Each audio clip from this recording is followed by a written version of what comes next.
Hey, what if everything you learned in history class was wrong?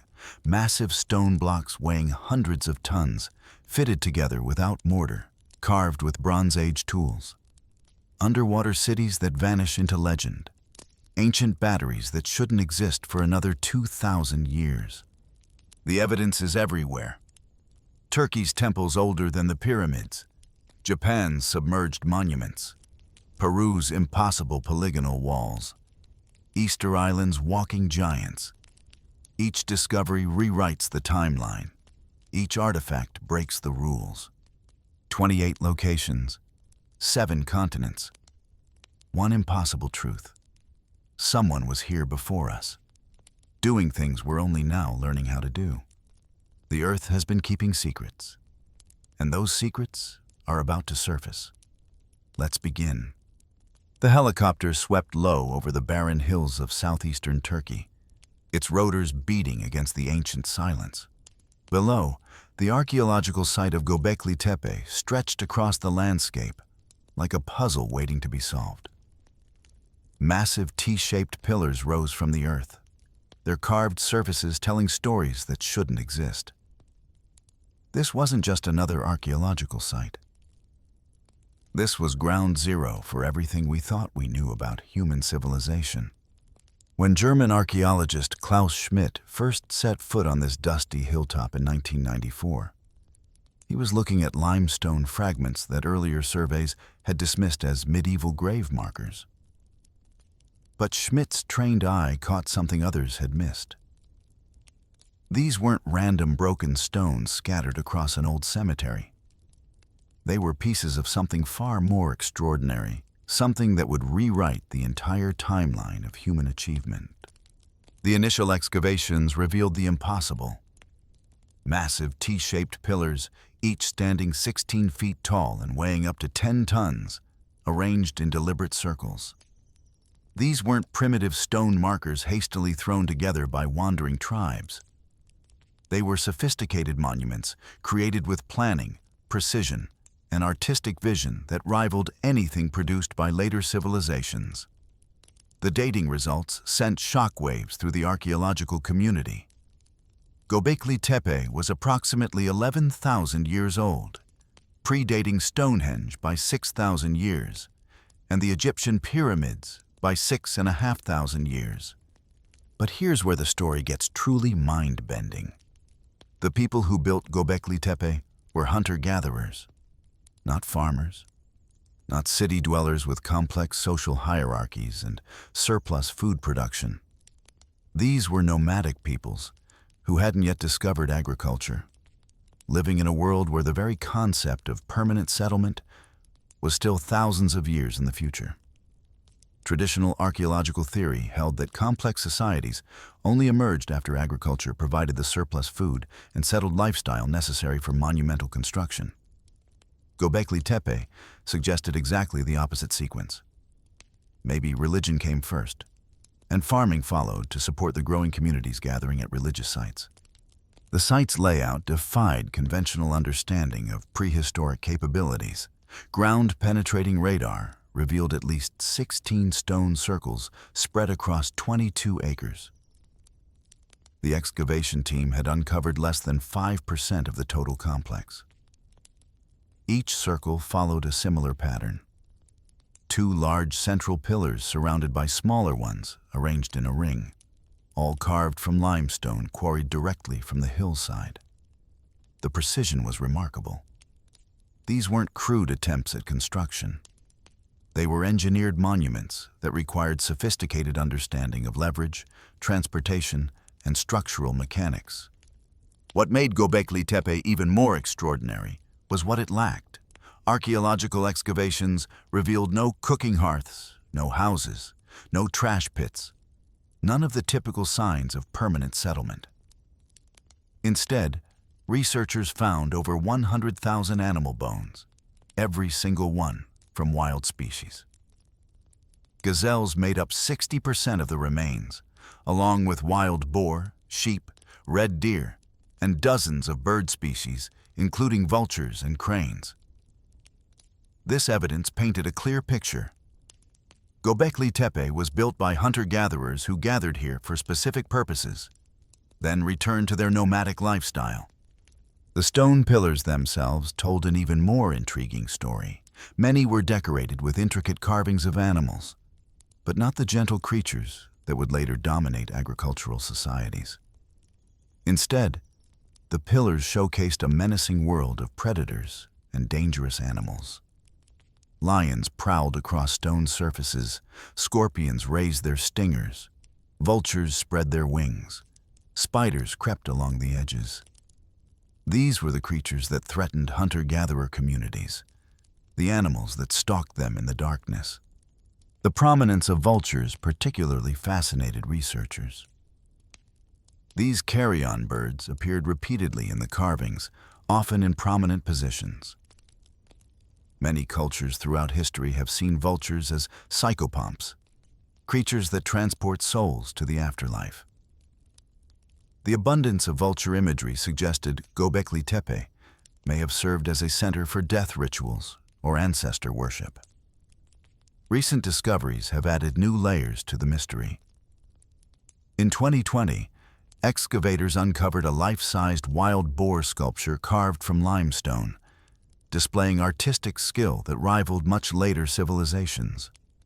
But perhaps the most puzzling aspect of Göbekli Tepe was what the builders did after completing each circle. Rather than maintaining their monuments, they deliberately buried them under tons of dirt and debris. Then they built new circles on top, creating layers of construction spanning centuries. This pattern of building and burying suggests a complex ritual cycle that archaeologists still don't understand. Why would a society invest enormous effort in creating magnificent monuments, only to deliberately hide them from view? The construction process itself raised profound questions about prehistoric social organization. Moving these massive stones required sophisticated knowledge of leverage, transportation, and engineering, all accomplished with stone tools since metal implements didn't exist yet. The builders had to quarry the limestone, shape it precisely, transport it across the site, and erect it in perfect circles. This level of organization suggested complex social structures that weren't supposed to exist among nomadic peoples. Recent analysis has pushed the mystery even deeper into the past. Advanced dating techniques suggest some parts of the site maybe even older than originally thought, possibly 15,000 years old. The 2023 earthquakes that devastated the region provided unexpected research opportunities, revealing how the ancient builders engineered their structures to withstand seismic forces. The symbolic language of Göbekli Tepe remains largely indecipherable. The gap between these ancient builders and the first written records spans 6,000 years. Some researchers propose that the animal carvings represent constellations, turning the stone circles into astronomical calendars. Others suggest they depict mythological narratives about the relationship between humans and the natural world.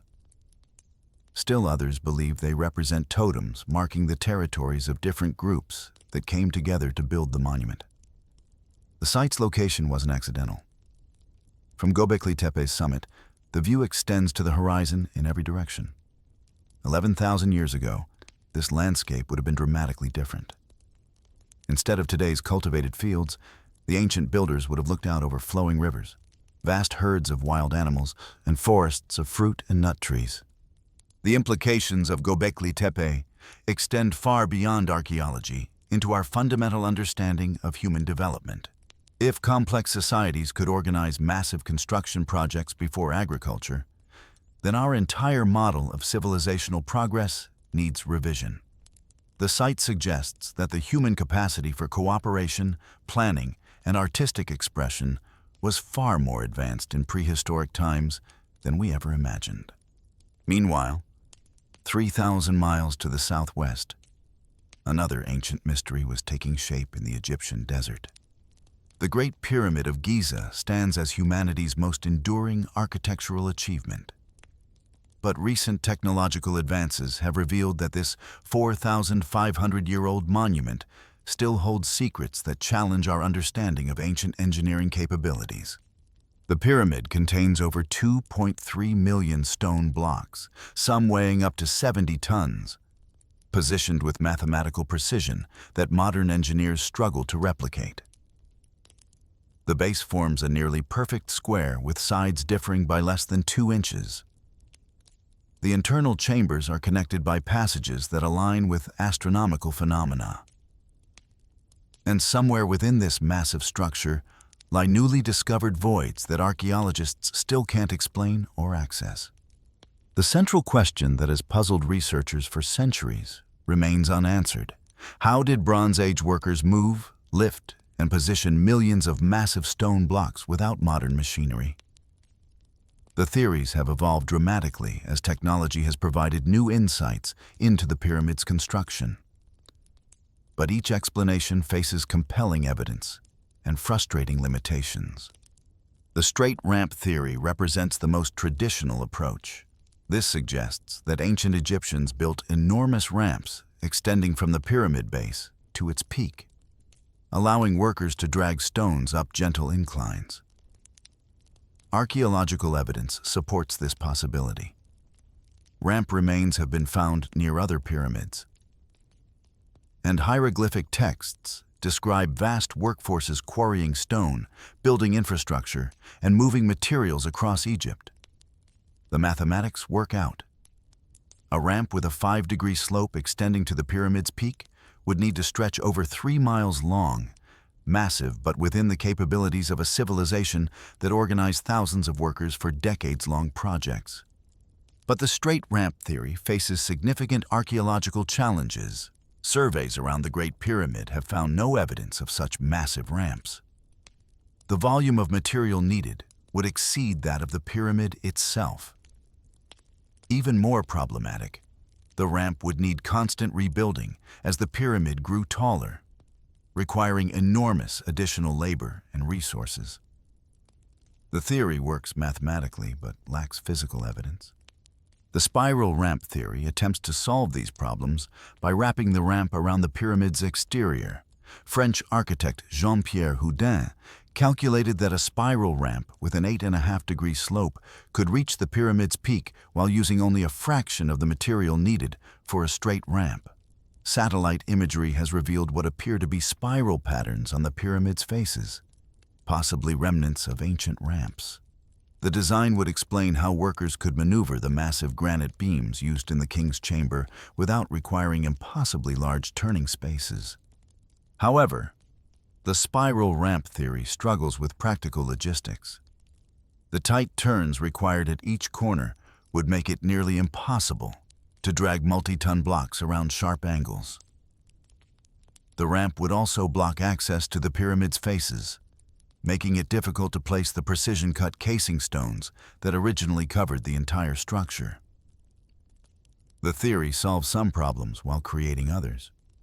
The internal ramp theory, also proposed by Houdin, suggests that after the first third of the pyramid was built using external ramps, construction continued using ramps built inside the pyramid itself. Workers would have carved internal galleries and ramps, allowing them to transport stones to higher levels without external infrastructure. Recent discoveries provide intriguing support for this theory. In 2017, the Scan Pyramids project used cosmic ray muon tomography to discover a large void above the Grand Gallery. This void, about 100 feet long and 25 feet high, matches the size and location predicted by internal ramp theories. Ground-penetrating radar has detected what appear to be internal passages not visible from the pyramid's exterior. The internal ramp theory explains several puzzling features of the pyramid's design. The Grand Gallery's unusual dimensions and corbelled ceiling could have housed a sophisticated lifting system. The mysterious shafts extending from the king's and queen's chambers might have served as ventilation for workers laboring in internal spaces. Even the pyramid's unfinished subterranean chamber could represent an early construction phase later abandoned for internal work. Yet this theory faces its own challenges. Building internal ramps would require quarrying massive amounts of stone from within the pyramid, potentially weakening its structure. The theory requires sophisticated engineering knowledge to ensure the internal passages wouldn't compromise the pyramid's stability.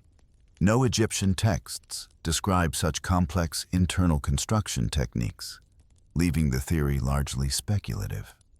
The water shaft theory presents a radically different approach, suggesting that ancient Egyptians used water-filled shafts to float heavy stones to higher levels. Proponents argue that the pyramid's location near the Nile, combined with evidence of sophisticated water management systems elsewhere in Egypt, supports this possibility. Archaeological evidence includes the discovery of boat pits around the pyramid and the presence of what appear to be water channels in nearby structures. But the water shaft theory faces significant practical obstacles. The pyramid's internal chambers show no evidence of water damage or the mineral deposits that would result from regular flooding. The precise joints between stones suggest dry construction techniques. Most importantly, the theory requires water pressure systems that exceed demonstrated Egyptian engineering capabilities. Recent technological advances have added new dimensions to these debates while raising fresh questions. The Scan Pyramids project has identified multiple previously unknown voids within the pyramid using non-invasive scanning techniques.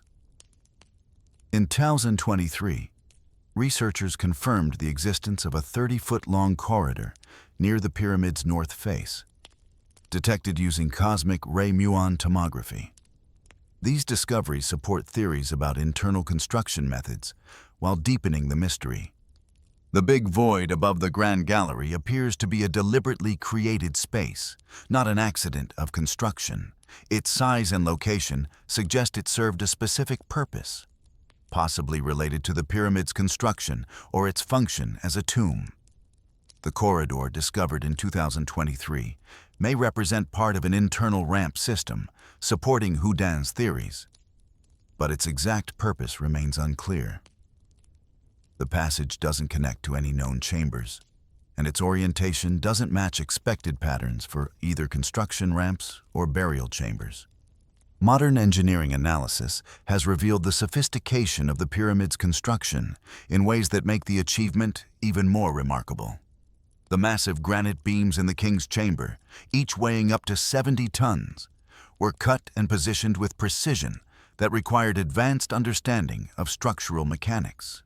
The relieving chambers above the king's chamber use a complex system of interlocking blocks designed to distribute weight and prevent collapse. The precision extends to astronomical alignments that encode mathematical relationships not formally described until thousands of years later. The pyramid's base aligns with cardinal directions to within 1/20th of a degree. The internal passages align with specific stars and constellations.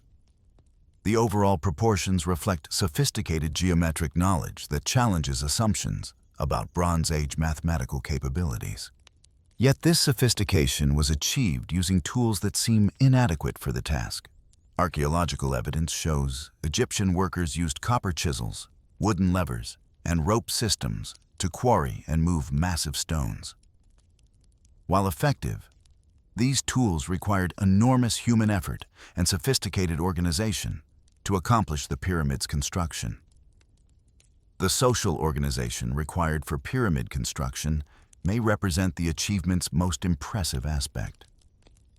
Coordinating thousands of workers, managing complex supply chains, and maintaining quality control over decades of construction required administrative systems that rivaled modern project management. Each theory about pyramid construction contains elements of truth while facing significant challenges. The straight ramp theory explains basic mechanics but lacks archaeological evidence. The spiral ramp theory solves material problems but struggles with practical logistics. The internal ramp theory matches recent discoveries but requires unprecedented engineering knowledge. The water shaft theory offers innovative solutions but contradicts physical evidence. Perhaps the most likely explanation combines elements from multiple theories. The pyramid's construction may have used different techniques at different stages, starting with external ramps for the foundation and transitioning to internal systems for the upper levels.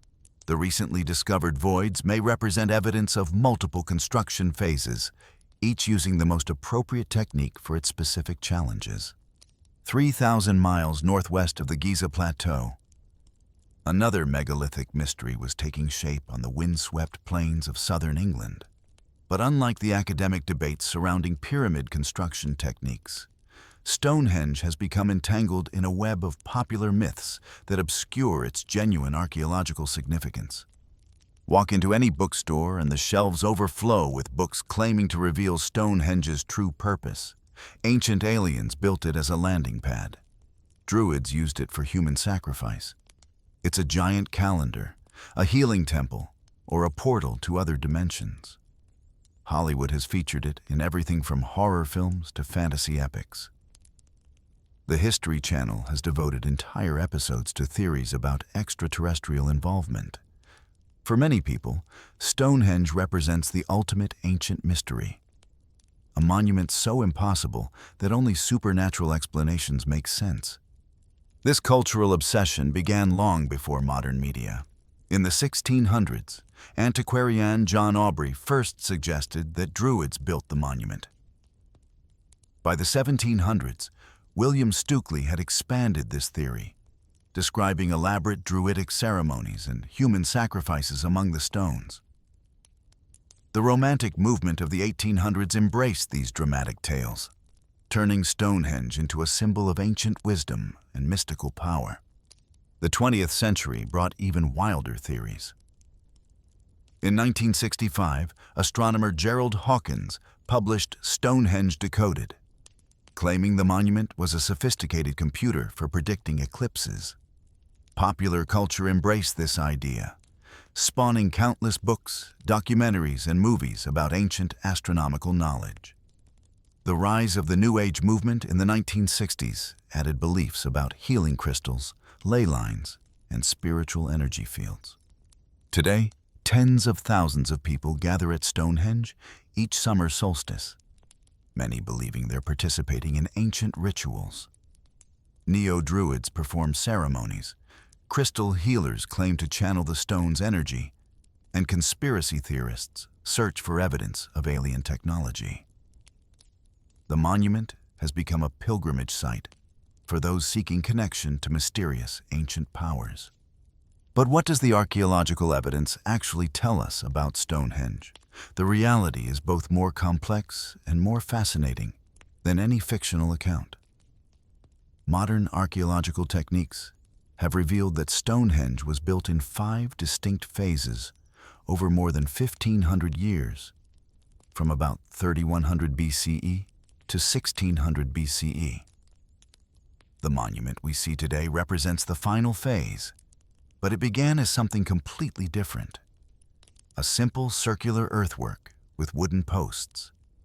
The first phase, around 3100 BCE, consisted of a circular bank and ditch with 56 holes around the perimeter.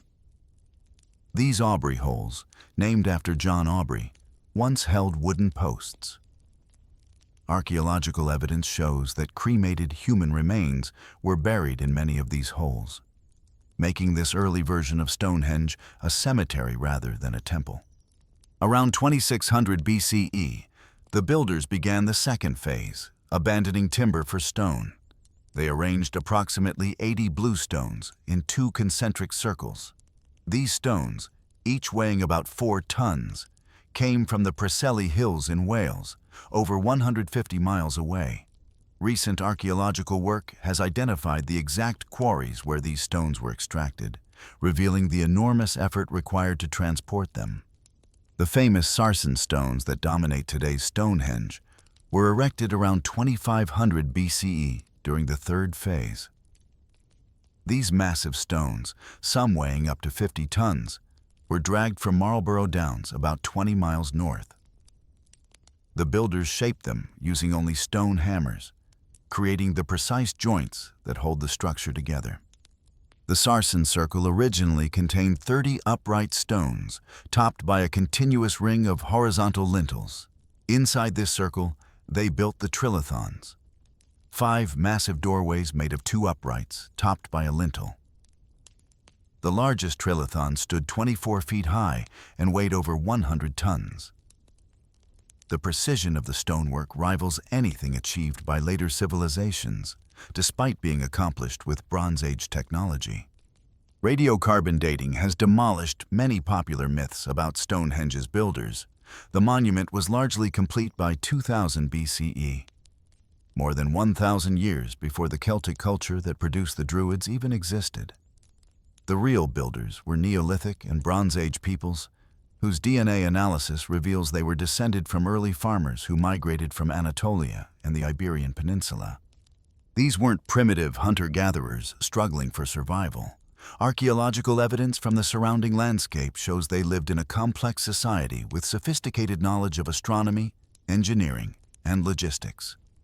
The nearby Durrington Walls settlement housed thousands of people during Stonehenge's construction, complete with evidence of feasting, craft production, and social hierarchies. The astronomical alignments at Stonehenge are real, but they're simpler than popular theories suggest. The monument is oriented toward the sunrise on the summer solstice and sunset on the winter solstice. From the center of the stone circle, the sun rises directly above the heel stone on the longest day of the year. This alignment was clearly intentional, but it doesn't require advanced mathematical knowledge, just careful observation of the sun's annual movement. Claims about Stonehenge being a complex astronomical computer have been thoroughly debunked. While the monument does align with some lunar and stellar positions, these alignments are either coincidental or result from the basic solar orientation. The idea that it could predict eclipses hundreds of years in advance has no archaeological support.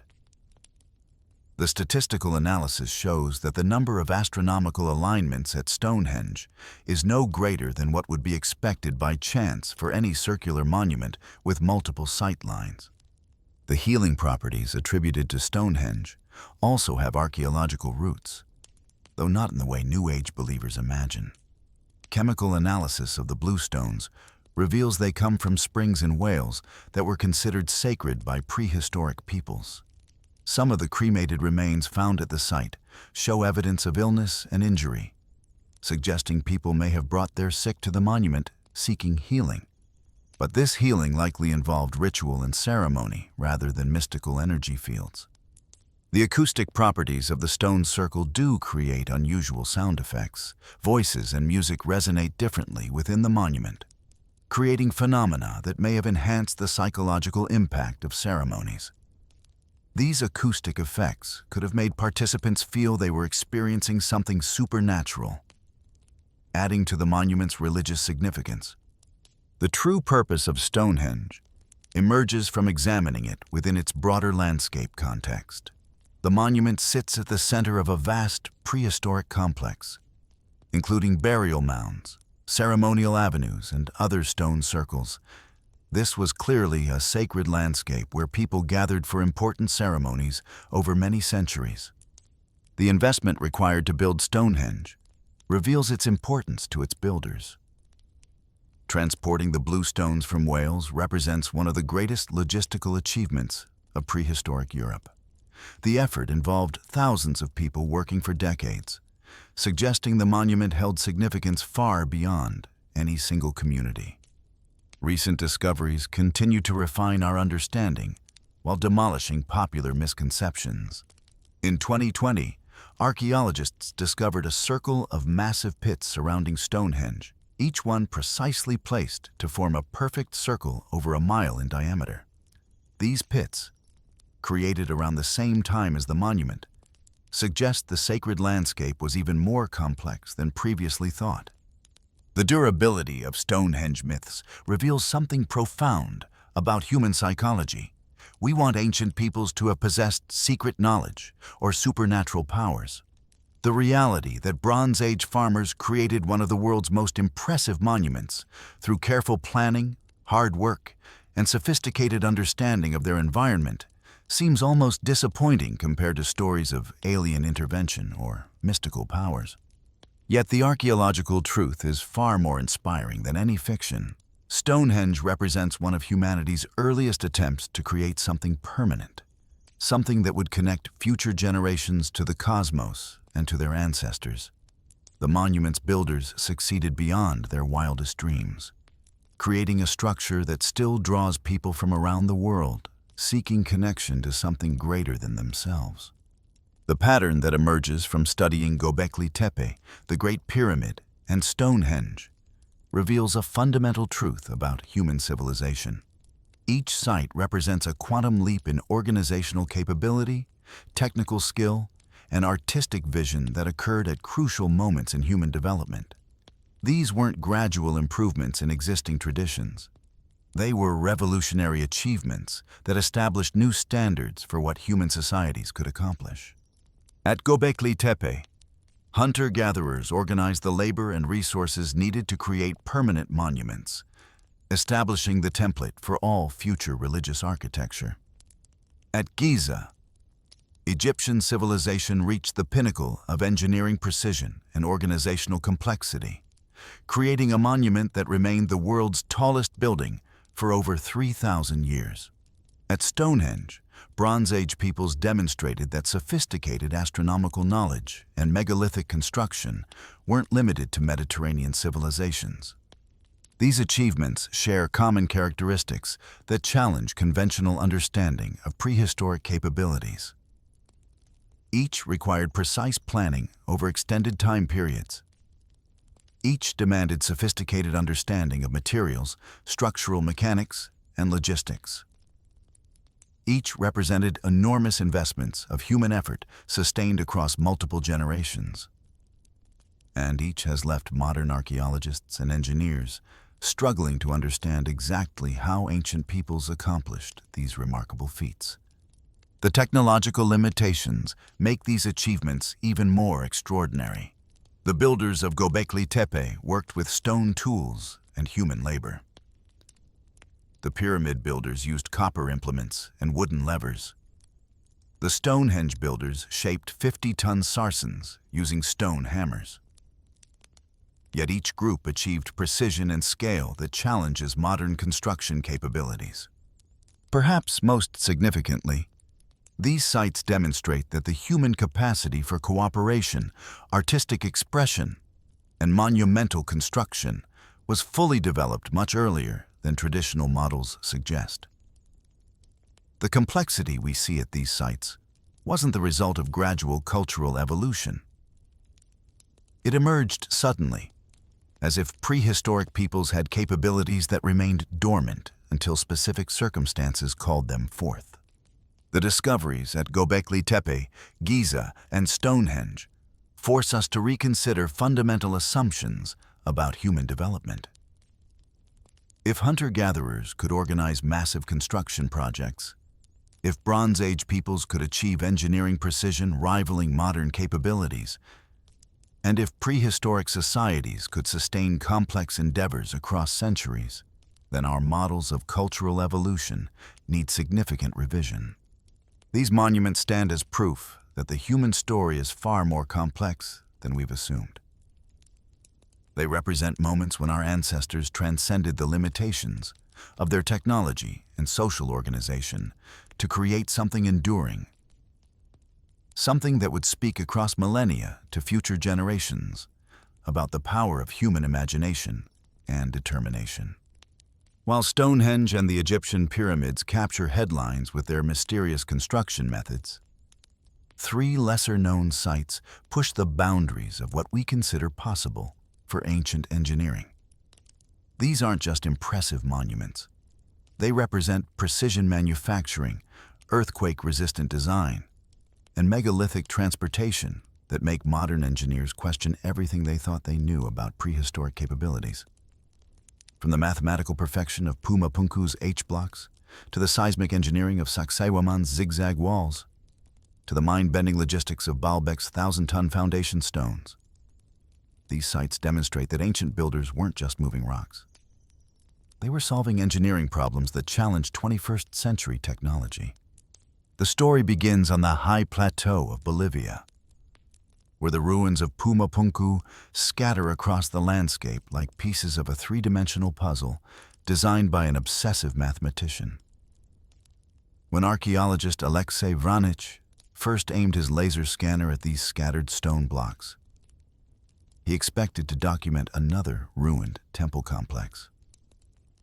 What his instruments revealed would challenge everything scientists thought they knew about Bronze Age engineering capabilities. The data showed cutting precision that rivaled modern machine tools, joint tolerances measured in fractions of millimeters, and construction techniques that seemed to defy the technological limitations of their time.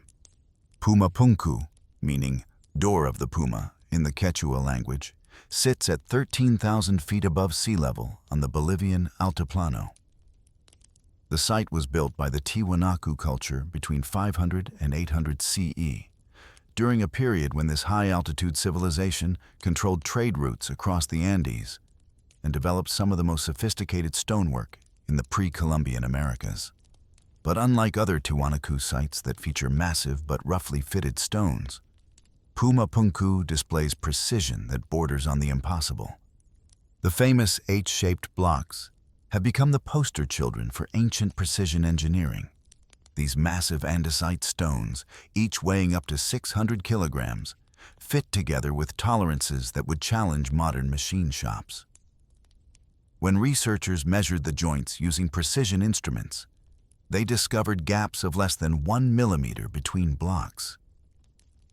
In many cases, the joints were so tight that a sheet of paper could not be inserted between them. This level of accuracy requires not just skilled craftsmanship, but sophisticated understanding of geometry and measurement techniques that shouldn't have existed in the pre-industrial world. Ground-penetrating radar surveys revealed the full extent of the site beneath centuries of accumulated soil and debris. The technology showed that Pumapunku originally consisted of multiple terraced platforms covering over 20 acres, with the famous stone blocks representing only a small fraction of the original complex. The surveys also identified numerous buried structures and artifacts that guided subsequent excavations, revealing that the site was far more extensive than the scattered surface ruins suggested. The scientific investigation that began in the 1990s employed every tool in the modern archaeological arsenal. Petrographic analysis of stone samples provided crucial insights into the builder's techniques. Under electron microscopy, researchers examined thin sections of the andesite blocks, studying the mineral composition and crystal structure. This analysis revealed tool marks invisible to casual observation, parallel striations, and surface textures that indicated specific cutting methods and sequence of operations. The microscopic evidence showed that Pumapunku's builders used a combination of techniques to shape their stones. Initial rough shaping was accomplished through controlled fracturing, using the natural grain and weakness planes in the andesite. This technique, called napping when applied to smaller stones, could be scaled up for massive blocks by identifying and exploiting natural fracture lines. Final shaping involved grinding and polishing with harder abrasive materials, likely quartz sand and water applied through patient manual labor over extended periods. The tool marks revealed the use of copper implements, which archaeological evidence confirms were available to the Tiwanaku civilization. But here's where the mystery deepens. Modern experiments attempting to replicate Pumapunku's stonework using only copper tools and abrasives have produced mixed results. While it's possible to achieve similar precision through enormous amounts of time and skilled labor, the consistency across hundreds of blocks suggests systematic approaches to measurement and quality control that leave archaeologists puzzled. Photogrammetry and three-dimensional modeling allowed researchers to create precise digital reconstructions of the scattered blocks. By measuring every surface and angle with millimeter accuracy, scientists could attempt virtual reconstructions of the original structures.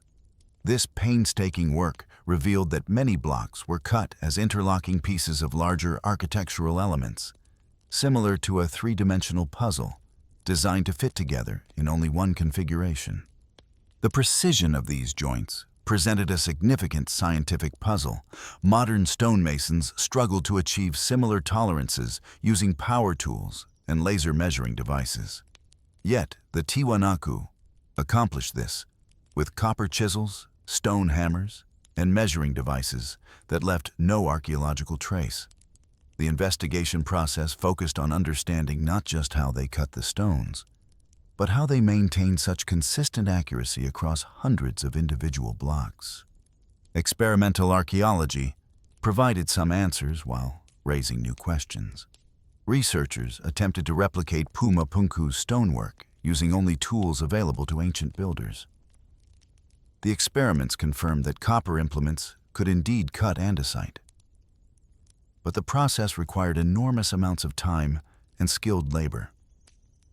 Cutting and shaping a single H-block would require several craftsmen working for months, suggesting that the original construction represented decades of intensive labor by teams of specialists. The experiments also revealed the sophistication of the builders' techniques. Achieving the precision found at Pumapunku required not just good tools, but systematic approaches to measurement and quality control. The builders would have needed standardized measuring devices, consistent techniques for marking cutting lines, and methods for checking accuracy during the shaping process. None of these measuring tools have survived in the archaeological record, leaving crucial aspects of their methods open to interpretation. Chemical analysis of the stone surfaces provided additional insights into ancient manufacturing processes. X-ray fluorescence spectroscopy detected trace elements that revealed the sources of raw materials. The andesite came from quarries across Lake Titicaca, requiring transport of massive blocks over difficult terrain. The red sandstone used for the platforms came from closer sources, but still required careful selection and transport across significant distances. Recent investigations using advanced imaging techniques have revealed previously unknown details about the construction process. High-resolution photography under controlled lighting conditions revealed subtle tool marks and construction sequences invisible under normal viewing conditions. These findings showed that the builders worked systematically, completing each block to final specifications before moving to the next piece. The investigation also employed acoustic analysis to understand the site's sonic properties. Researchers discovered that the stone arrangements create unusual acoustic effects, with sounds resonating and focusing in specific patterns. While these effects might have been intentional design features related to ceremonial use, they also provided clues about the original architectural configuration. Structural analysis using finite element modeling tested various theories about the original building design. Computer simulations revealed that the scattered blocks could indeed have formed stable architectural structures, but only if assembled in specific configurations. The analysis helped identify which blocks belonged together and how the original buildings might have appeared before centuries of weathering and human disturbance scattered them across the landscape. The findings consistently pointed to a level of technical sophistication that challenged conventional understanding of Bronze Age capabilities. The precision of the stonework, the complexity of the interlocking joints, and the scale of the construction project all suggested advanced engineering knowledge and sophisticated organizational abilities. Yet, the scientific investigation also revealed the limitations of the builders' technology. Despite their remarkable achievements, the Pumapunku builders worked within clear technological constraints. They used no metal harder than copper, no mechanical devices beyond simple levers and ramps, and no transportation methods beyond human labor and possibly llama assistance. This makes their precision achievements even more extraordinary, demonstrating that sophisticated engineering knowledge could overcome technological limitations through careful planning and skilled execution. But the mystery of ancient precision engineering extends far beyond the Bolivian highlands, 3,000 miles northwest in the former Inca capital of Cusco, Peru. Another megalithic marvel demonstrates that prehistoric builders understood principles of earthquake-resistant design that modern engineers are only beginning to appreciate. Sacsayhuaman, the massive fortress complex overlooking Cusco, presents a masterclass in seismic engineering wrapped in one of history's most impressive displays of megalithic construction. When Spanish conquistadors first encountered Sacsayhuaman in 1533, they were confronted with something that challenged their understanding of what indigenous peoples could accomplish. The massive walls, built without mortar, contained stones weighing up to 300 tons, fitted together with such precision that a knife blade could not slip between the joints. But Sacsayhuaman was more than just impressive stonework. It was an engineering solution to one of the most challenging problems facing any builder in the seismically active Andes: how to create massive structures that could survive the region's frequent earthquakes. The fortress design reflected sophisticated understanding of earthquake dynamics that wouldn't be formalized in engineering textbooks until the 20th century. The famous zigzag walls weren't just defensive features. They were seismic shock absorbers designed to flex and move during earthquakes without losing structural integrity. The interlocking stone joints allowed the walls to shift and settle during ground motion, then return to their original positions without collapse. The construction challenged every assumption about pre-industrial engineering capabilities. The largest stones, some weighing over 200 tons, were quarried from sites several kilometers away, then transported across difficult terrain without wheeled vehicles or large draft animals. The Inca had no horses, oxen, or other beasts of burden beyond llamas, which could carry only small loads. The logistics of moving these massive stones required human labor organized on a scale that rivals modern construction projects. Archaeological evidence suggests that the Inca used sophisticated understanding of leverage, rolling friction, and coordinated human effort to accomplish these seemingly impossible feats.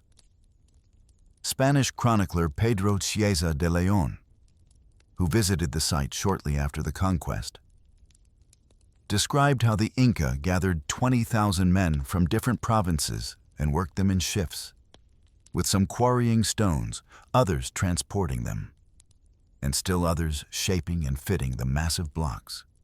Recent engineering analysis has revealed the genius of Sacsayhuaman's construction. The polygonal masonry style, where each stone is individually shaped to fit precisely with its neighbors, creates a structure that's remarkably resistant to seismic forces. Unlike regular masonry with uniform joints, the irregular interlocking pattern distributes earthquake forces across the entire wall structure rather than concentrating stress at specific points. The three-dimensional puzzle aspect of the construction required planning capabilities that challenge assumptions about Inca organizational methods. Each stone had to be individually measured, marked, and shaped to fit with multiple neighbors in 3 dimensions.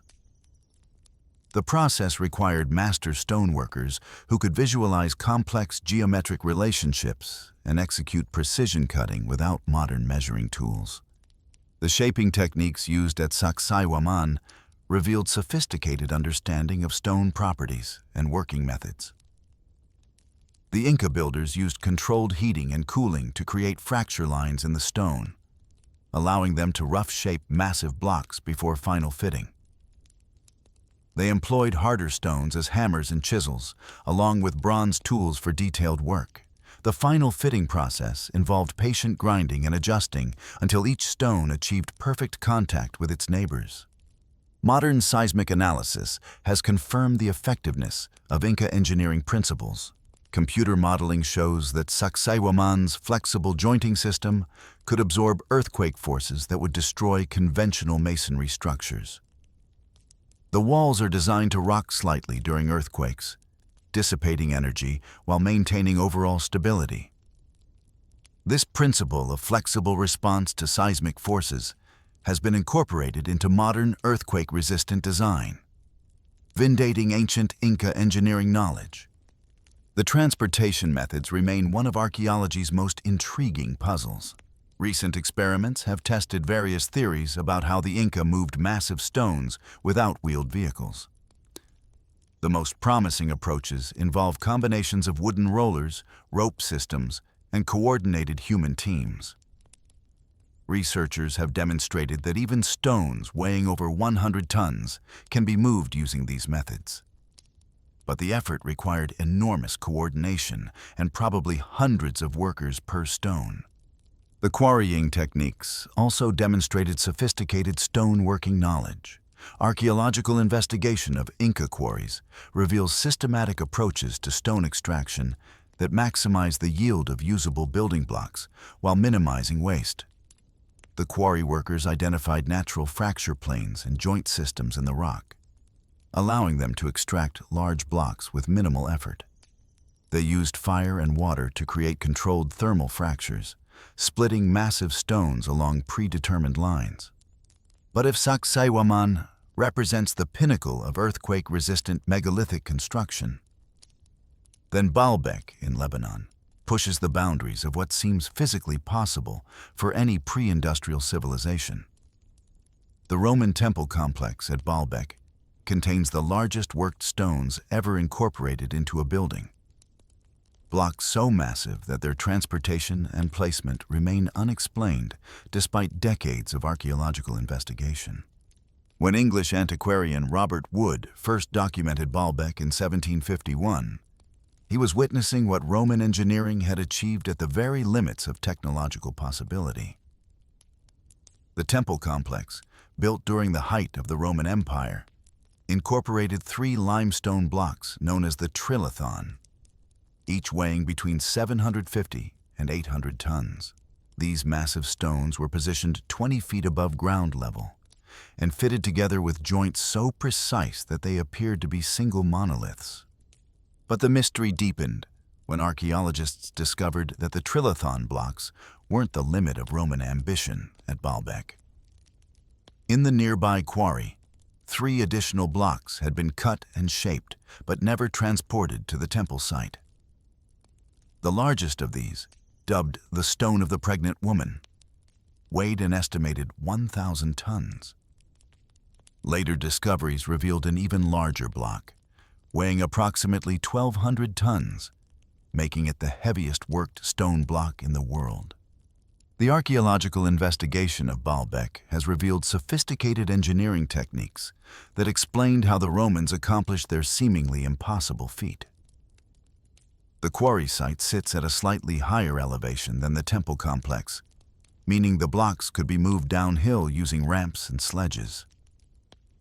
Deep grooves cut into the stone blocks showed where ropes and lifting devices had been attached. The Romans had developed systematic approaches to megalithic construction that combined careful planning with innovative engineering solutions. Modern archaeological techniques have provided additional details about the construction process. Ground-penetrating radar has identified the ancient road system used to transport the blocks from quarry to temple site. Microscopic analysis of the stone surfaces has revealed tool marks that indicate the specific cutting techniques used by Roman craftsmen.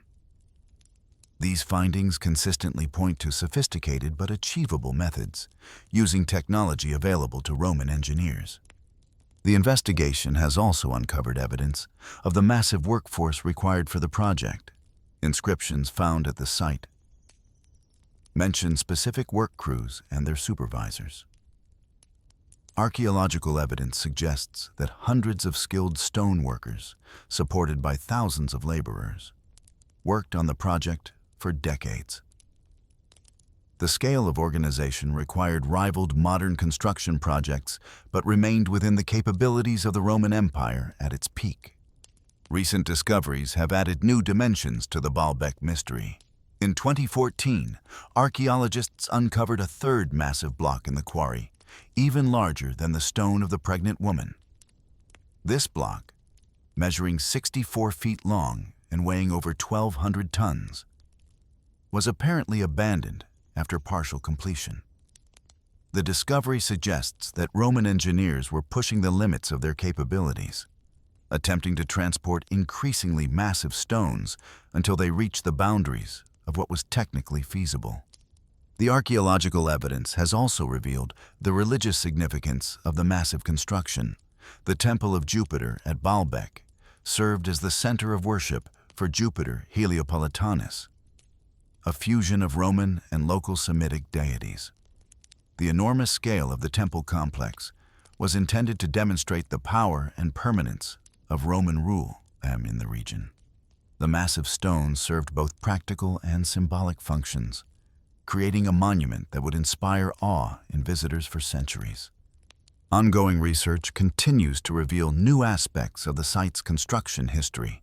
Excavations have uncovered evidence of pre-Roman construction, suggesting that the site held religious significance long before the Roman conquest. The discovery of older foundations beneath the Roman structures indicates that the massive temple complex was built on top of earlier sacred sites, following a pattern common throughout the ancient world. The investigation has also revealed the sophisticated planning required for the Baalbek project. The entire complex was designed as a unified architectural composition, with the massive stones positioned to create specific visual effects.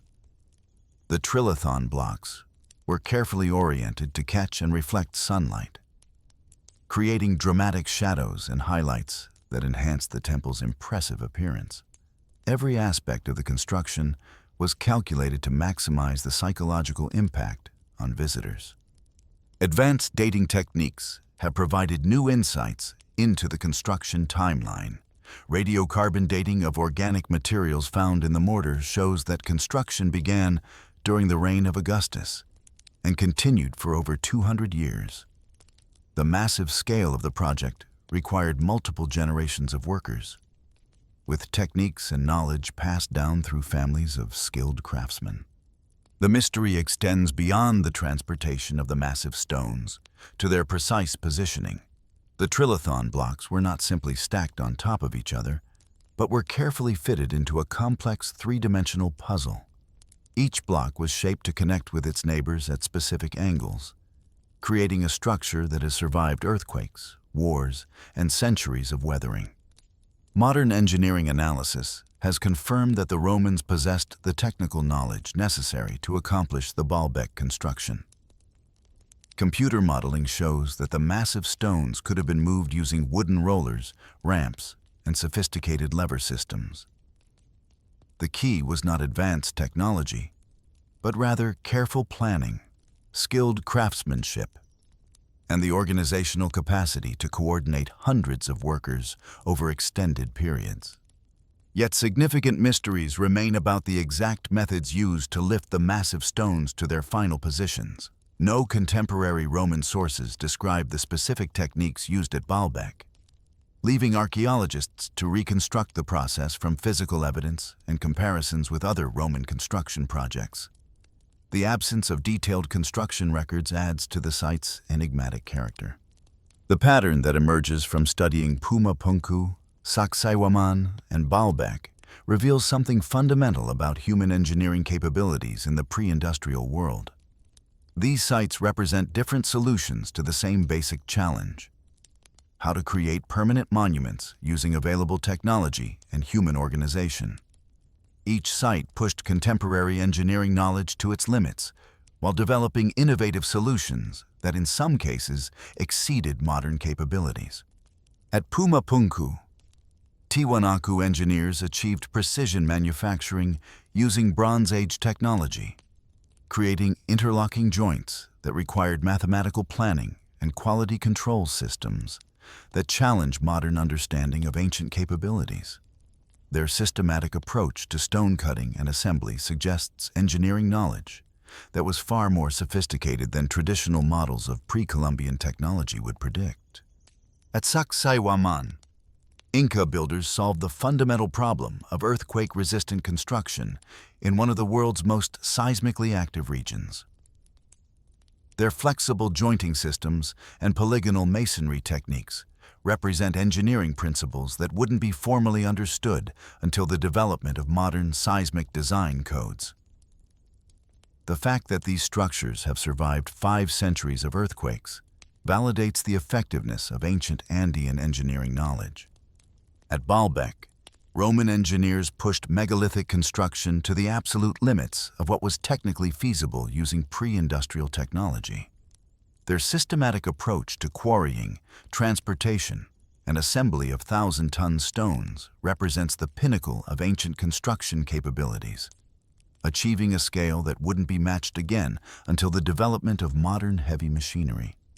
The technological achievements at these 3 sites share common characteristics that challenge conventional assumptions about ancient engineering capabilities. Each required precise mathematical planning over extended time periods. Each demanded sophisticated understanding of materials science, structural mechanics, and logistics. Each represented enormous investments of human effort sustained across multiple generations. And each has left modern engineers struggling to understand exactly how ancient builders accomplished these remarkable feats. Perhaps most significantly, these sites demonstrate that the limitations we assume for pre-industrial civilizations may be largely artificial constructs of our own making. When faced with specific engineering challenges, ancient builders developed solutions that in many cases rivaled or exceeded modern approaches. Their success came not from advanced technology, but from sophisticated understanding of basic principles combined with patient application of human skill and effort. The precision manufacturing at Pumapunku, the seismic engineering at Sacsayhuaman, and the megalithic logistics at Baalbek represent different facets of a broader truth about human engineering capabilities. Given sufficient motivation, skilled workers, and systematic approaches to problem-solving, pre-industrial civilizations could accomplish feats that challenge our assumptions about technological progress and human development. These achievements also reveal something profound about the relationship between technology and human capability. While modern civilization has developed increasingly sophisticated tools and machines, the fundamental human capacities for planning, problem-solving, and coordinated effort remain essentially unchanged. The builders of these ancient monuments possess the same cognitive abilities and creative potential as modern engineers. They simply applied these capabilities within different technological constraints. The study of these megalithic engineering marvels forces us to reconsider our assumptions about technological progress and human development. Rather than representing a linear progression from primitive to advanced, the archaeological record reveals that human engineering capabilities have remained relatively constant throughout history. What has changed is not human potential, but the tools and techniques available for realizing that potential. In examining these 3 remarkable sites, we see not primitive peoples struggling with inadequate technology, but sophisticated engineers developing innovative solutions to complex problems. Their achievements remind us that human ingenuity, rather than technological advancement, represents the true constant in our species' remarkable ability to reshape the physical world according to our vision and will. While the world marvels at pyramid builders and megalithic mysteries, 3 extraordinary archaeological sites push our understanding of ancient engineering into territories that seem to defy physical laws entirely.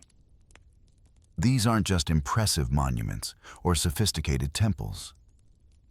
They represent engineering challenges that make modern architects pause in bewilderment. From a floating city built on artificial islands in the middle of the Pacific Ocean to an underground metropolis that housed 20,000 people 18 stories below ground. These sites demonstrate that our ancestors didn't just think outside the box. They completely redefined what the box could be. In the vast blue expanse of the Pacific Ocean, over 6,000 miles from the nearest continental landmass, lies one of archaeology's most baffling achievements. Nan Madol, often called the Venice of the Pacific, consists of 92 artificial islands built entirely on a coral reef off the southeastern coast of Pohnpei in Micronesia. But this isn't some modest island settlement. We're talking about a massive urban complex covering over 200 acres, constructed entirely from basalt logs that weigh up to 50 tons each, transported across water by people who had no wheeled vehicles, no large draft animals, and no metal tools beyond simple copper implements. The sheer audacity of the project becomes clear when you understand the numbers. Estimates suggest the entire complex contains between 500,000 and 750,000 tons of stone material. That's roughly equivalent to building the Great Wall of China, except these ancient engineers decided to do it in the middle of the ocean, on artificial islands, using stones that came from quarries miles away across difficult terrain and open water. The site was constructed between 1000 and 1400 CE during the height of the Saudeleur dynasty, the ruling family that controlled Pohnpei and surrounding islands. According to local oral traditions, the city served as the ceremonial and administrative center of a complex chieftain society that controlled trade routes across Micronesia. The massive stone platforms housed temples, burial sites, and residences for the ruling elite, while the intricate canal system provided both transportation and defense. But here's where the engineering challenge becomes mind-bending. The basalt columns used in construction came from Sokes rock, a volcanic plug on the opposite side of the island. These weren't small building stones that could be carried by hand. They were massive hexagonal columns, some measuring over 20 feet in length and weighing up to 50 tons each. The natural columnar structure of the basalt made it relatively easy to extract from the quarry. But moving these massive stones across 10 miles of jungle terrain and then across water to the construction site presented logistical challenges that would test modern engineering capabilities. The first and most widely accepted theory proposes that the ancient builders used large rafts to transport the basalt columns across the lagoon. Supporters of this theory point to the sophisticated maritime traditions of Micronesian peoples, who are among the world's most skilled seafarers. The same culture that could navigate thousands of miles of open ocean using only stick charts and stellar observation could presumably have developed the rafts and techniques needed to transport massive stones across much shorter distances. Archaeological evidence supports the possibility of raft transport. Micronesian boat-building traditions produced outrigger canoes capable of carrying enormous loads across open water. Historical accounts describe rafts large enough to transport entire families and their possessions between islands. Scaling up these existing technologies to handle 50-ton stone blocks would require engineering innovation, but wouldn't be beyond the capabilities of skilled maritime peoples. The theory suggests that builders constructed massive rafts using local timber, possibly multiple canoes lashed together with platforms on top. The basalt columns would be loaded using wooden levers and ramps, then floated across the lagoon to the construction site. Once there, the stones could be unloaded using similar techniques and positioned on the growing artificial islands. However, the raft transport theory faces significant practical challenges. The distance from Sokes Rock to Nan Madol is approximately 10 miles across open ocean and coral reefs. Building rafts capable of carrying 50-ton stones would require massive logs. But Pohnpei's tropical environment doesn't produce trees large enough for such construction. Even if adequate timber could be found, navigating through coral reefs with such heavy loads would be nearly impossible without damaging both the rafts and the precious stone cargo. Moreover, the theory doesn't address the problem of getting the massive stones from the inland quarry to the water in the first place. Soques Rock sits several miles from the nearest navigable water, requiring overland transport across mountainous jungle terrain. Moving 50-ton stones across such difficult landscape would be challenging even with modern equipment. The overland transport theory attempts to address these logistical problems by proposing that the stones were moved using a combination of log rollers, ropes, and massive human labor. Proponents argue that similar techniques were used successfully by other ancient cultures, pointing to the transport of Easter Island's Moai statues as precedent.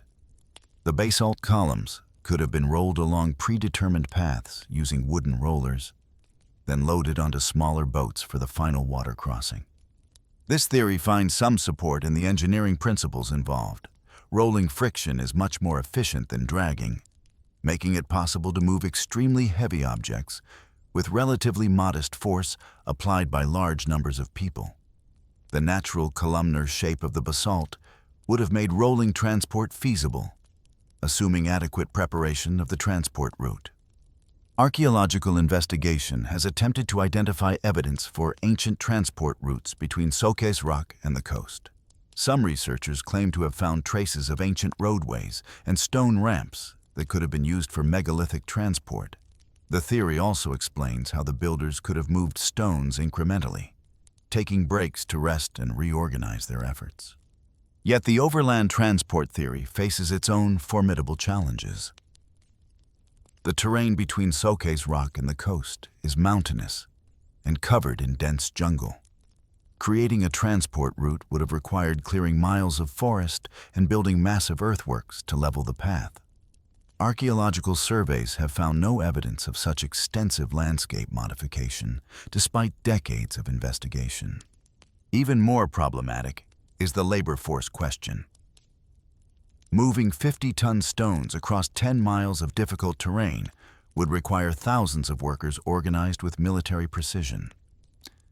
Estimates suggest that each stone would need hundreds of people just for the transport process, not counting the additional workers needed for quarrying, road building, and construction. The total population of Pohnpei during the construction period probably couldn't have supported such massive labor requirements. A third theory has emerged from recent archaeological investigation, suggesting that the construction was more gradual and methodical than either of the previous theories assumes.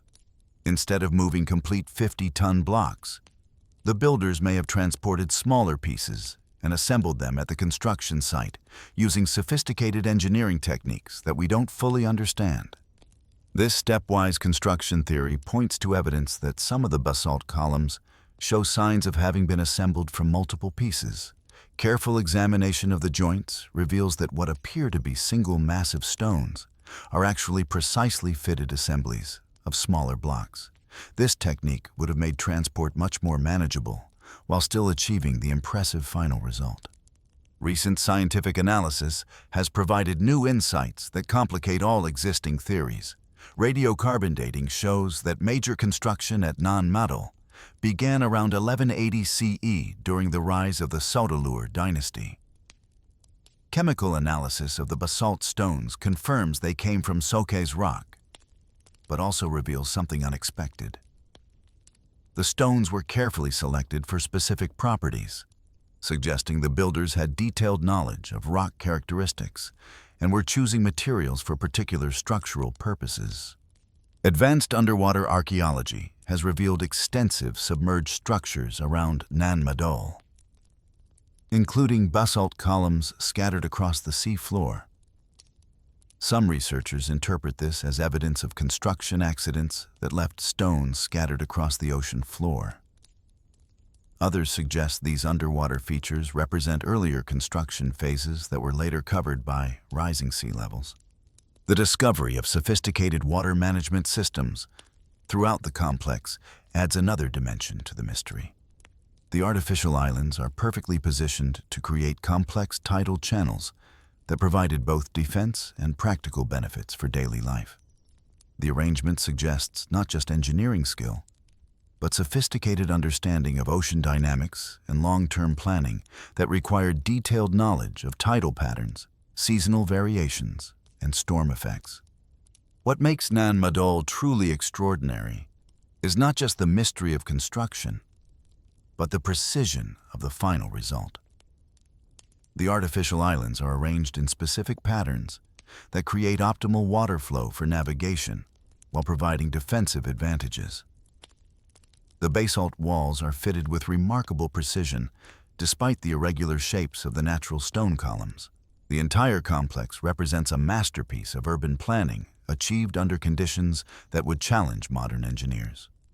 The debate over Nan Madol's construction continues as new archaeological techniques provide fresh evidence. Ground-penetrating radar has revealed hidden structures beneath the visible ruins, while underwater archaeology is mapping the full extent of the complex. Each new discovery adds pieces to the puzzle while raising new questions about the capabilities of ancient Pacific Islander civilizations. Meanwhile, half a world away in the mountains of southwest China, another archaeological mystery was emerging from the soil that would challenge every assumption about ancient Chinese civilization. In the spring of 1929, farmer Yang Zhengeng and his son were digging an irrigation channel in their field near Guanghan City in Sichuan province when their tools struck something hard buried in the mud. What they pulled from that ditch were jade artifacts unlike anything seen before in China. Gleaming objects that would eventually lead to the discovery of one of archaeology's most enigmatic civilizations. The Sangxing-Duai civilization, dating to between 1200 and 1000 BCE, represents one of the most significant archaeological discoveries of the 20th century. Yet, despite decades of investigation, it remains profoundly mysterious. The culture produced some of the most sophisticated bronze work ever found in ancient China, created artistic styles that bear no resemblance to any known Chinese tradition, and then vanished from the historical record as suddenly as they had appeared. What makes Sangxing-Duai extraordinary isn't just the quality of the artifacts, but their complete uniqueness within Chinese archaeology. When formal excavations began in 1986, archaeologists found two massive sacrificial pits filled with thousands of bronze artifacts that looked like nothing else in Chinese art. Bronze masks with bulging eyes and enormous ears, some measuring over 4 feet wide. Standing bronze figures with elongated faces and mysterious expressions. Most stunning of all was a bronze sacred tree nearly 13 feet tall, with birds perched on its branches and strange symbols decorating its trunk. The craftsmanship was extraordinary, displaying sophisticated metallurgical knowledge that rivaled anything produced by contemporaneous civilizations anywhere in the world. But the style was completely alien to Chinese artistic traditions. The bronze masks bore no resemblance to any known Chinese motifs. The faces were otherworldly, some with protruding eyes that seemed to stare into another dimension, others with elaborate decorations that suggested religious or ceremonial significance. The excavation work revealed that these weren't random burials, but carefully arranged sacrificial deposits. The artifacts had been deliberately broken and burned before being placed in the pits, suggesting complex ritual practices. Elephant tusks, cowrie shells, and jade objects were layered among the bronze pieces, indicating trade connections that stretched across vast distances. The presence of elephant ivory was particularly puzzling, since elephants hadn't lived in this region for thousands of years, suggesting the Sangxing-Duai people had extensive trade networks reaching into Southeast Asia. Recent discoveries have dramatically expanded our understanding of the site's scope and importance. In 2019, archaeologists using advanced ground-penetrating radar identified 6 new sacrificial pits adjacent to the original finds. Excavations beginning in 2020 revealed over 500 new artifacts, including fragments of what appears to be the largest gold mask ever found in China.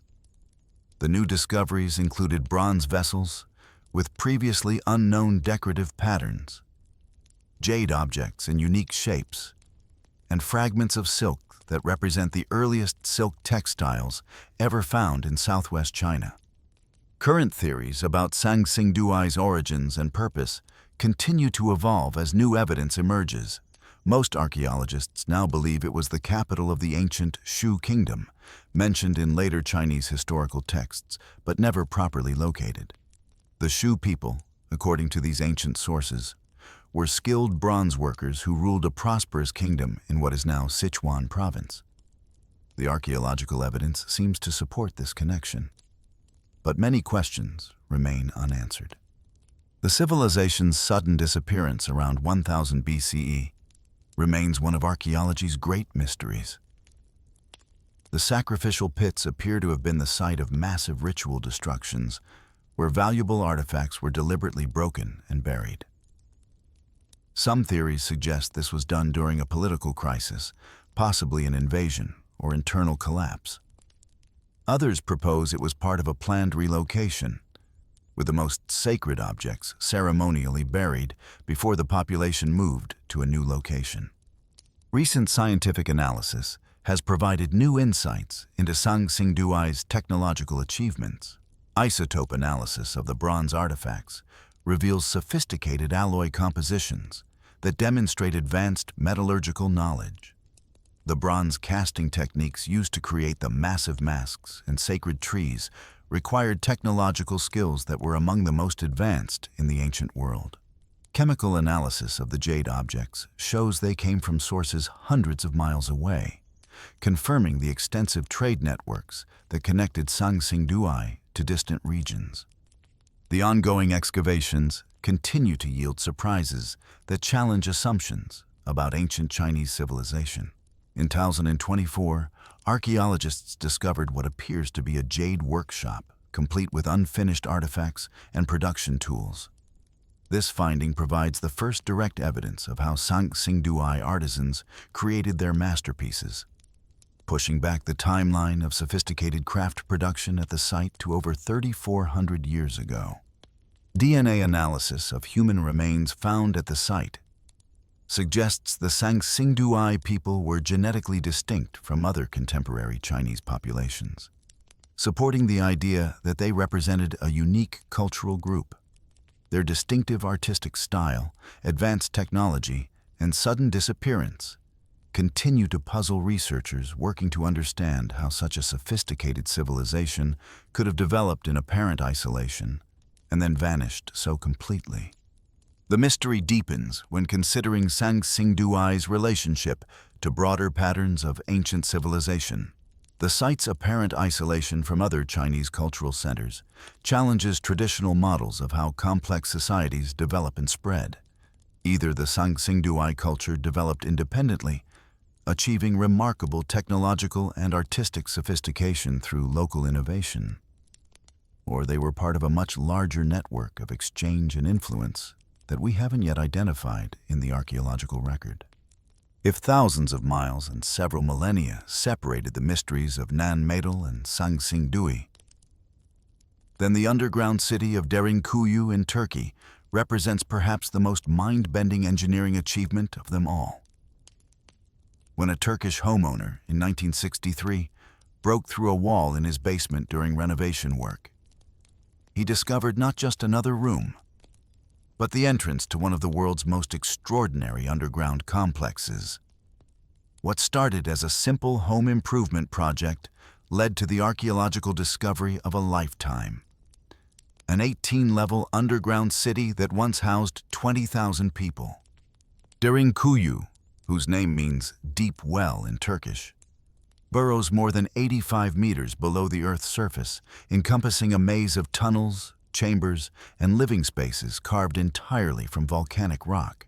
The ancient city represents one of the most remarkable examples of underground engineering in human history, featuring sophisticated ventilation systems, water management, defensive capabilities, and urban planning that rivals anything achieved above ground.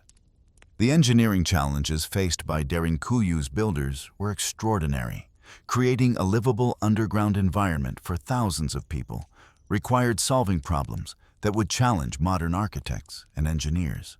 The city needed fresh air circulation, reliable water sources, waste management, food storage, and defensive capabilities, all while maintaining structural integrity in a massive underground excavation. The ventilation system represents perhaps the most impressive aspect of Derinkuyi's engineering.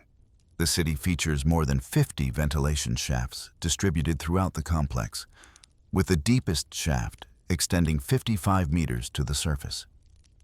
These shafts weren't simply holes drilled into the rock. They were carefully engineered to create natural convection currents that provided fresh air to every level of the underground city.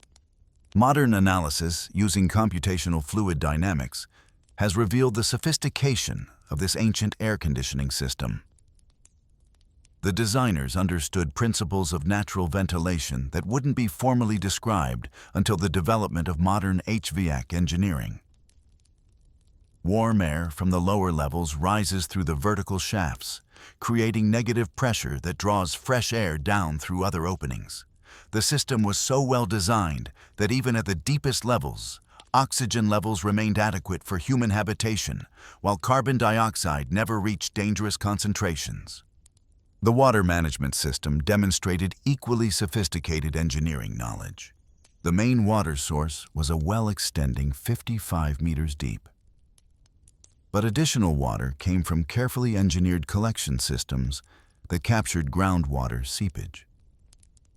The water distribution system ensured that every level of the city had access to clean water, while drainage systems prevented flooding during heavy rains or groundwater fluctuations. Recent engineering analysis has revealed that the ventilation and water systems were integrated in ways that maximized efficiency while providing redundancy in case of system failures. Multiple independent air shafts meant that blocking one or even several wouldn't compromise the entire city's air supply. Similarly, multiple water sources ensured that the city could continue to function even if the main well became contaminated or was deliberately poisoned by enemies. The defensive capabilities of Derinkuyi were as sophisticated as its life support systems. The city featured multiple levels of security, from hidden entrances that could be sealed with massive rolling stones to narrow passages that created natural choke points where small numbers of defenders could hold off much larger attacking forces. The layout created a series of defensive zones, allowing residents to fall back through increasingly secure areas if outer defenses were breached. Modern security analysis using computer modeling has confirmed the effectiveness of these ancient defensive systems. The narrow passages, low ceilings, and multiple direction changes would have made it nearly impossible for attacking forces to use their superior numbers effectively. The ventilation shafts doubled as communication systems, allowing coordinated defense of the entire complex through voice signals passed between levels. The construction process itself required engineering knowledge that challenges assumptions about ancient capabilities. Excavating 18 levels of tunnels and chambers in volcanic rock would have required sophisticated understanding of geology, structural mechanics, and project management. The builders had to ensure that their excavations wouldn't compromise the structural integrity of the levels above while creating spaces large enough to house thousands of people. Geotechnical analysis has revealed the genius of the site selection. The city was carved into a specific type of volcanic rock called tuff, formed from compressed volcanic ash. This material had perfect properties for underground construction. Soft enough to carve with simple iron tools, but hardening when exposed to air. Core samples analyzed in modern laboratories show that the tuff had compressive strength adequate to support the massive underground structure without risk of collapse.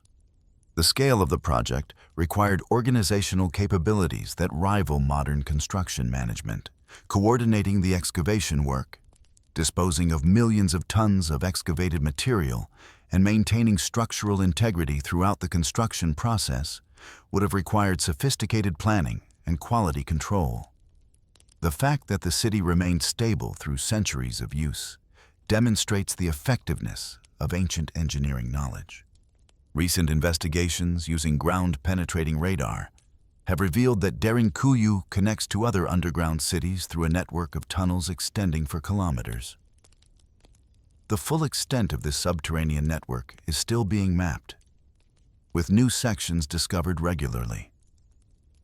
Some tunnels are 8 kilometers long, connecting to the nearby underground city of Kaimakli, and possibly extending to other sites not yet fully explored. The most challenging aspect of understanding Derinkuyu lies in comprehending the social and historical circumstances that motivated such an extraordinary undertaking. Building an underground city capable of housing 20,000 people represents an enormous investment of time, labor, and resources.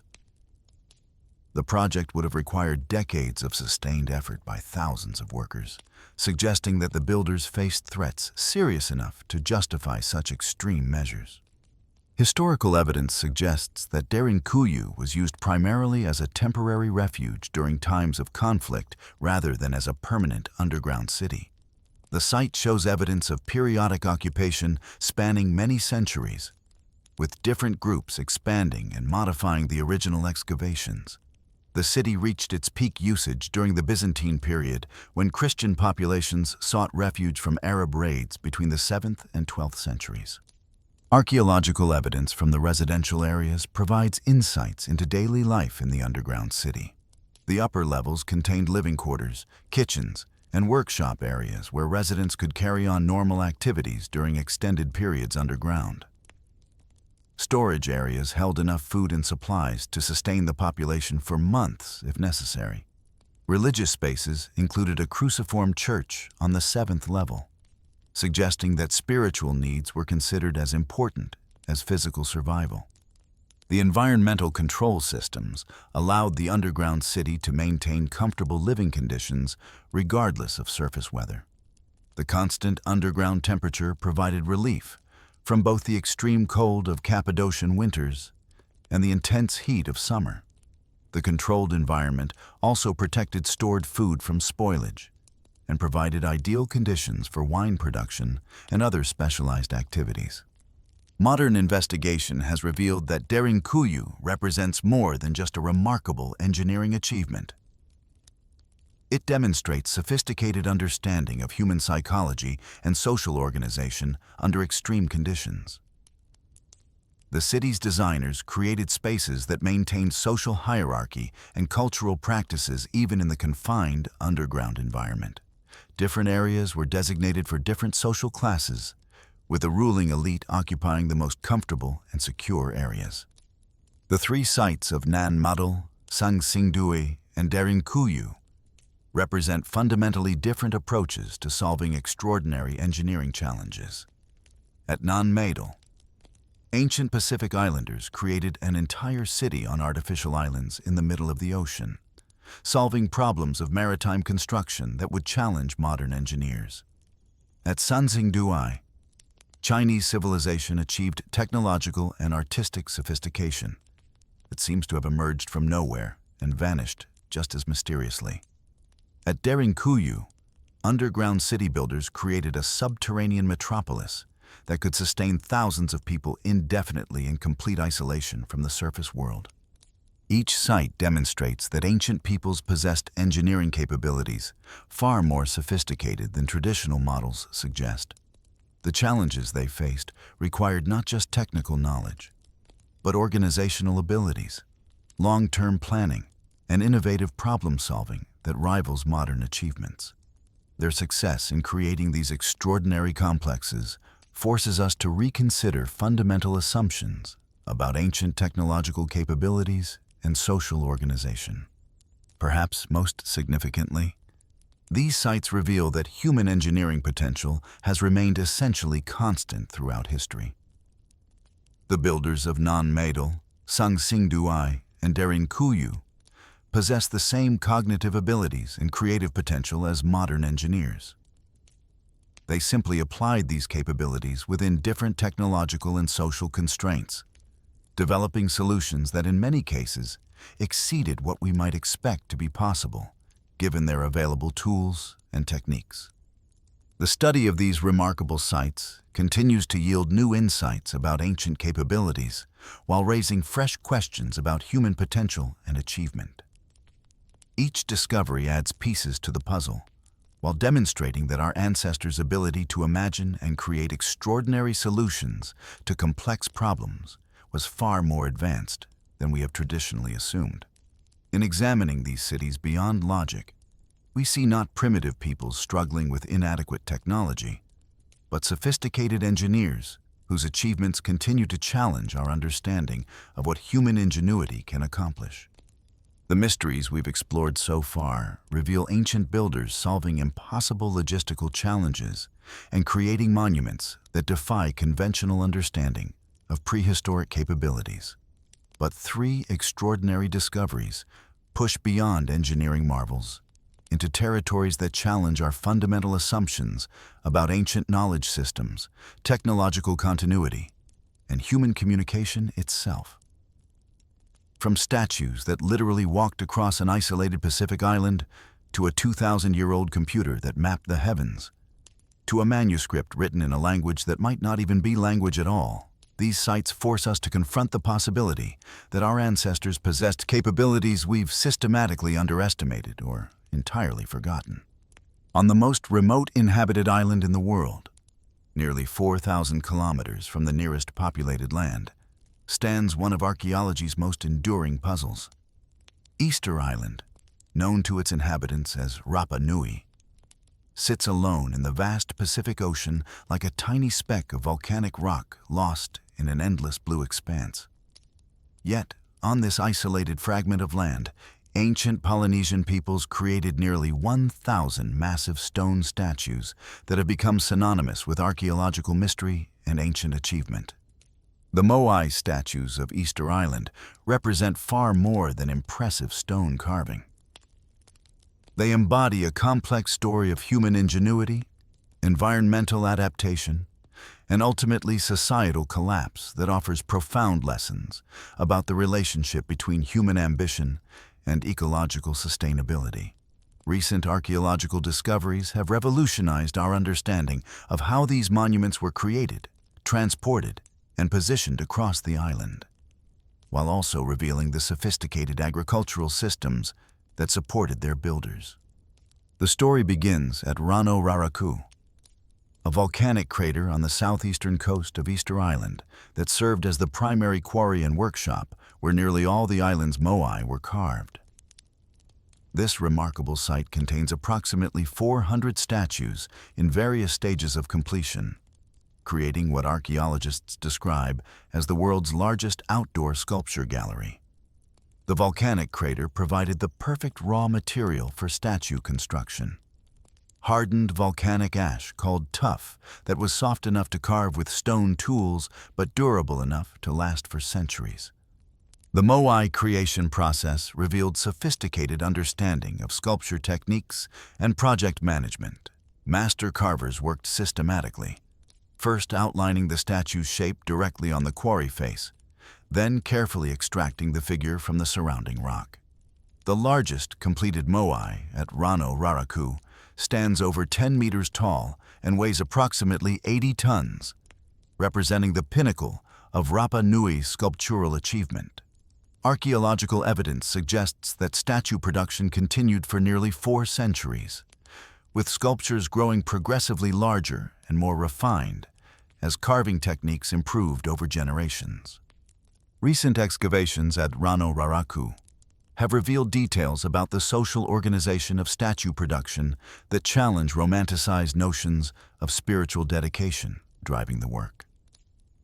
According to early 20th century researcher Catherine Routledge, the statue builders who inhabited the quarry operated more like specialized craftsmen than religious devotees.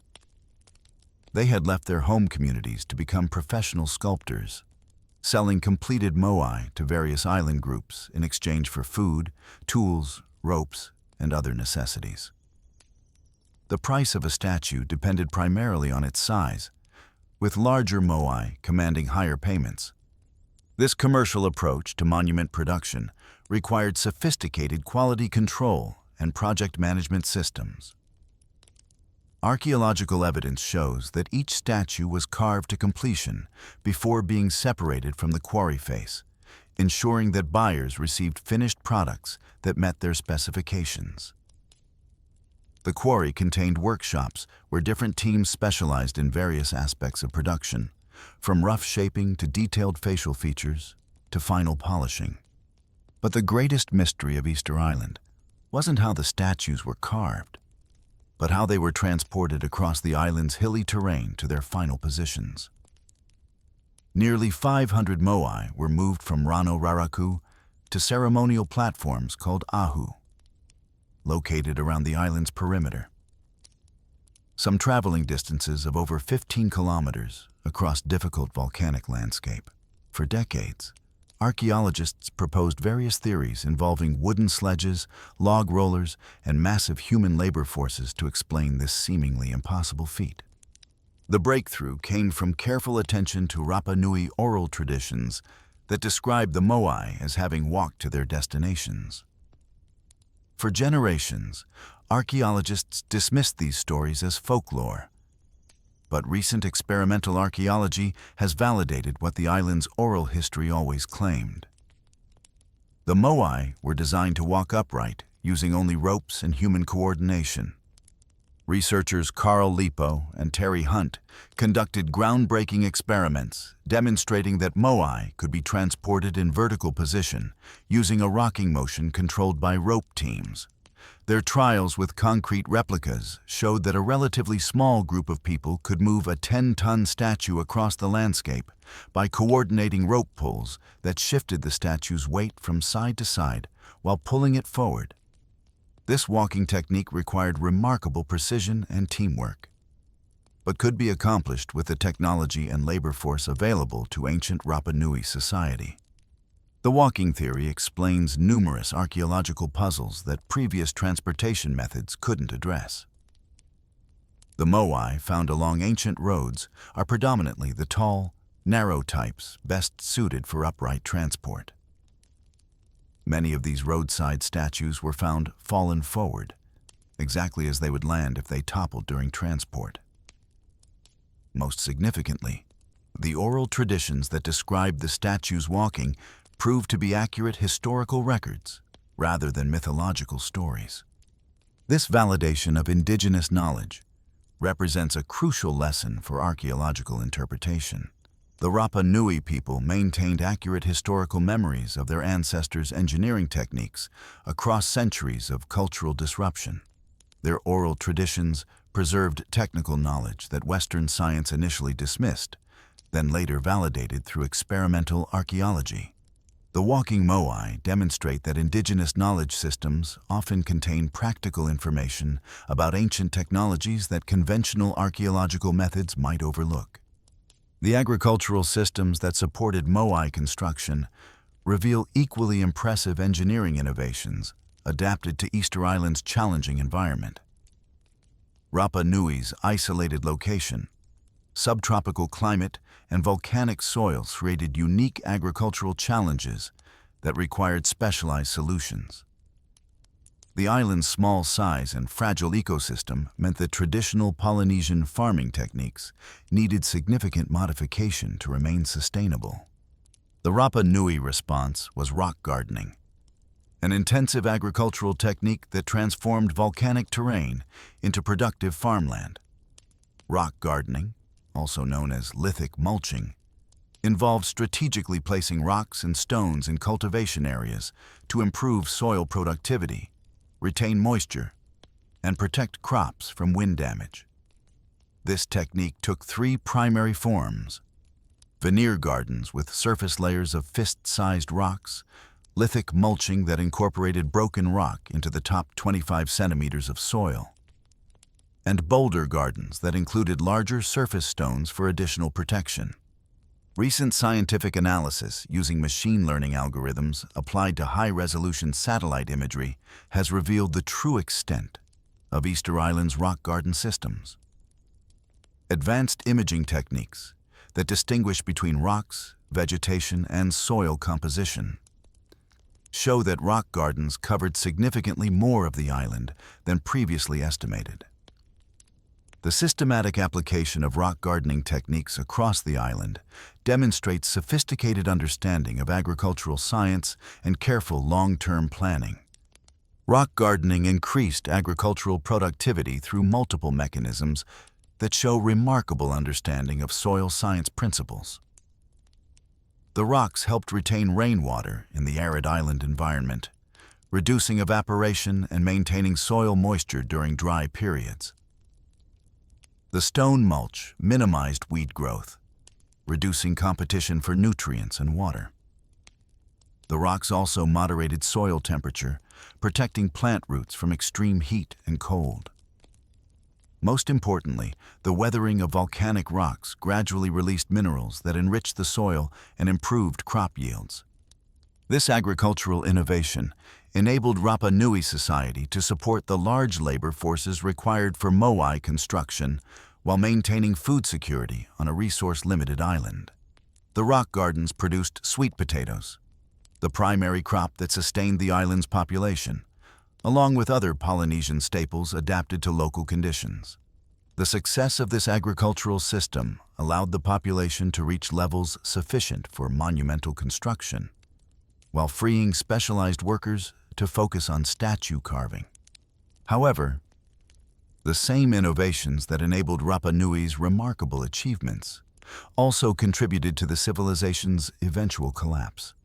The combination of intensive agriculture, deforestation for statue transport, and population growth created environmental pressures that ultimately exceeded the island's carrying capacity. By the end of the 17th century, the Rapa Nui had deforested their island, eliminating the palm forests that had covered the landscape when Polynesian settlers first arrived. The environmental collapse triggered a cascade of social and economic problems that destroyed the complex society responsible for moai construction. Without trees for canoe construction, the islanders lost access to deep-sea fishing that had supplemented their agricultural diet.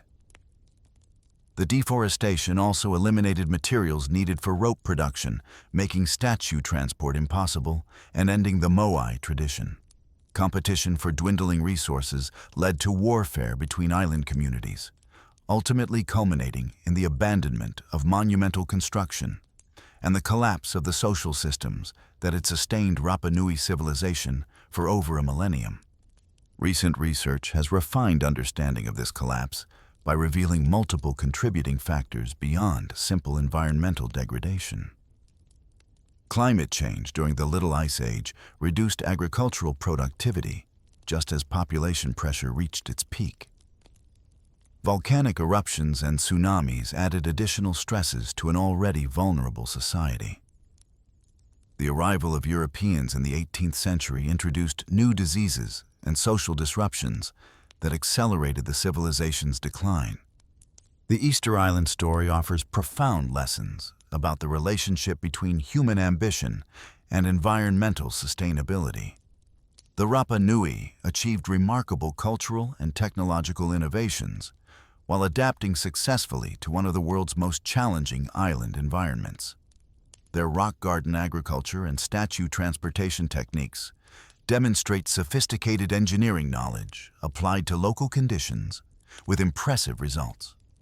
Yet these same achievements created dependencies and environmental pressures that ultimately proved unsustainable. The deforestation required for statue transport eliminated resources essential for long-term survival. The intensive agriculture that supported large populations gradually depleted soil resources. The social complexity that enabled monumental construction also created hierarchies and competition that intensified resource conflicts. The Easter Island experience demonstrates that technological innovation and cultural achievement don't automatically create sustainable societies. Even sophisticated engineering solutions and careful environmental management can fail if population growth and resource consumption exceed ecological limits. The walking moai represent both the pinnacle of Rapa Nui achievement and symbols of the civilization that created them, monuments to human ingenuity that also marked the environmental destruction that accompanied their creation. while the Moai of Easter Island represent mysteries solved through experimental archaeology and indigenous knowledge. The Antikythera mechanism presents a different type of puzzle. Ancient technology so advanced that its very existence challenges our understanding of technological development in the classical world. When Greek sponge divers discovered corroded bronze fragments in a Mediterranean shipwreck in 1901, they had no idea they were looking at what would prove to be the world's oldest known analog computer. The device that emerged from decades of painstaking scientific investigation defied every assumption about ancient Greek technological capabilities. The Antikythera mechanism, constructed sometime between 150 and 100 BCE, contained at least 37 interlocking bronze gears, arranged in a complex mechanical system designed to calculate and display astronomical information with remarkable precision. This wasn't primitive timekeeping or basic calendar calculation. This was sophisticated computational technology that could predict eclipses, track planetary motions, and model complex celestial relationships centuries in advance. The scientific investigation of the Antikythera mechanism required deploying the most advanced archaeological techniques available to modern science. The bronze fragments were so heavily corroded and mineralized after 2,000 years underwater that traditional examination methods revealed virtually nothing about the internal structure. The breakthrough came with the application of high-resolution X-ray computed tomography, allowing researchers to peer inside the corroded mass and reveal the intricate gear systems hidden beneath centuries of marine incrustation. The CT scanning process revealed mechanical complexity that stunned researchers familiar with ancient technology. The device contained gears with teeth cut to precise specifications, assembled in configurations that demonstrated sophisticated understanding of mathematical ratios and mechanical relationships. Some gears were no larger than coins, yet were cut with accuracy that rivals modern machine tools. The gear ratios encoded astronomical periods with precision that matched the best observational data available to ancient Greek astronomers. Advanced imaging techniques revealed another crucial aspect of the mechanism's design: thousands of tiny Greek letters carved into the bronze, creating what amounted to an ancient instruction manual. These inscriptions were invisible to casual observation. Buried under corrosion and mineral deposits, reflectance transformation imaging, a technique that captures how light interacts with surfaces from multiple angles, revealed text that provided crucial insights into the device's function and operation. The inscriptions described how the mechanism displayed information about eclipses, planetary motions, and various calendar systems used throughout the Greek world. The text revealed that the device could predict lunar and solar eclipses decades in advance, track the synodic periods of all 5 planets known to ancient astronomers, and coordinate multiple calendar systems simultaneously. This represented computational capability that wouldn't be matched again until the development of mechanical clocks in medieval Europe, over a millennium later. The mechanical sophistication extended beyond simple gear trains to include differential gearing, a technique that allows one gear system to perform calculations based on the combined motions of 2 input systems.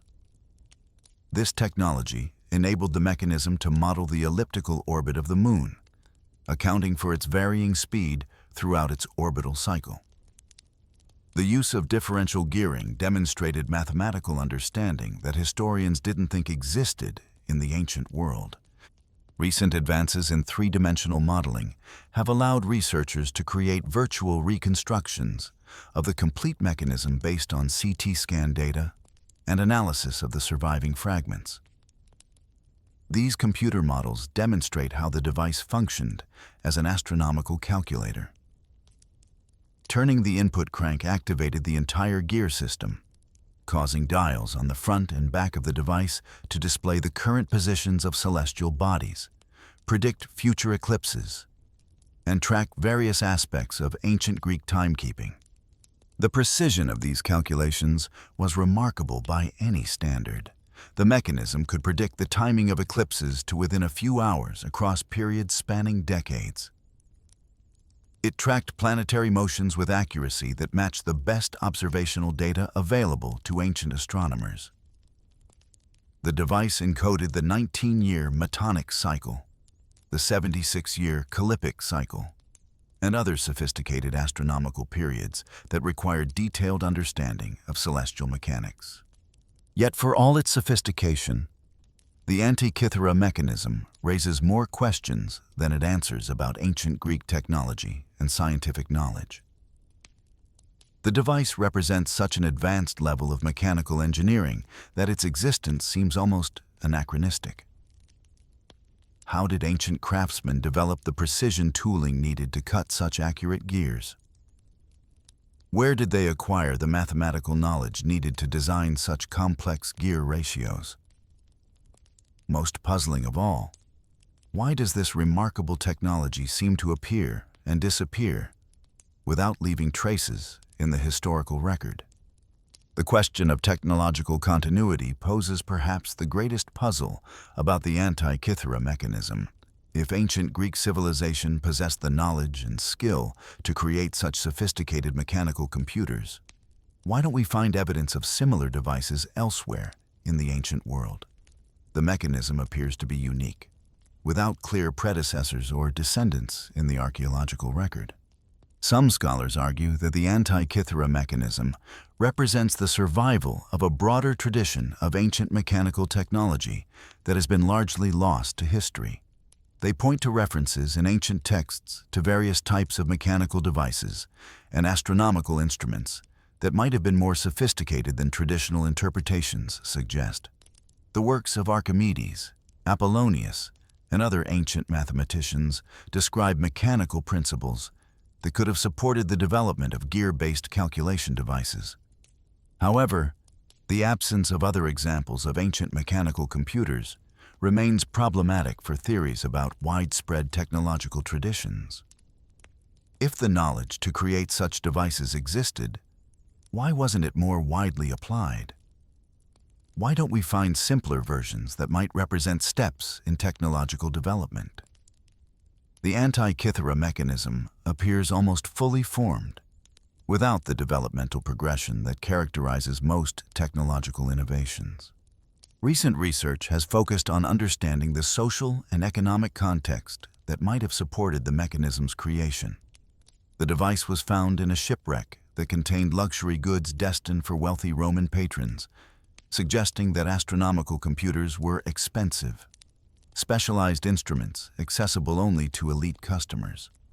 The mechanism may represent a rare example of ancient high technology that was produced in limited quantities for specific clientele rather than being mass-produced or widely distributed. The latest scientific analysis continues to reveal new aspects of the mechanism's design and function. Ultra-high-resolution CT scanning is revealing gear tooth details that weren't visible in earlier scans, while advanced software helps reconstruct missing gear trains based on mechanical constraints and astronomical requirements.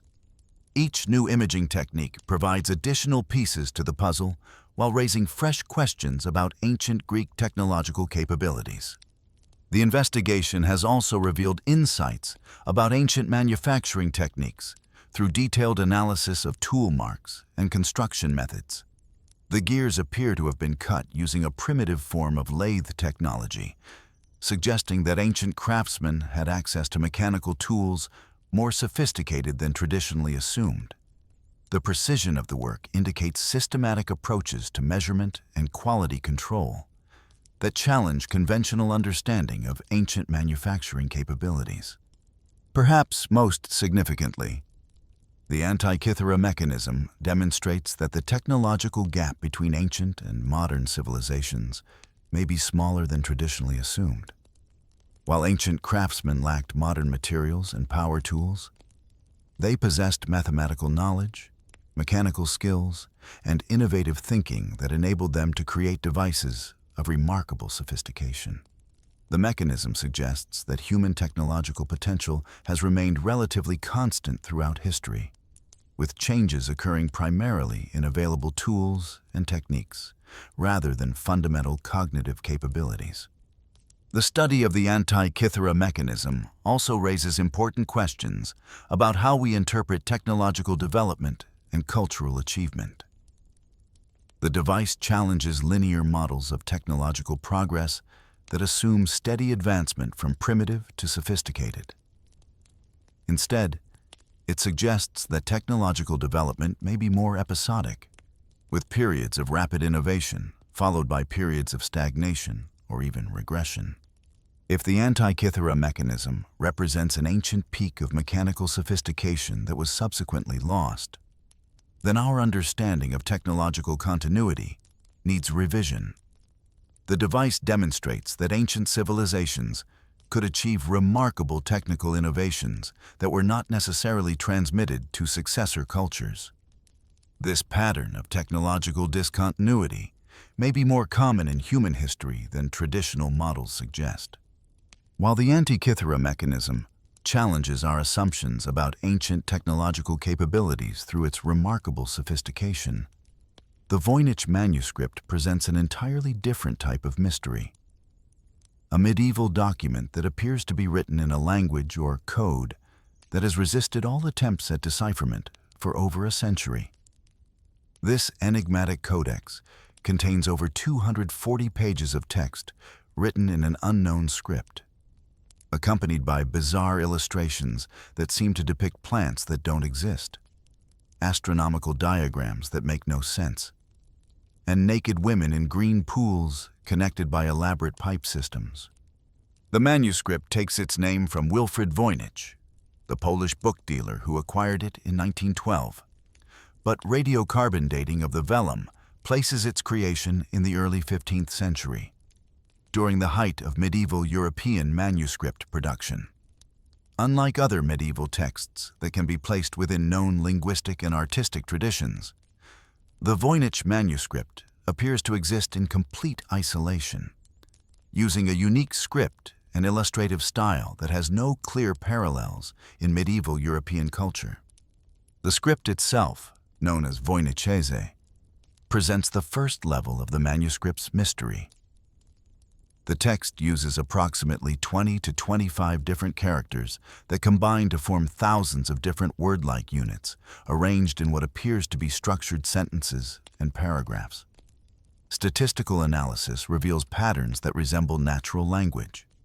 Certain character combinations appear frequently at the beginnings of words, while others constantly appear at endings, suggesting morphological structures like prefixes and suffixes found in real languages. Advanced computational analysis has applied every tool of modern linguistics to understand the structure of Voynichese. The text follows Zipf's law, where word frequency follows predictable mathematical distributions found in all known natural languages. Entropy measurements indicate information density consistent with meaningful communication rather than random symbols or decorative patterns. N-gram analysis reveals recurring patterns and structural regularities that suggest grammatical rules rather than arbitrary symbol combinations. Yet despite these language-like properties, Voynichese differs fundamentally from any known writing system. The script uses far fewer characters than most alphabets, yet creates tremendous vocabulary diversity through complex character combinations. Some letter sequences appear with frequencies that seem unnatural for real language, as if certain sound combinations were artificially favored over others. The rigid rules governing character combinations create patterns that seem more systematic than the flexible structures found in natural languages. Recent machine learning approaches have applied artificial intelligence algorithms originally developed for natural language processing to analyze the manuscript's textual patterns. Neural networks trained on the manuscript have identified hidden structures and recurring motifs that weren't apparent to human analysis. These computational methods reveal complex organizational patterns that support the hypothesis of meaningful linguistic content while raising new questions about the nature of the underlying communication system. The illustrations present their own set of mysteries that compound the textual puzzles. The botanical section contains detailed drawings of plants that appear to combine features from multiple species in ways that create fantasy organisms, rather than realistic botanical illustrations. Some drawings show recognizable elements from known medicinal plants, but combined with roots, leaves, and flowers from completely unrelated species. This mixing of botanical features suggests either artistic invention or possibly the illustration of plants that have since become extinct. Modern botanical analysis has attempted to identify the species depicted in the manuscript's plant illustrations. Some drawings show clear relationships to known medicinal herbs used in medieval European medicine, while others appear to represent plants from distant geographic regions that wouldn't have been familiar to European manuscript creators. A few illustrations seem to depict plants that don't exist anywhere in the natural world, leading to speculation about whether the drawings represent symbolic rather than literal botanical information. The astronomical section contains circular diagrams that appear to show celestial relationships, but the specific astronomical information is unclear. Some researchers have interpreted these diagrams as showing lunar phases, zodiacal relationships, or seasonal calendars, while others suggest they might represent alchemical or astrological concepts rather than observational astronomy. The astronomical illustrations don't match standard medieval astronomical texts, suggesting either innovative approaches to celestial mapping or possibly non-European astronomical traditions. The most puzzling illustrations show groups of nude women in what appear to be bathing pools connected by elaborate plumbing systems. These drawings have been interpreted as everything from alchemical diagrams to medical illustrations showing body systems. Some researchers suggest they might represent spa or bathing facilities, while others propose they could be symbolic representations of physiological processes or even early chemical apparatus. The theories about the manuscript's nature and purpose have evolved significantly as analytical techniques have advanced. The earliest hypothesis proposed that the Voynich manuscript was written in a lost natural language, perhaps a dialect that disappeared from historical records, or a constructed language created for specific purposes. This theory finds support in the statistical properties of the text, which closely match patterns found in real languages. However, the natural language theory faces significant challenges. No known language family produces the character frequency distributions found in Voynichese. The script's rigid combinatorial rules seem more artificial than the flexible structures typical of natural languages. If Voynichese represents a real language, it would have to be unlike any other language known to linguistics, raising questions about whether such a unique linguistic system could have developed naturally. The cipher theory proposes that the manuscript represents encrypted text written in a known language, but disguised using cryptographic techniques. Medieval Europe had sophisticated cryptographic traditions, and the Voynich manuscript's creation date coincides with the development of increasingly complex cipher systems. Some researchers have suggested that the text might be Latin encrypted using polyalphabetic substitution ciphers or more complex cryptographic methods.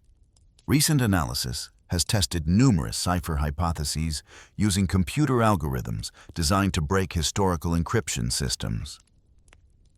While some patterns in the text are consistent with certain types of cipher systems, no proposed decryption method has produced coherent results. The failure of cryptographic approaches doesn't necessarily disprove cipher theories, since the specific encryption method might be unknown or might use techniques not yet tested by researchers.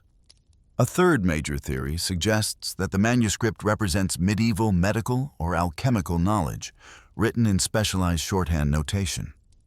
This hypothesis proposes that what appears to be an unknown language is actually heavily abbreviated Latin using notation systems that were common in medieval medical texts.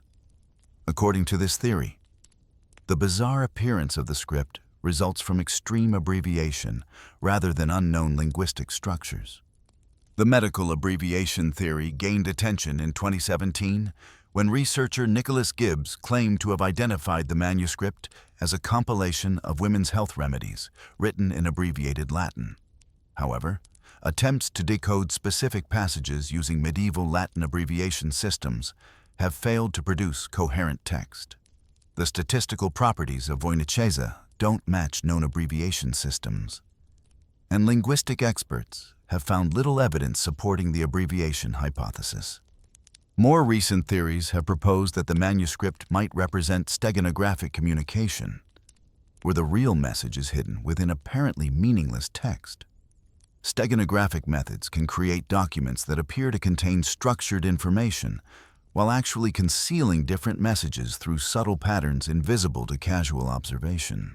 This approach could explain why the manuscript shows language-like properties without actually being readable as normal text. The steganography theory suggests that the true content of the Voynich manuscript might be hidden in aspects of the text that haven't been properly analyzed, such as specific letter positions, line lengths, or relationships between text and illustrations. This approach requires developing new analytical methods, specifically designed to detect hidden information rather than attempting to read the surface text as conventional language.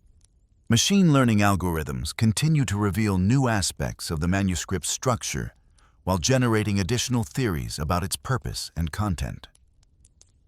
Artificial intelligence systems trained on medieval texts have identified patterns in the Voynich manuscript that suggest connections to known medical, alchemical, and astronomical traditions. These computational approaches have revealed structural similarities to medieval scientific texts that weren't apparent through traditional analysis. The latest research has focused on understanding the manuscript within its broader historical and cultural context. The early 15th century was a period of significant intellectual ferment in Europe, with increased interest in natural philosophy, experimental science, and exotic knowledge from distant cultures. The Voynich manuscript might represent the work of an individual or group attempting to record specialized knowledge using innovative notation systems that combined multiple intellectual traditions. Perhaps most significantly, the ongoing study of the Voynich manuscript demonstrates the limitations of our current understanding of medieval intellectual culture and communication systems. The manuscript suggests that medieval Europe may have included intellectual communities and knowledge traditions that aren't well represented in surviving historical records. Whether the manuscript represents encrypted scientific knowledge, innovative linguistic experimentation, or sophisticated hoax, it clearly demonstrates that medieval intellectual culture was more diverse and complex than traditional historical accounts suggest. The pattern that emerges from studying the walking moai, the Antikythera mechanism, and the Voynich manuscript reveals fundamental gaps in our understanding of human knowledge systems and technological development.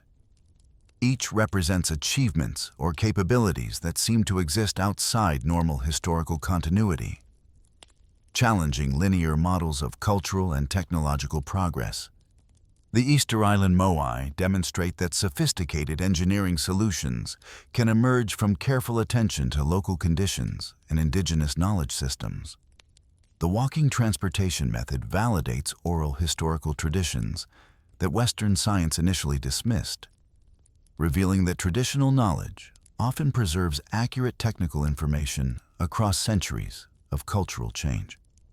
The agricultural innovations that supported moai construction show how human societies can develop sustainable adaptations to challenging environments, even as they also demonstrate the dangers of exceeding ecological limits. The Antikythera mechanism represents technological sophistication that challenges assumptions about ancient capabilities while raising questions about technological continuity and cultural transmission. The device demonstrates that ancient civilizations could achieve remarkable innovations that weren't necessarily passed on to successor cultures. suggesting that technological development may be more episodic and fragile than commonly assumed. The Voynich manuscript challenges our understanding of medieval intellectual culture and communication systems, suggesting that historical periods may contain knowledge traditions and linguistic innovations that aren't well represented in surviving records. Whether the manuscript represents successful or failed attempts at creating new forms of written communication, it demonstrates that human intellectual creativity consistently pushes beyond conventional boundaries. Together, these three mysteries illustrate that human achievement often transcends the technological and cultural limitations that we assume characterized particular historical periods. They demonstrate that our ancestors possessed cognitive capabilities, creative potential, and problem-solving skills that remained essentially constant throughout history, even as the specific tools and techniques available to them varied dramatically across time and place. Most importantly, these sites remind us that the human story contains far more diversity, creativity, and achievement than our traditional historical narratives acknowledge. Each represents evidence that past civilizations developed solutions, created innovations, and achieved capabilities that we're still working to understand and appreciate. In studying these walking giants, clockwork cosmos, and indecipherable mysteries, we encounter not primitive peoples struggling with inadequate resources, but sophisticated human beings whose achievements continue to challenge and inspire our understanding of what human creativity can accomplish. Throughout our exploration of ancient mysteries, we've encountered monuments that challenge our understanding of prehistoric engineering and artifacts that push the boundaries of what we thought ancient civilizations could achieve. But some discoveries occupy an entirely different category of mystery. These aren't just impressive monuments or sophisticated devices. They're enigmas that seem designed to confuse us, artifacts that appear to serve purposes we can't fathom, and documents that might be elaborate deceptions masquerading as historical records. From a copper scroll that promises treasure but yields only empty holes to Roman objects so purposeless they've spawned 50 different theories about their function. These mysteries force us to confront an uncomfortable possibility: that some ancient artifacts might be exactly what they appear to be on the surface, while others might be elaborate puzzles we're not equipped to solve. The story begins in 1952, when French archaeologist Henri de Contenson was conducting routine excavations in Cave 3 at Khirbet Qumran, near the Dead Sea. His team had been finding fragments of ancient scrolls for years, carefully preserved religious and philosophical texts that would revolutionize understanding of ancient Jewish culture. But what they discovered on March 14th would prove to be unlike any other manuscript in the entire Dead Sea collection. Hidden in a niche in the cave wall were two corroded copper rolls, green with age and too fragile to unroll without destroying them completely. The copper scroll, as it became known, represented a complete departure from the other Dead Sea manuscripts. While the parchment and papyrus scrolls contained religious commentaries, biblical texts, and community regulations, this metal document appeared to be something entirely different: a detailed inventory of hidden treasure. When the corroded copper was finally cut into readable strips in 1956 using a specialized machine at Manchester University, the text revealed not spiritual wisdom or theological debate, but what appeared to be the world's oldest treasure map. The scroll's contents were extraordinary by any standard. Written in Hebrew with occasional Greek letters, it described 64 separate locations where enormous quantities of gold, silver, and precious artifacts had been hidden throughout the Judean wilderness. The quantities mentioned were staggering: over 200 tons of gold and silver, making it the largest treasure hoard described in any ancient document. Entry after entry detailed specific hiding places with measurements in cubits, references to landmarks like pools and tombs, and descriptions of buried containers filled with precious metals. But here's where the mystery deepens into something approaching the absurd. Despite the scroll's precise directions and specific landmarks, despite over 70 years of searching by professional archaeologists and amateur treasure hunters, despite the application of ground-penetrating radar and satellite imagery to likely locations, not a single cache of treasure described in the Copper Scroll has ever been found. Not one gold coin, not one silver vessel, not even a pottery fragment that might indicate where treasure was once buried and later removed. The search efforts have been extensive and systematic. John Marco Allegro, one of the original Dead Sea Scrolls scholars, became obsessed with finding the treasure and led several expeditions to locations mentioned in the scroll during the late 1950s and early 1960s. He believed he had identified the first 3 treasure locations at Hyrcania, the site of a Hasmonean palace, and excavated tunnels that extended over 300 feet into the hillside. But despite years of digging and the investment of considerable resources, Allegro's expeditions found nothing but empty tunnels. Modern treasure hunting has employed increasingly sophisticated technology. Ground-penetrating radar surveys have examined dozens of locations mentioned in the scroll, looking for buried chambers or metal objects that might correspond to the treasure descriptions. Satellite imagery has been used to identify ancient landmarks and archaeological features that might match the scroll's references to pools, walls, and buildings. Computer analysis has attempted to decode the scroll's measurements and directions, creating detailed maps of where the treasures should be located. Yet, every search has ended in disappointment. The locations that can be identified from the scroll's descriptions either contain no buried artifacts or have been so thoroughly disturbed by centuries of occupation that any ancient deposits would have been discovered long ago.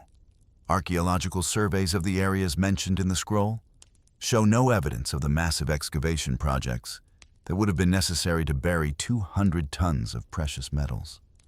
The complete absence of archaeological evidence for the treasure raises fundamental questions about the scroll's purpose and authenticity. If the treasure never existed, why would someone invest the considerable time and expense required to create a detailed inventory on precious copper sheets? If the treasure did exist but was discovered and removed in antiquity, why is there no historical record of such an enormous find? If the treasure descriptions are symbolic rather than literal, what do the symbols mean, and why are they presented as concrete geographic directions? Recent scholarship has proposed several theories to explain the Copper Scroll's puzzling contents and the complete absence of corresponding archaeological evidence. The most straightforward interpretation suggests that the treasure was indeed real, but was discovered and confiscated by Roman authorities during the various Jewish revolts of the 1st and 2nd centuries CE. This theory finds some historical support in Roman accounts of vast quantities of gold and silver captured during the conquest of Jerusalem, but doesn't explain why no traces of the treasure's removal can be found at the locations specified in the scroll. A second theory proposes that the Copper Scroll describes temple treasures that were hidden during the Bar Kokhba revolt of 132 to 135 CE, then never recovered because the people who buried them were killed or displaced during the revolt's suppression. This interpretation places the scroll's creation much later than originally thought, suggesting it was hidden at Qumran by refugees who hoped to return after the revolt ended successfully. The theory explains both the scroll's detailed knowledge of treasure locations and the absence of archaeological evidence, since the original treasure hiders never survived to reclaim their deposits. However, the most radical interpretation suggests that the Copper Scroll might be an elaborate ancient hoax, created to deceive treasure hunters or to serve purposes we don't understand. This theory points to the suspicious precision of the directions, which seem designed to send searchers to specific locations without providing enough information to actually find anything. The scroll's use of expensive copper, traditionally reserved for important documents, might have been intended to lend credibility to false information. The hoax theory gains support from the scroll's isolation within the Dead Sea collection, unlike other Qumran manuscripts, which can be connected to known Jewish religious traditions and historical contexts. The Copper Scroll appears to have no parallels in ancient literature or archaeological evidence.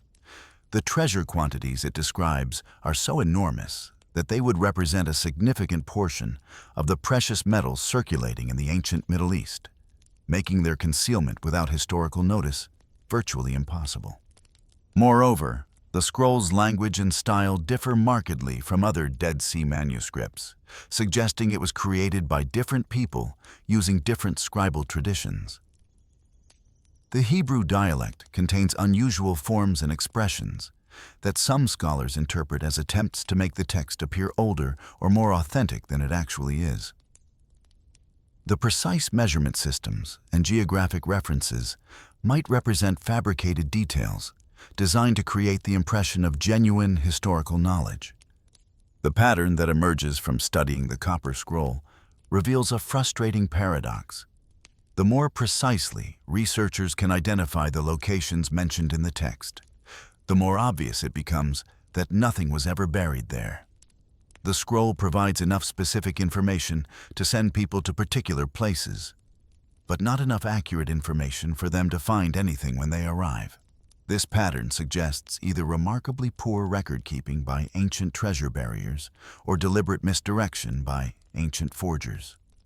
Yet, even if the Copper Scroll represents an ancient deception, it demonstrates remarkable knowledge of Judean geography and topography that would have required extensive familiarity with the region. The scroll's creator possessed detailed understanding of local landmarks, measurement systems, and construction techniques that suggests intimate knowledge of the area during the late Second Temple period.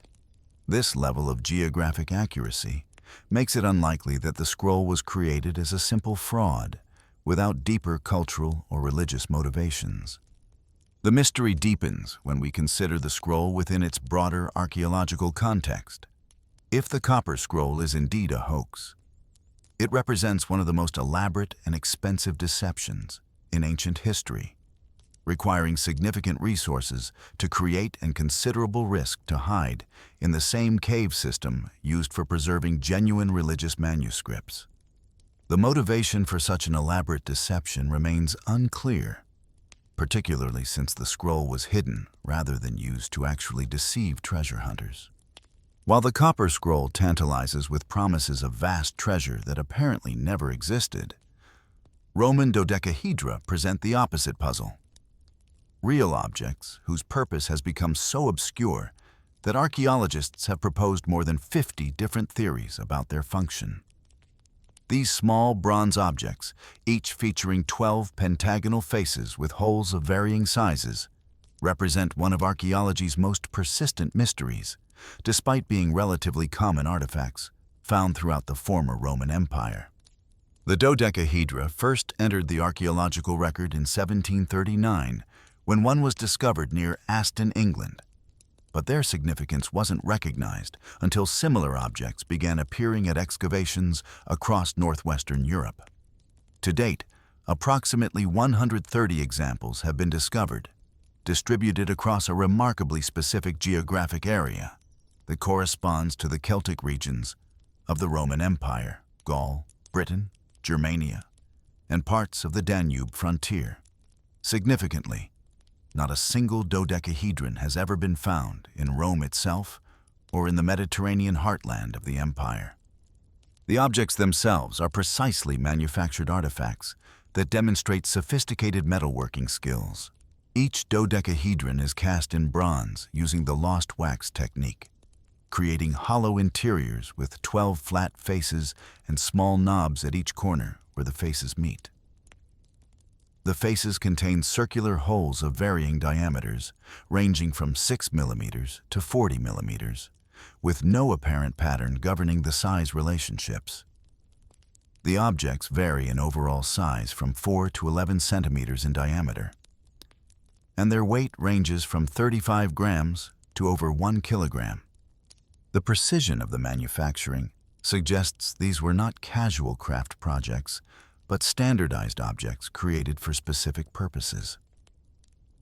The dodecahedral shape itself demonstrates mathematical sophistication, as the dodecahedron is one of the 5 Platonic solids that had been studied by Greek geometers for centuries. Creating such precise geometric forms in bronze required understanding of both advanced mathematics and sophisticated casting techniques. Yet despite their obvious importance to their creators, Roman dodecahedra have left virtually no trace in contemporary literature or artistic representations. No Roman writer mentions them. No contemporary illustrations show them in use. And no inscriptions provide clues about their function. This absence from the historical record is particularly puzzling given that Romans were typically meticulous record keepers who documented everything from military equipment to household utensils. The geographic distribution of dodecahedra provides crucial clues about their function and cultural significance.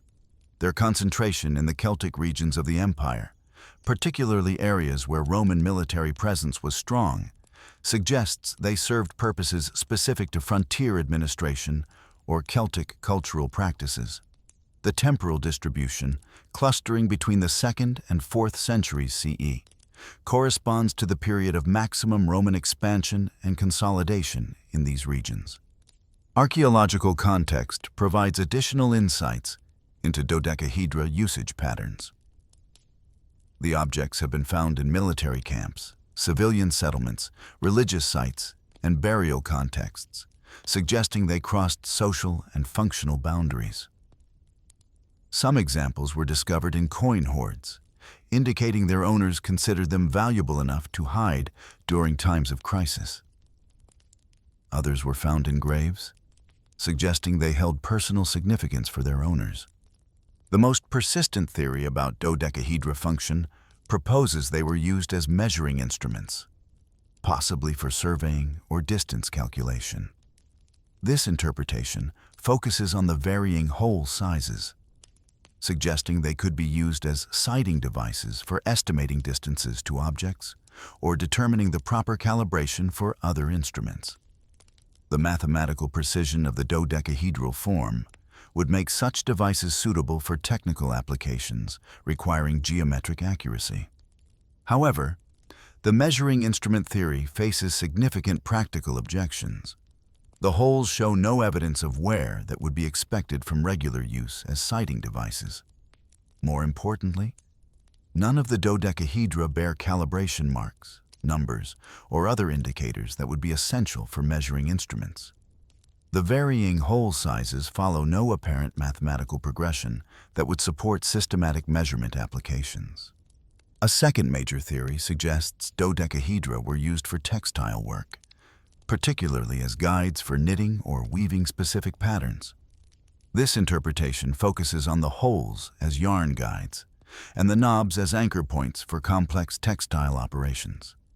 Experimental archaeology has demonstrated that dodecahedra can indeed be used for certain types of fiber work, particularly creating tubular knitted structures like fingers of gloves or socks. The textile theory finds support in the geographic distribution of dodecahedra, which corresponds to regions where complex textile production was economically important during the Roman period.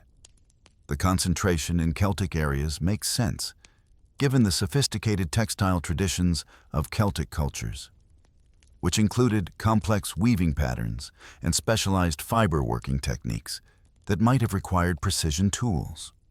Yet the textile theory also encounters significant problems.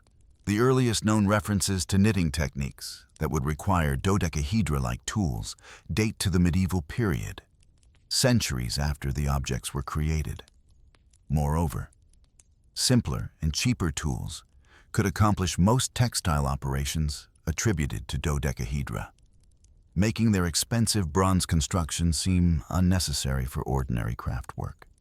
Religious and ritual interpretations represent a third category of theories about dodecahedra function. These interpretations focus on the object's symbolic significance rather than their practical utility, suggesting they served as cult objects in Celtic religious traditions that were adapted or tolerated by Roman authorities. The dodecahedral form has mathematical properties that could have held symbolic meaning in ancient number mysticism and geometric philosophy. The ritual theory finds support in the discovery of dodecahedra in religious contexts and burial sites, suggesting they held spiritual significance for their owners. The expensive bronze construction and precise geometric form would be appropriate for religious artifacts that needed to demonstrate the skill and devotion of their creators. The absence of wear marks could indicate they were ceremonial objects used only for special occasions rather than everyday tools. However, the ritual interpretation struggles to explain the consistent form and distribution of dodecahedra across diverse cultural regions. If they were religious objects, we would expect more variation in design and decoration to reflect local religious traditions. The standardized appearance suggests functional rather than symbolic purposes, undermining theories about religious significance. Recent research has applied increasingly sophisticated analytical techniques to understand dodecahedra construction and usage patterns. X-ray fluorescence analysis has revealed details about bronze composition and manufacturing techniques, while microscopic examination has searched for wear patterns that might indicate specific functions. Computer modeling has tested various theories about practical applications, while statistical analysis has examined the relationships between hole sizes and overall dimensions. These scientific approaches have eliminated some theories while supporting others, but have not resolved the fundamental mystery of dodecahedra purpose. The objects clearly represent sophisticated manufacturing applied to precise geometric forms, but the specific applications for which they were created remain elusive. The combination of mathematical precision, expensive materials, wide distribution, and complete absence from historical records creates a unique puzzle that challenges conventional approaches to archaeological interpretation. The most recent theoretical approaches have focused on understanding dodecahedra as products of specific historical circumstances rather than universal tools with obvious functions. This contextual approach examines the objects within the broader framework of Roman frontier administration, Celtic cultural adaptation, and the economic systems that supported specialized craft production in provincial regions. One promising line of research suggests dodecahedra might have served administrative functions related to Roman military or taxation systems. The precise measurements and standardized forms could have been used for quality control in manufacturing, verification of weights and measures, or assessment of coin authenticity. The concentration in frontier regions makes sense given the importance of standardized measurement systems for military logistics and economic administration. Another contextual approach examines dodecahedra as status symbols or guild markers that demonstrated the technical skill of their creators. The sophisticated bronze casting and precise geometric forms would have required considerable expertise, making the objects suitable for proving metalworking capabilities or marking membership in craft organizations. The expense involved in their creation suggests they were accessible only to skilled craftsmen or wealthy patrons. Yet even these contextual interpretations face the persistent problem of documentary silence. If dodecahedra served important administrative functions or represented significant status symbols, their complete absence from Roman literature and legal documents becomes difficult to explain. The mystery deepens rather than resolves as our analytical techniques become more sophisticated and our understanding of their manufacturing increases. While Roman dodecahedra represent real objects whose functions have become mysterious, the Baghdad Battery occupies yet another category of archaeological enigma. Artifacts whose proposed functions seem so anachronistic that they challenge basic assumptions about technological development. Discovered in 1936 near Baghdad, Iraq. This collection of ceramic jars, copper cylinders, and iron rods has been interpreted as evidence for ancient electrical knowledge that preceded modern battery technology by over 2 millennia. The discovery occurred during routine excavation work at Kujut Rabu, near the ancient Parthian capital of Ctesiphon. Workers uncovered a ceramic jar approximately 13 centimeters tall, containing a copper cylinder into which fit an iron rod. The components were held together with bitumen, creating what appeared to be a complete galvanic cell capable of generating electrical current when filled with acidic solution. The discovery's archaeological context placed it firmly within the Parthian period, dating between 250 BCE and 224 CE.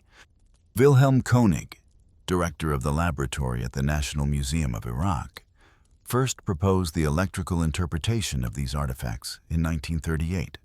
Koenig suggested that the objects functioned as batteries used for electroplating gold onto silver objects, a technique that would explain the remarkably thin and uniform gold coatings found on many Parthian and Sasanian artifacts.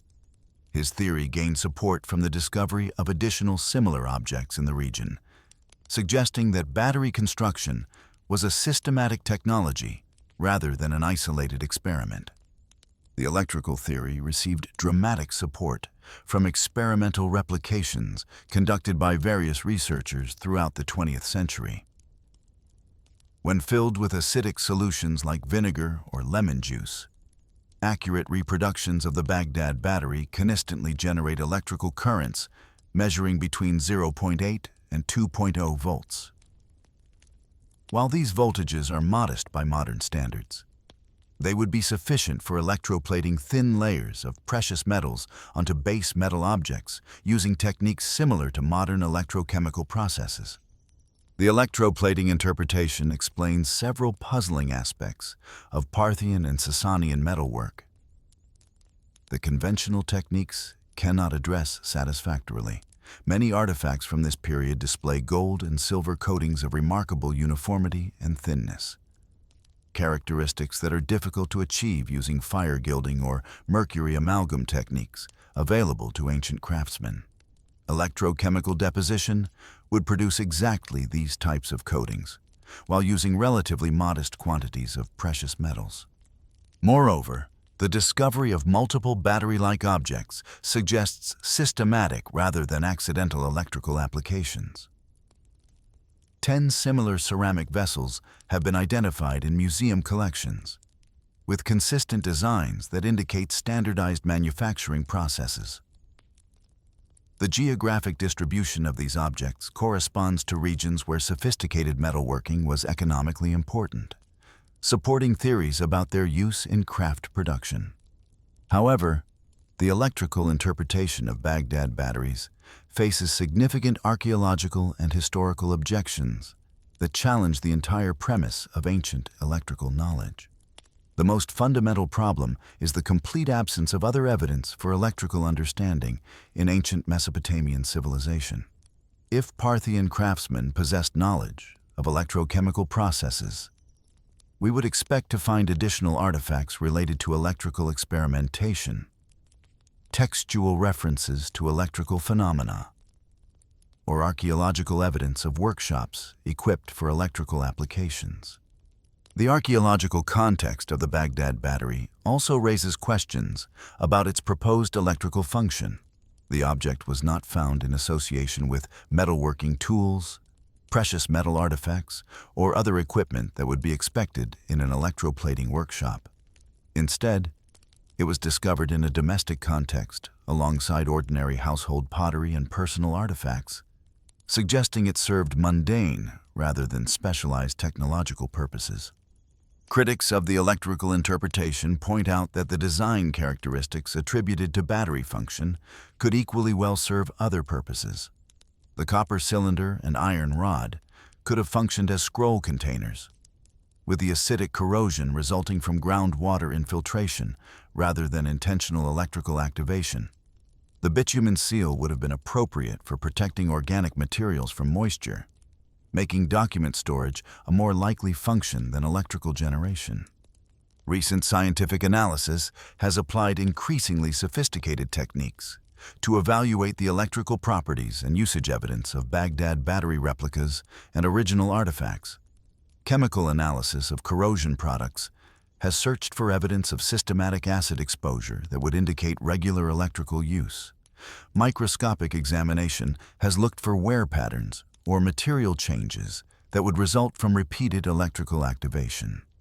These investigations have produced mixed results that neither definitively support nor conclusively refute electrical interpretations. While replica batteries consistently generate measurable electrical currents, original artifacts show no clear evidence of systematic electrical usage.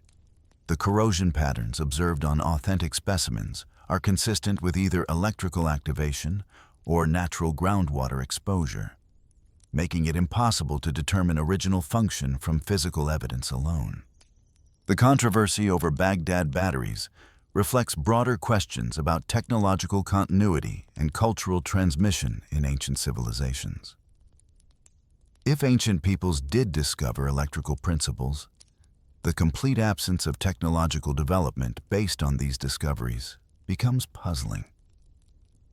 Unlike other ancient innovations that were refined and expanded over time, alleged electrical knowledge seems to have appeared and disappeared without leaving lasting traces in subsequent civilizations.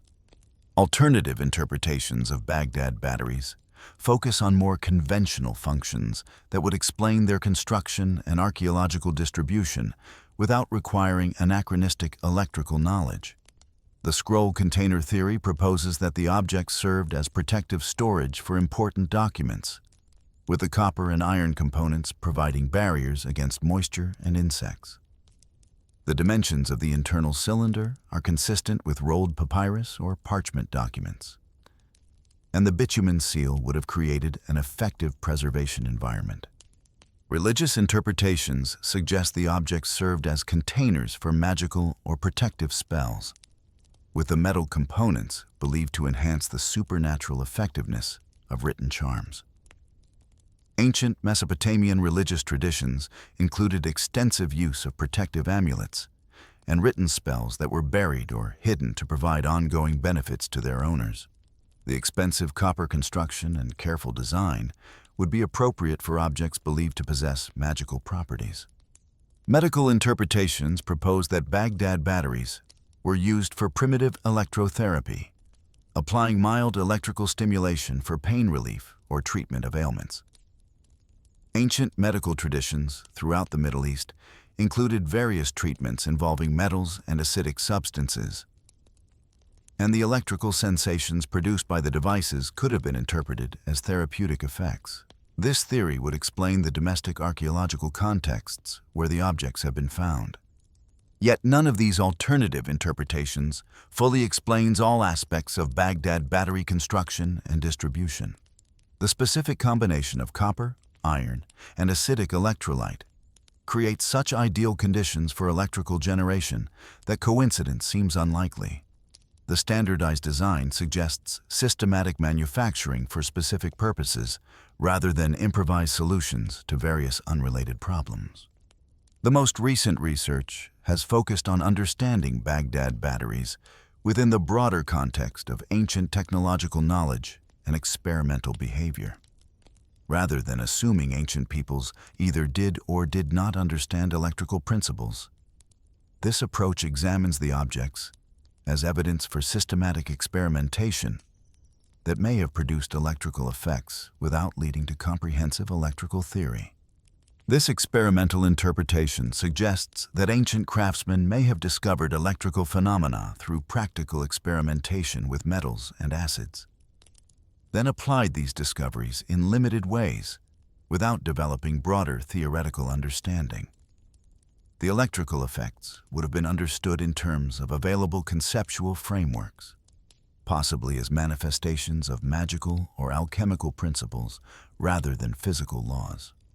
The pattern that emerges from examining the copper scroll, Roman dodecahedra, and Baghdad batteries reveals a fundamental challenge in archaeological interpretation. Distinguishing between genuine ancient achievements and modern projections of our own expectations onto ambiguous evidence. Each artifact presents compelling evidence for remarkable ancient capabilities while simultaneously raising questions about the reliability of that evidence. The Copper Scroll demonstrates how detailed ancient documents can appear to provide precise historical information while actually leading researchers on fruitless pursuits for treasure that may never have existed.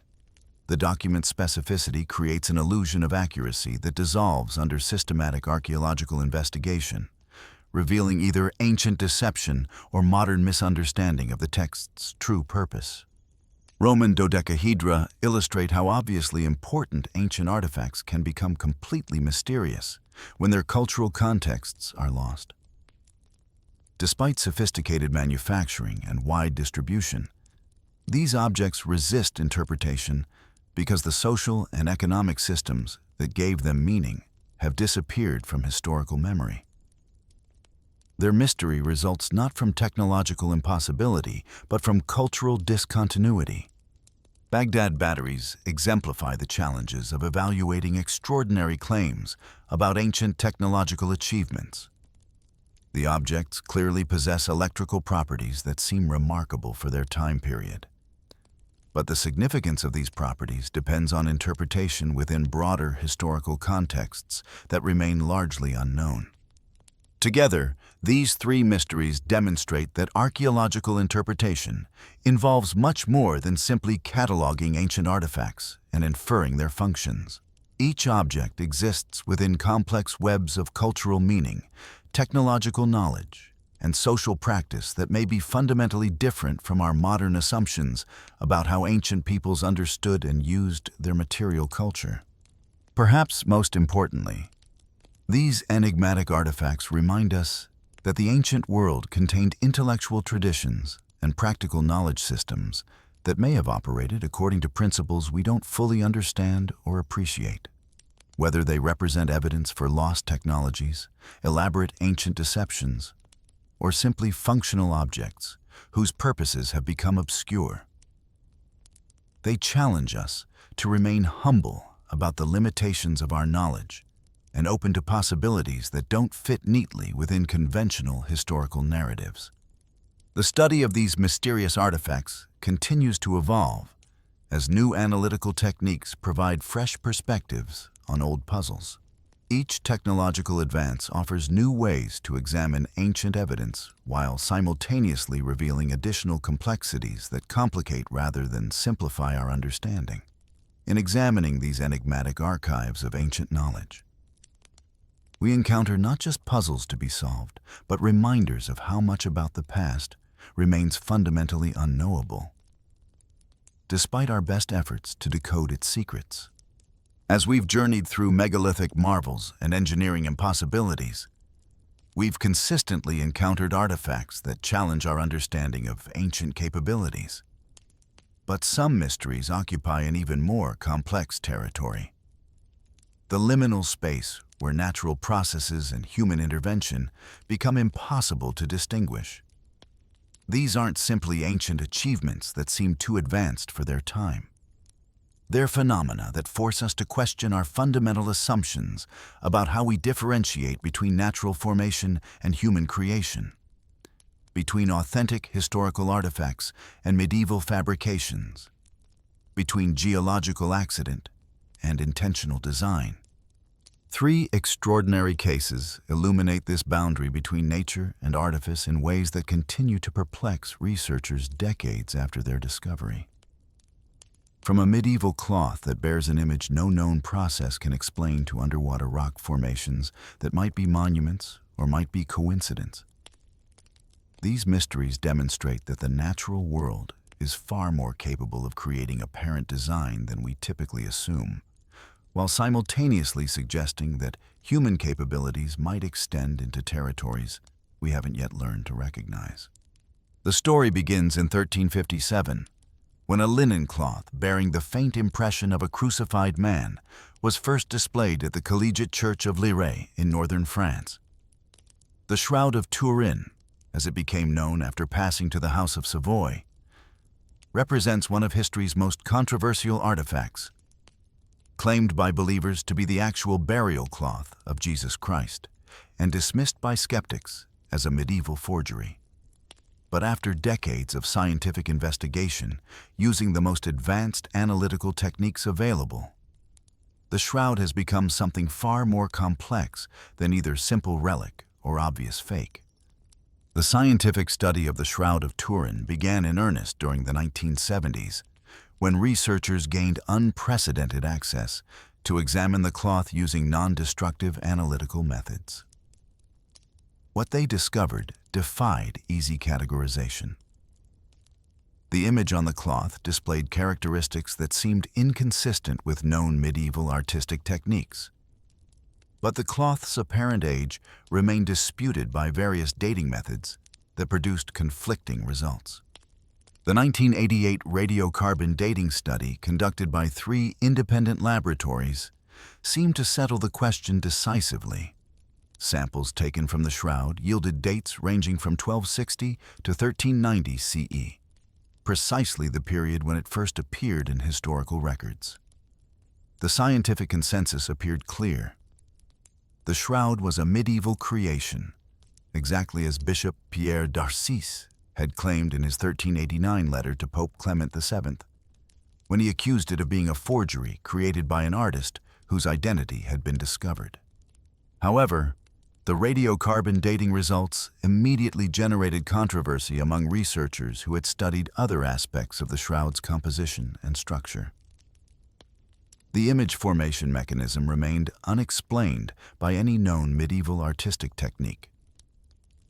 While chemical analysis of supposed blood stains revealed characteristics consistent with actual human blood rather than paint or dye, these findings suggested a level of sophistication in medieval forgery that seemed implausible, given contemporary artistic and technological capabilities. Recent reanalysis of the radiocarbon dating has raised questions about the validity of the medieval date. The samples used for carbon dating were taken from a corner of the cloth that showed evidence of medieval repairs and contamination from handling. Spectroscopic analysis has revealed that the tested area contains cotton fibers and different dyes that don't appear elsewhere on the shroud, suggesting the samples came from patches rather than original fabric. Moreover, the carbon dating methodology assumes that the cloth maintained a closed system with respect to carbon exchange throughout its history. But the shroud has been exposed to fires, floods, and extensive handling that could have introduced newer carbon through bacterial contamination, smoke deposits, or other environmental factors. Recent studies have suggested that these contamination sources could shift radiocarbon dates by several centuries, making artifacts appear younger than their actual age. The mystery deepens significantly when examining the mechanism of image formation. The image on the shroud is not painted, dyed, or created by any known artistic medium. Instead, it results from subtle chemical changes in the topmost fibers of the linen that create a discoloration visible only from a distance.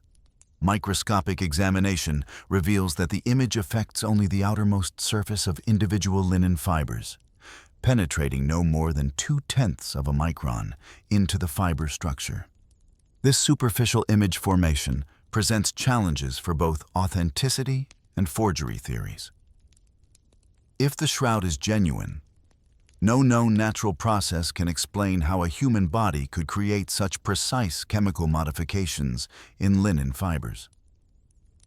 If the shroud is a medieval forgery, no known artistic technique from that period could produce such subtle and sophisticated image formation without using detectable pigments or binding agents. Advanced imaging techniques have revealed additional puzzling characteristics of the shroud image. The discoloration contains 3-dimensional information that allows computer reconstruction of the original body's surface topography.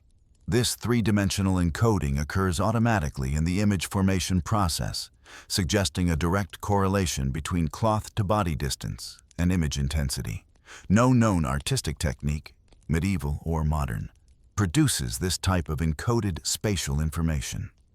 The image also displays characteristics of a photographic negative. with light and dark areas reversed compared to normal human perception. This property wasn't recognized until 1898 when Secondo Pie first photographed the shroud and discovered that his photographic negative revealed a positive image with remarkable clarity and detail. The negative properties suggest an image formation process that operates according to principles unknown in medieval Europe. Spectroscopic analysis has identified the chemical basis of the image discoloration as oxidation and dehydration of the linen cellulose structure. The chemical changes are consistent with the effects of heat or ultraviolet radiation applied with extraordinary precision to create the image patterns. But no known source of such precisely controlled energy existed in medieval times, making forgery through known medieval techniques essentially impossible. Recent theoretical work has proposed that the image could result from a brief, intense burst of radiation emanating from within the cloth. This radiation hypothesis could explain both the superficial nature of the image formation and the three-dimensional encoding of spatial information. However, no known physical process could produce such radiation from a human body, making this explanation scientifically implausible regardless of the shroud's historical authenticity. Blood evidence on the shroud presents additional complications for both authentication and forgery theories. Spectroscopic analysis has confirmed the presence of hemoglobin, bilirubin, and other components consistent with aged human blood. The blood patterns correspond anatomically to wounds described in Gospel accounts of crucifixion, including flows from the scalp consistent with a crown of thorns and arm positions consistent with crucifixion stress. However, the blood evidence also contains anomalies that complicate interpretation. Some researchers have identified components that suggest the presence of paint or dye mixed with blood, while others argue that apparent pigments result from natural chemical changes in aged blood exposed to environmental contaminants. The blood patterns themselves show characteristics that some forensic experts consider inconsistent with natural blood flow from wounds. The ongoing scientific investigation of the Shroud of Turin has failed to produce consensus about either its age or its authenticity.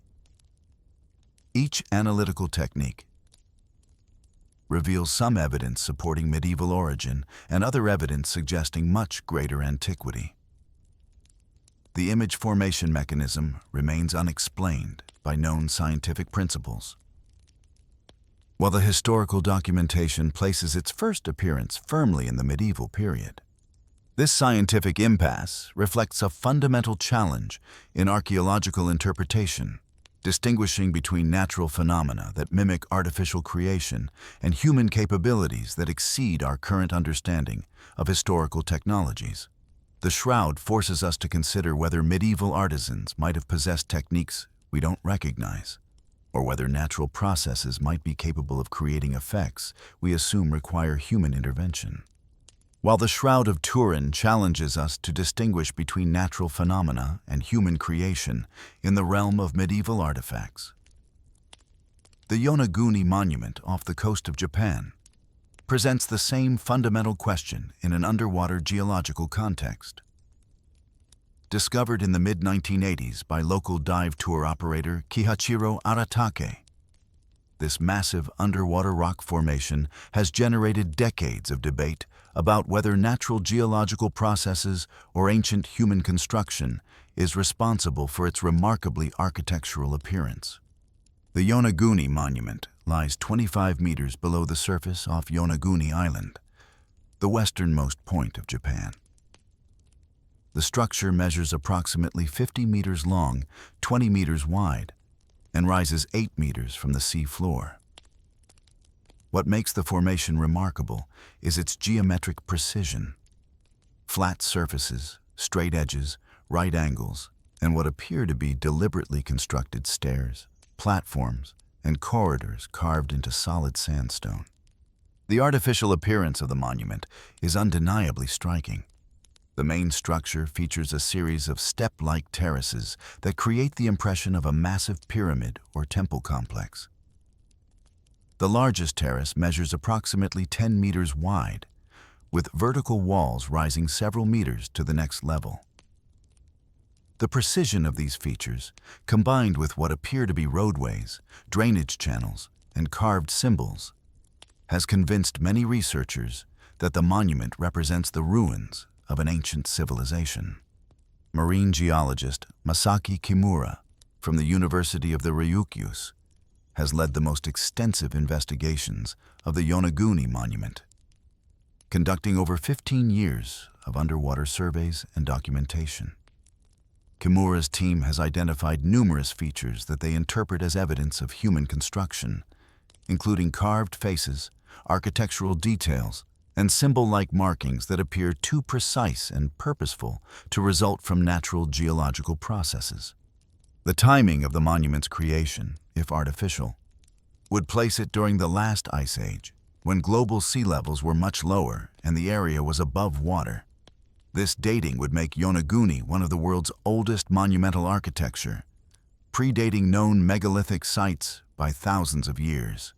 The implications for understanding prehistoric human capabilities would be revolutionary, suggesting that sophisticated stoneworking and architectural planning existed much earlier than currently accepted. However, the interpretation of Yonaguni as artificial construction faces strong opposition from geologists who argue that all observed features can be explained by natural rock fracturing and erosion processes. The monument is carved from Miocene epoch sandstone that exhibits natural bedding planes and joint structures that fracture along predictable geometric patterns. These structural weaknesses in the rock create natural breaking points that produce straight edges and right angles without human intervention. The geological formation process involves several mechanisms that can create apparently artificial features.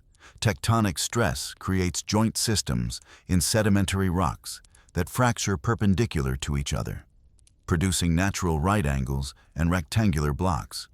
Differential erosion along these joint planes creates step-like features as softer rock layers are removed while harder layers remain intact.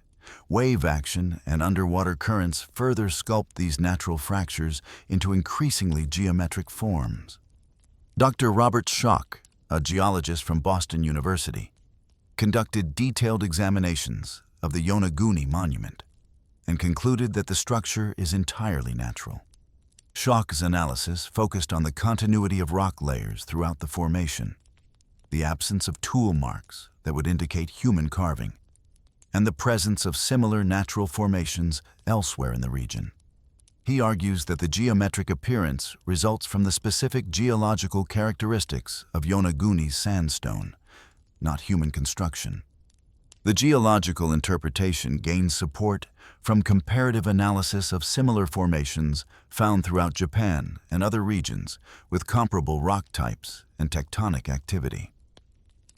Natural sandstone formations elsewhere display many of the same geometric characteristics attributed to human construction at Yonaguni, including flat surfaces, right angles, and step-like terraces.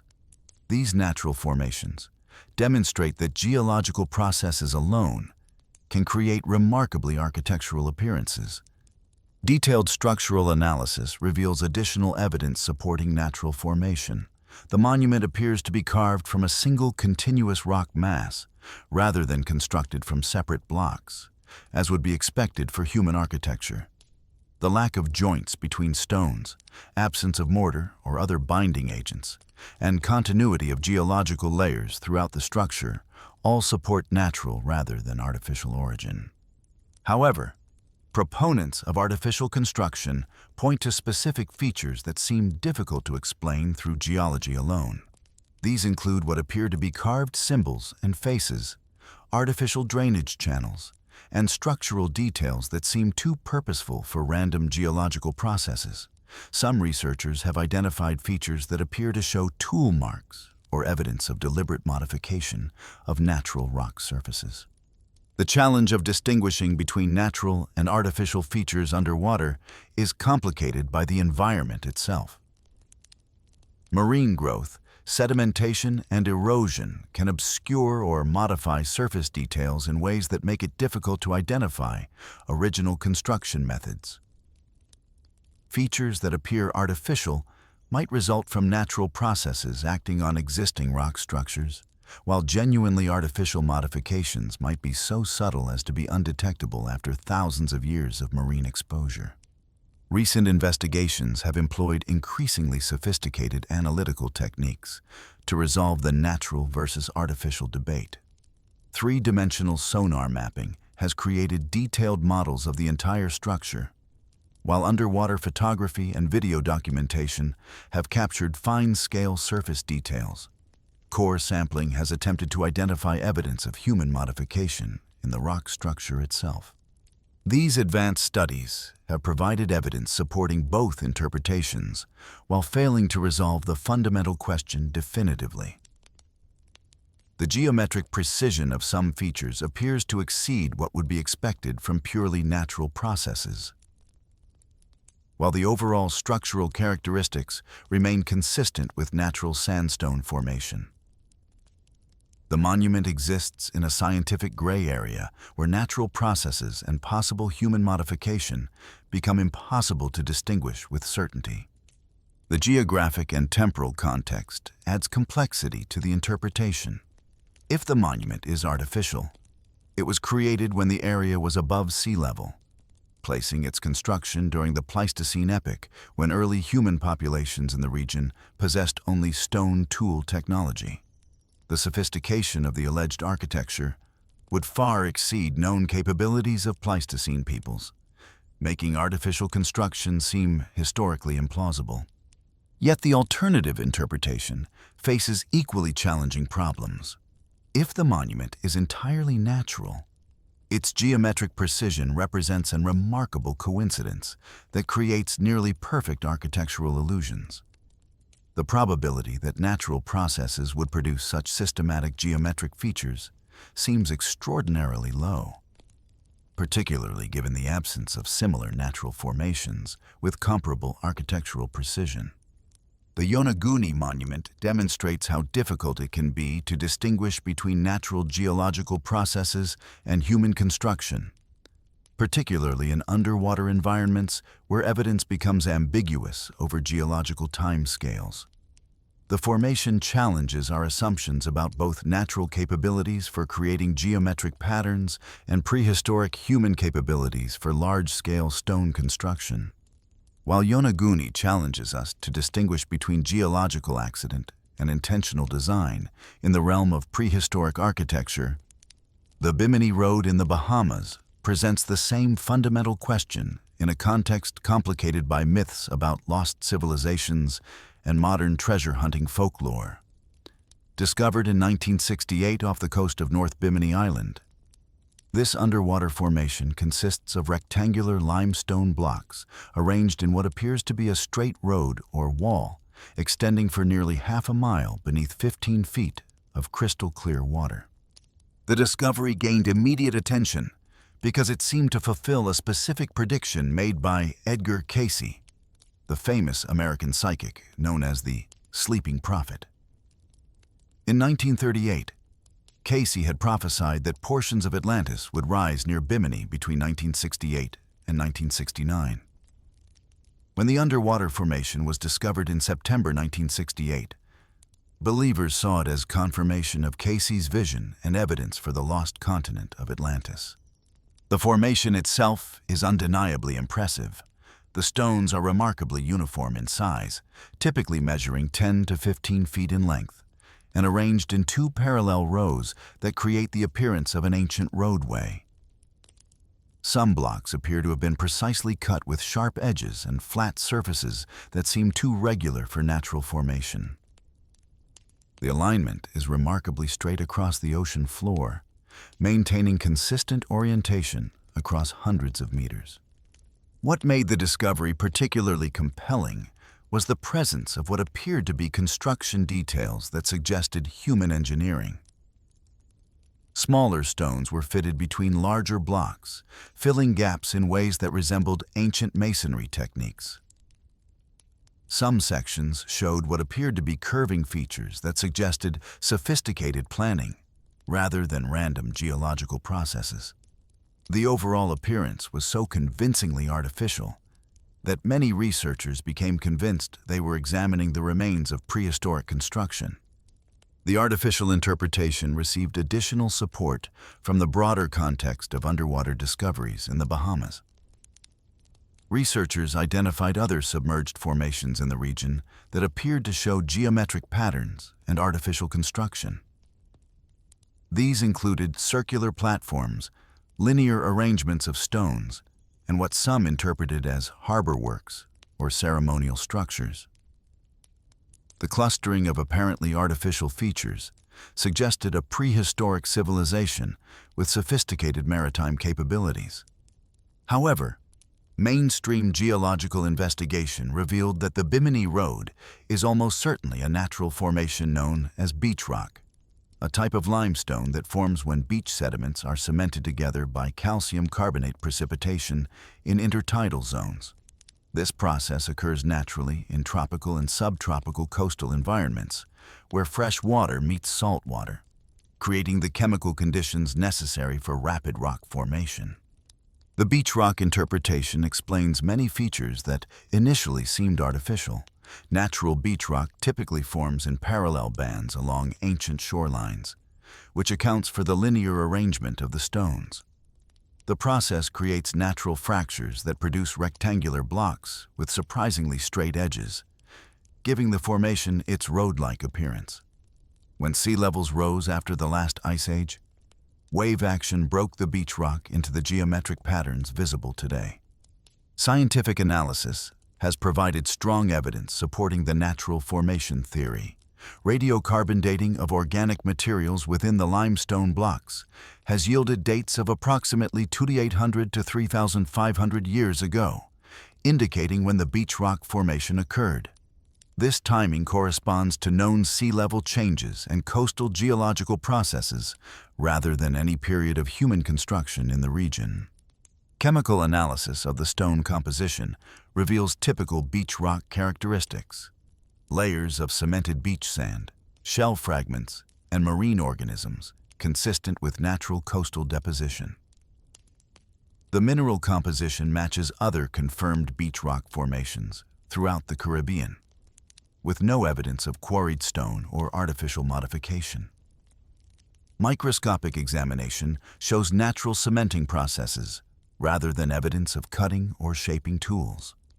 The geological context also supports natural formation. The Bimini Road lies on the edge of the Great Bahama Bank, where shallow water conditions and specific chemical environments favor beach rock development.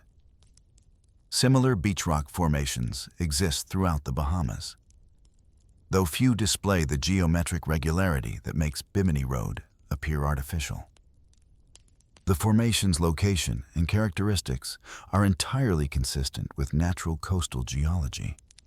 Yet the artificial interpretation persists because the geometric precision of the Bimini Road seems to exceed what would be expected from purely natural processes. The blocks are remarkably uniform in size and shape, with edges and surfaces that appear almost deliberately engineered. The linear arrangement maintains consistent orientation across a distance that seems too systematic for random geological formation. Proponents of artificial construction argue that the dating evidence is unreliable because it reflects the age of the natural materials used in construction rather than the construction event itself. They suggest that prehistoric builders used existing beach rock as raw material, cutting and arranging it into the linear patterns visible today. This interpretation would explain both the geological composition and the apparent geometric precision. The argument for prehistoric construction gains apparent support from the broader cultural context of ancient Caribbean civilizations. Archaeological evidence shows that sophisticated indigenous cultures inhabited the region for thousands of years before European contact, developing navigation skills and construction techniques that could theoretically have enabled underwater or coastal stone construction, Some researchers point to similar underwater formations throughout the Caribbean as evidence for widespread prehistoric maritime engineering. However, the construction interpretation faces significant problems when examined in detail. The blocks show no evidence of tool marks or artificial cutting that would be expected from human stonework. The connections between stones appear to result from natural geological processes rather than deliberate fitting or mortaring. Most importantly, the supposed road leads nowhere and serves no apparent function that would justify the enormous effort required for underwater construction. The challenge of interpreting the Bimini Road reflects a broader problem in distinguishing between natural formations and human construction in marine environments. Underwater conditions can create remarkably geometric patterns through natural processes, while also obscuring or destroying evidence of genuine human construction. The formation demonstrates how natural geological processes can create illusions of artificial design that seem almost impossible to explain through geology alone. Recent research has focused on understanding why some natural formations appear artificial, while others look obviously natural. The key factors appear to involve the specific characteristics of geological materials and environmental conditions that can produce unexpected geometric regularity. Beach rock formations, in particular, can create precisely linear features and geometric patterns that seem to require human intervention, but actually result from the specific chemical and physical processes involved in carbonate cementation. Computer modeling of beach rock formation has shown that natural processes can indeed produce the types of geometric patterns observed at Bimini Road under specific environmental conditions. The modeling reveals that systematic arrangements of rectangular blocks can result from interactions between natural fracture patterns, wave action, and selective erosion that remove some blocks while leaving others in apparently planned arrangements. The Bimini Road case demonstrates how natural processes can create features that appear artificial enough to inspire elaborate theories about lost civilizations and prehistoric technologies. The formation challenges our intuitive assumptions about what natural geological processes can accomplish, revealing that the boundary between natural and artificial is far more ambiguous than typically assumed.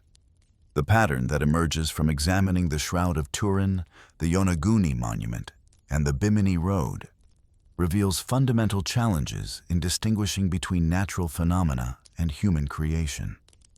Each case forces us to confront the limitations of our assumptions about both natural capabilities and historical human achievements. The Shroud of Turin demonstrates how medieval human capabilities might have included techniques we don't recognize or understand, while also revealing how natural processes might be capable of creating effects we assume require human intervention.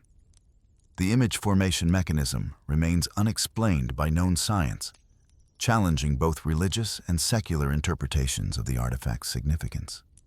The Yonaguni Monument illustrates how natural geological processes can create remarkably artificial appearances that seem to require human explanation, while simultaneously raising questions about prehistoric human capabilities that exceed conventional archaeological understanding.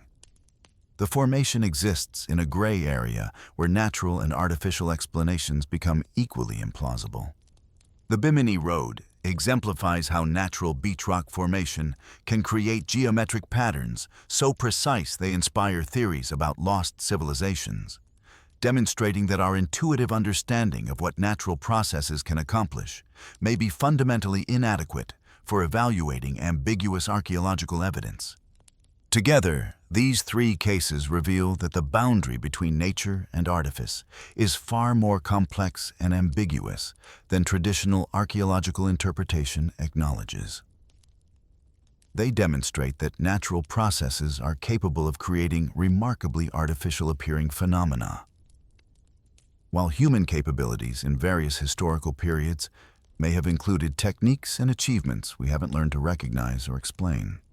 Perhaps most importantly, these mysteries remind us that the natural world and human creativity operate according to principles that exceed our current understanding. Whether examining medieval artifacts, underwater rock formations, or geological patterns that appear artificial, we encounter evidence that challenges our fundamental assumptions about the capabilities of both natural processes and historical human societies. The study of these boundary cases continues to evolve as new analytical techniques provide fresh perspectives on old puzzles. Each technological advance offers new ways to examine ambiguous evidence, while simultaneously revealing additional complexities that resist simple interpretation. In examining these phenomena that exist at the boundary between nature and artifice, we encounter not just archaeological puzzles to be solved, but fundamental questions about the limits of human knowledge and the remarkable capabilities of both natural processes and human creativity to exceed our expectations. The mysteries we've encountered so far have challenged our understanding of ancient engineering capabilities and forced us to reconsider the technological sophistication of prehistoric civilizations. But some archaeological discoveries push even further beyond conventional understanding, revealing evidence for complex societies that operated according to principles we're only beginning to appreciate. From underwater cities that reshape our understanding of Bronze Age maritime networks, to megalithic astronomical observatories that demonstrate sophisticated sky knowledge among nomadic peoples, these sites suggest that the intellectual achievements of ancient civilizations may have been far more advanced and globally connected than traditional archaeological models acknowledge.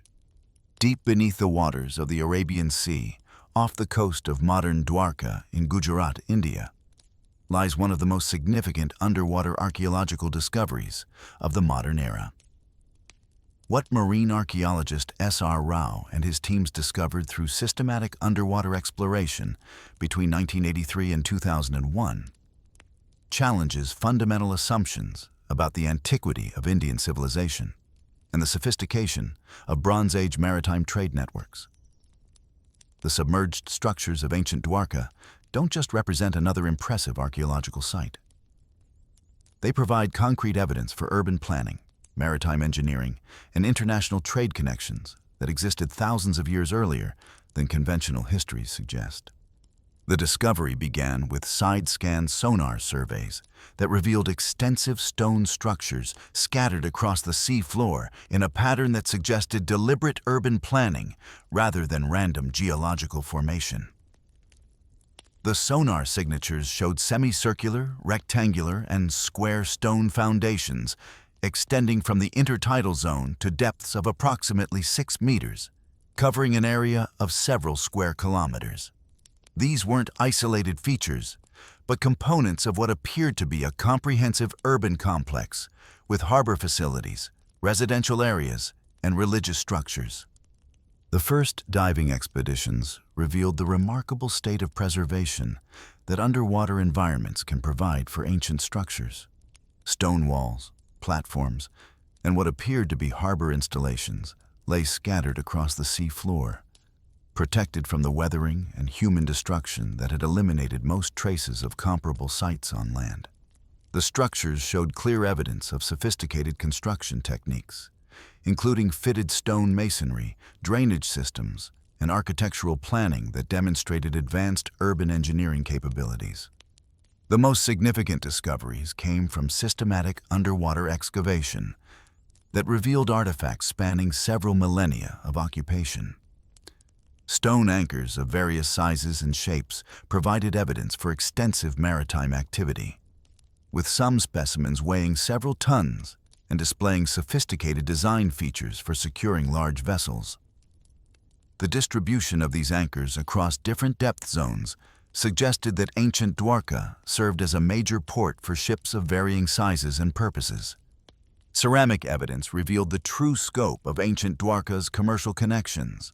Pottery fragments dating from 3500 BCE to 1500 CE showed stylistic influences from across the Arabian Sea region, including Mesopotamia, Persia, and East Africa. This ceramic assemblage provided concrete evidence for trade networks that connected ancient India with civilizations throughout the western Indian Ocean, demonstrating that sophisticated maritime commerce existed thousands of years earlier than previously documented. The most revolutionary discoveries involved organic materials that provided direct dating evidence for the site's antiquity. Wood samples embedded in underwater structures yielded radiocarbon dates extending back to 7500 BCE, pushing the timeline of sophisticated urban development in the region back by several millennia. These dates align with the terminal Pleistocene period when global sea levels were much lower and the current underwater areas would have been prime coastal real estate for urban development. Marine archaeological techniques revealed evidence for multiple phases of construction and flooding that corresponded to known patterns of post-glacial sea level rise. The deepest structures showed evidence of having been built on dry land, then gradually inundated as rising seas transformed the coastal landscape. Later construction phases adapted to rising water levels, with harbor facilities and water management systems designed to function in increasingly marine environments. The sophistication of ancient Dwarka's urban planning became clear through detailed mapping of the underwater structures. The layout showed evidence of systematic street planning, specialized districts for different economic activities, and water management systems that controlled both fresh water supply and tidal flooding. This level of urban organization required administrative capabilities and engineering knowledge that rivaled the achievements of contemporaneous civilizations in Mesopotamia and Egypt. Recent advances in underwater archaeology have revealed additional details about ancient Dwarka's role in Bronze Age trade networks. Chemical analysis of metal artifacts found at the site shows copper and bronze compositions that match ores from specific mining regions across Western Asia, providing evidence for the complex resource procurement networks that supported ancient Indian civilization. These metalworking traditions demonstrate technological sophistication that developed independently of contemporaneous traditions in other regions. The discovery of ancient Dwarka has necessitated fundamental revisions to understanding of Bronze Age maritime capabilities and commercial networks. The site provides concrete evidence that Indian Ocean trade networks were far more extensive and sophisticated during the 3rd and 4th millennia BCE than traditional models suggested. The urban planning and maritime engineering capabilities demonstrated at Dwarka indicate that ancient Indian civilization possessed technological and organizational capabilities that were previously thought to have developed much later. The implications extend beyond Indian archaeology to broader understanding of global cultural development during the Bronze Age. The evidence from Dwarka suggests that maritime civilizations throughout the Indian Ocean region were connected by trade networks that facilitated the exchange of goods, technologies, and ideas across vast distances. This pattern of long-distance maritime connectivity challenges models of cultural development that emphasize isolation and independent innovation. The flooding history of ancient Dwarka also provides crucial evidence for understanding the relationship between climate change and cultural development. The site's occupation history corresponds closely to patterns of post-glacial sea level rise, demonstrating how ancient civilizations adapted to environmental changes that transformed coastal landscapes over millennia. The engineering solutions developed at Dwarka for managing rising sea levels offer insights into how ancient peoples responded to climate challenges that mirror modern concerns about coastal flooding. Current research at underwater Dwarka employs increasingly sophisticated technologies to reveal additional aspects of the site's history and significance.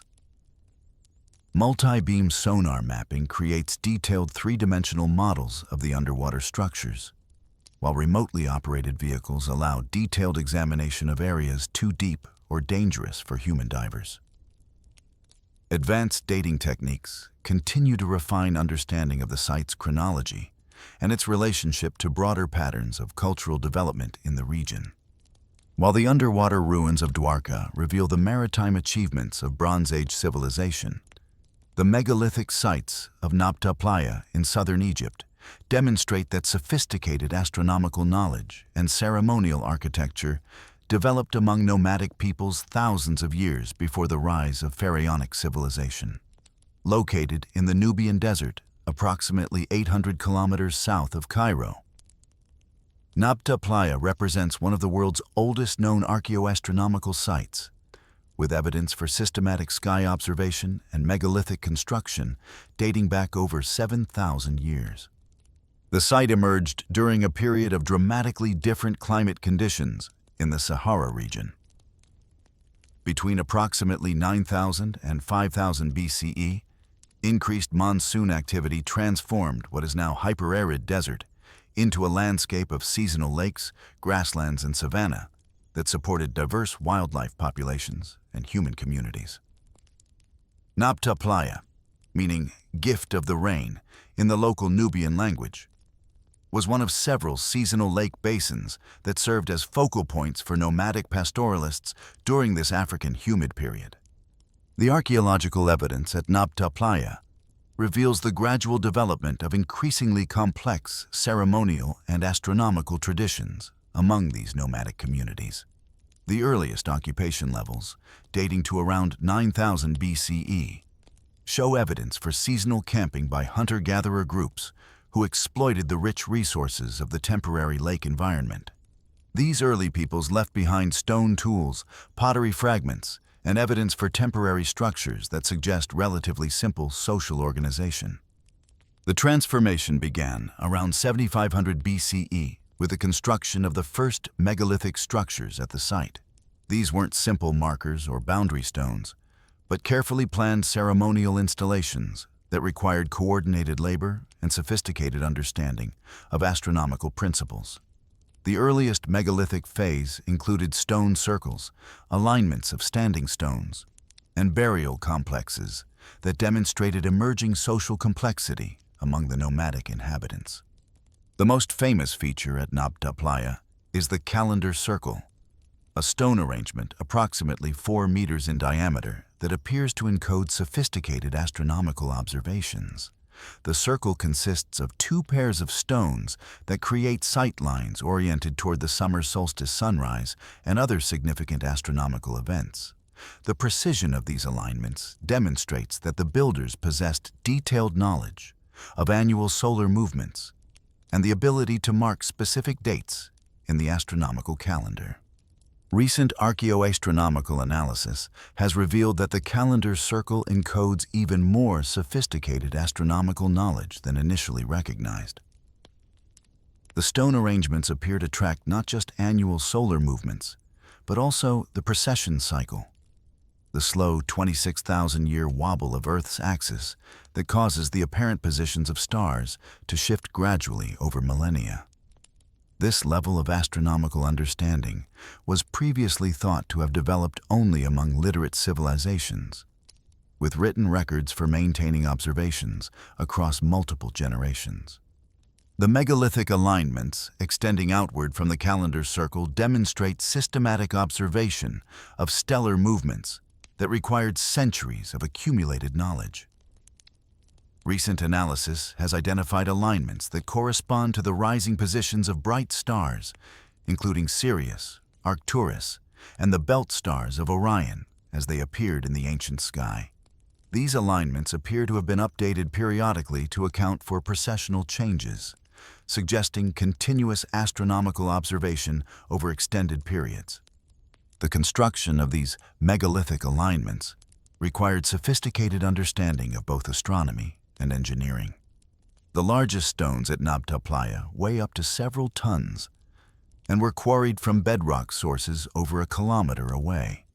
Moving these megaliths across desert terrain and positioning them in precise astronomical alignments demanded coordinated effort by large groups and detailed planning that spanned multiple generations. The burial evidence at Nabta Playa reveals the social complexity that supported these astronomical achievements. Excavations have uncovered both human and cattle burials that demonstrate the central importance of pastoralism in the social and ritual life of the communities. The cattle burials, in particular, show evidence for elaborate ceremonies that involve the sacrifice of entire herds, suggesting that these animals held religious significance beyond their economic value. The relationship between astronomical observation and pastoralism becomes clear when examining the specific celestial events marked by the Nabta Playa alignments.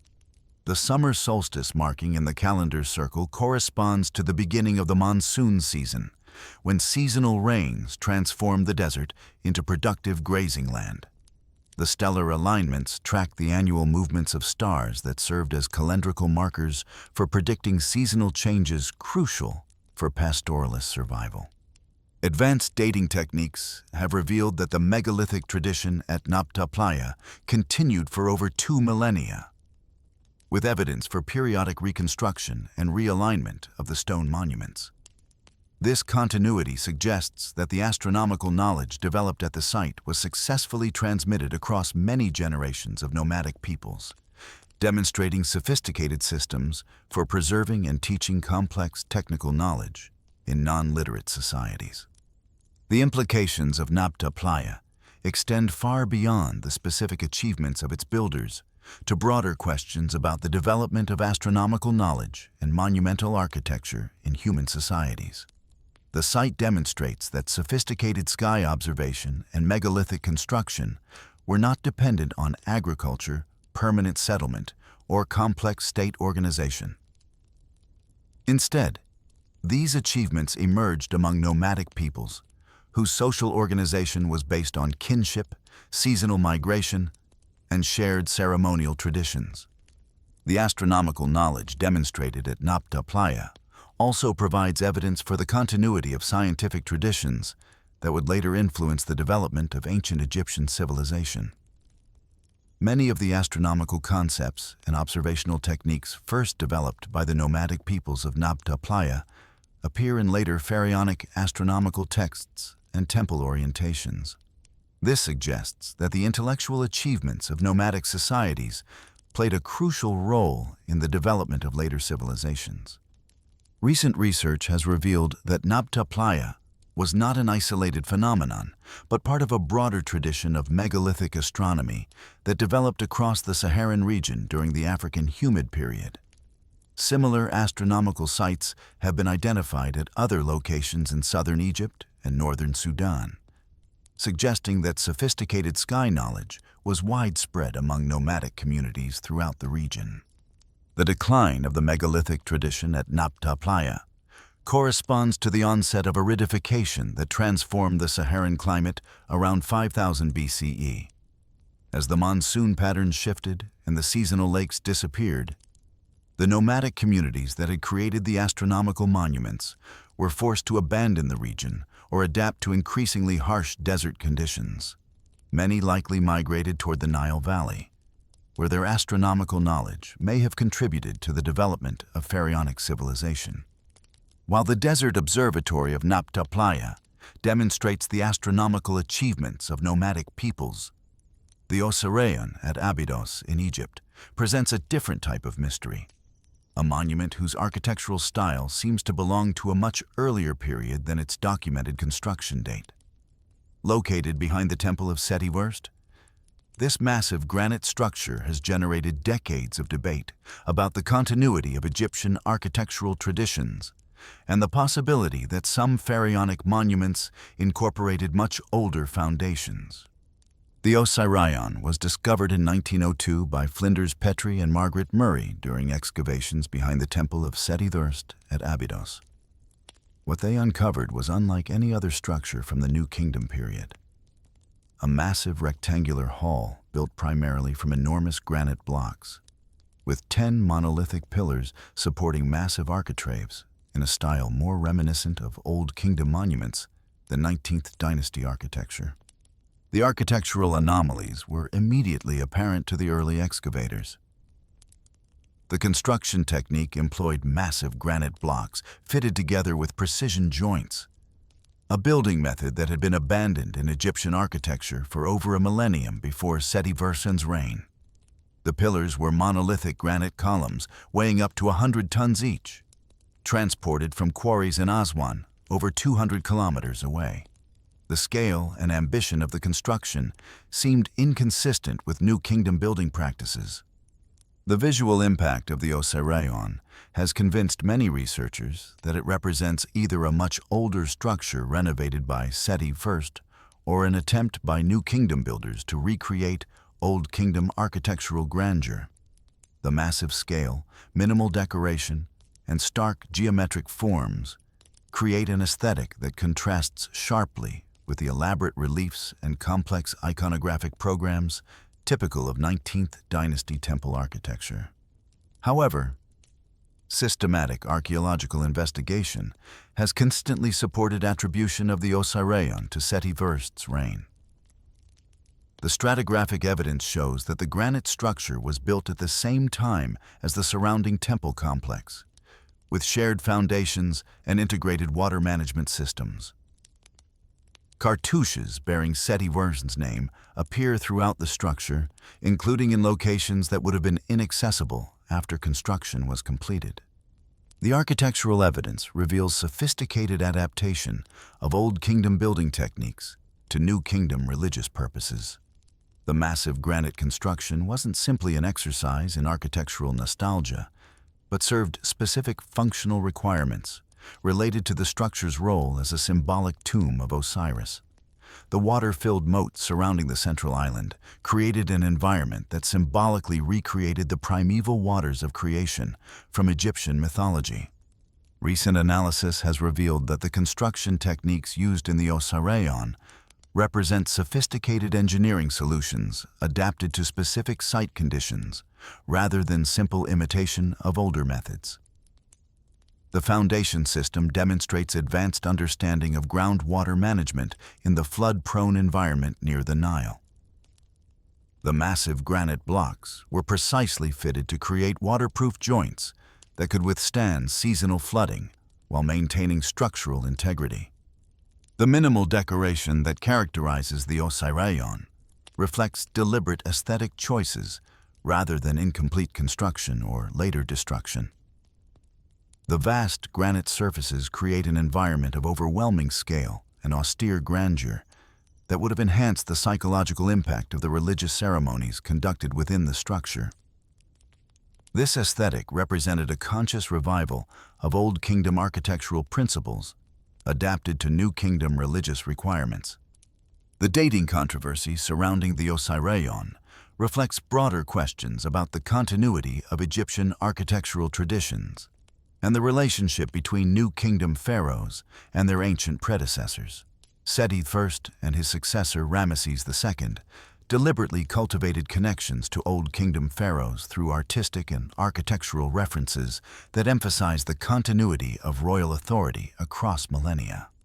Geological analysis has revealed that the weathering patterns on the Osiraion's granite surfaces are consistent with approximately 300 years of exposure, supporting attribution to Seti I's reign rather than much earlier construction.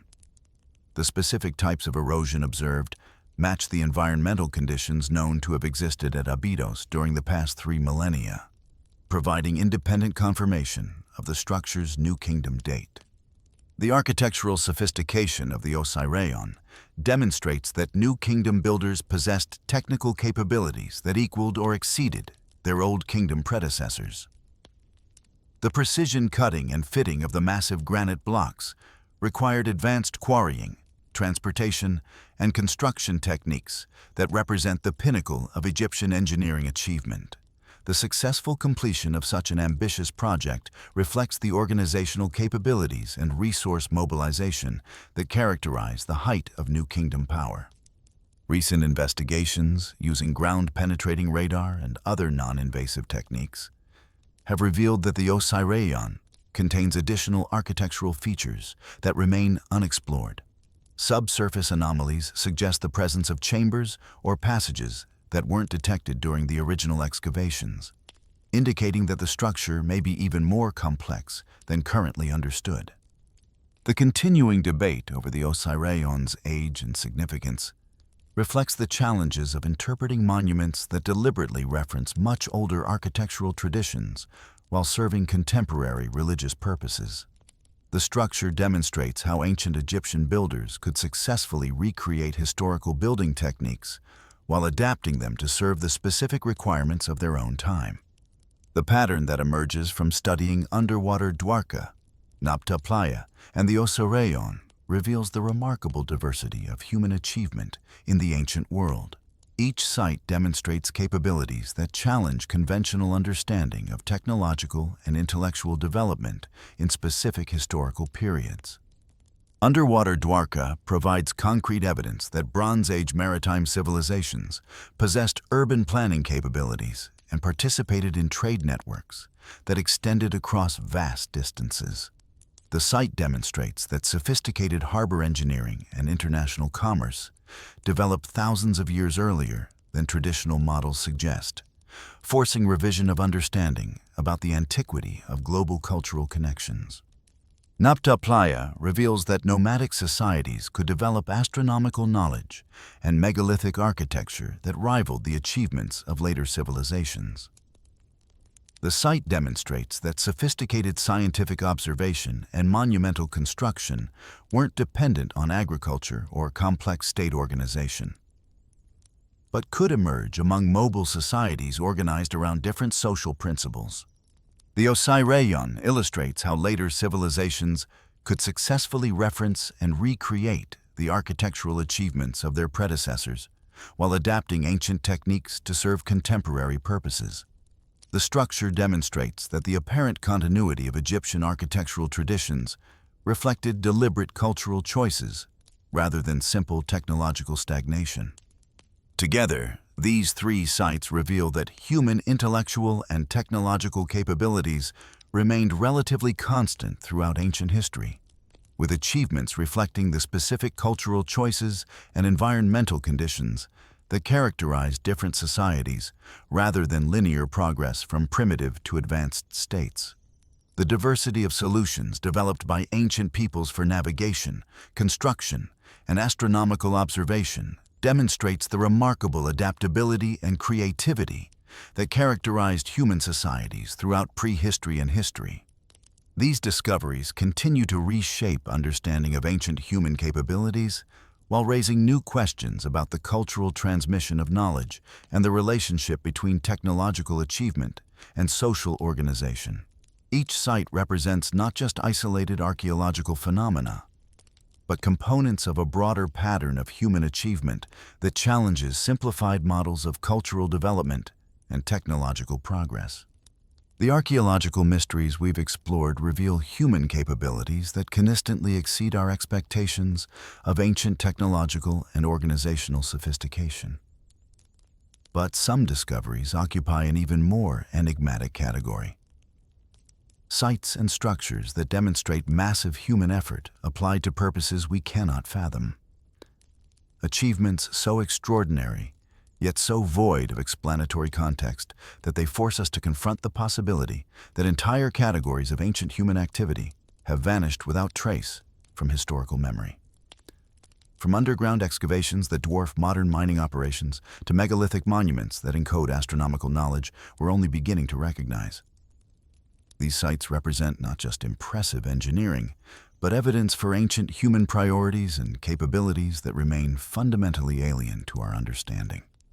Deep beneath the Chinese countryside in Zhejiang province lies one of archaeology's most perplexing achievements. A system of artificial caves so vast and sophisticated that their discovery has rewritten understanding of ancient Chinese engineering capabilities. The Longyu Caves, as they became known after their accidental discovery in 1992, represent an underground excavation project of staggering proportions, involving the removal of nearly 1 million cubic meters of solid rock to create a complex of artificial chambers that served purposes modern archaeology cannot determine. The discovery began when local residents in Xi'an Beikun village decided to drain what they had assumed was a natural pond that had provided fish for generations.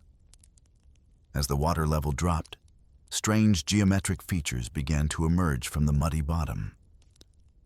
What had appeared to be a simple, water-filled depression revealed itself as the entrance to vast artificial chambers carved directly from the bedrock.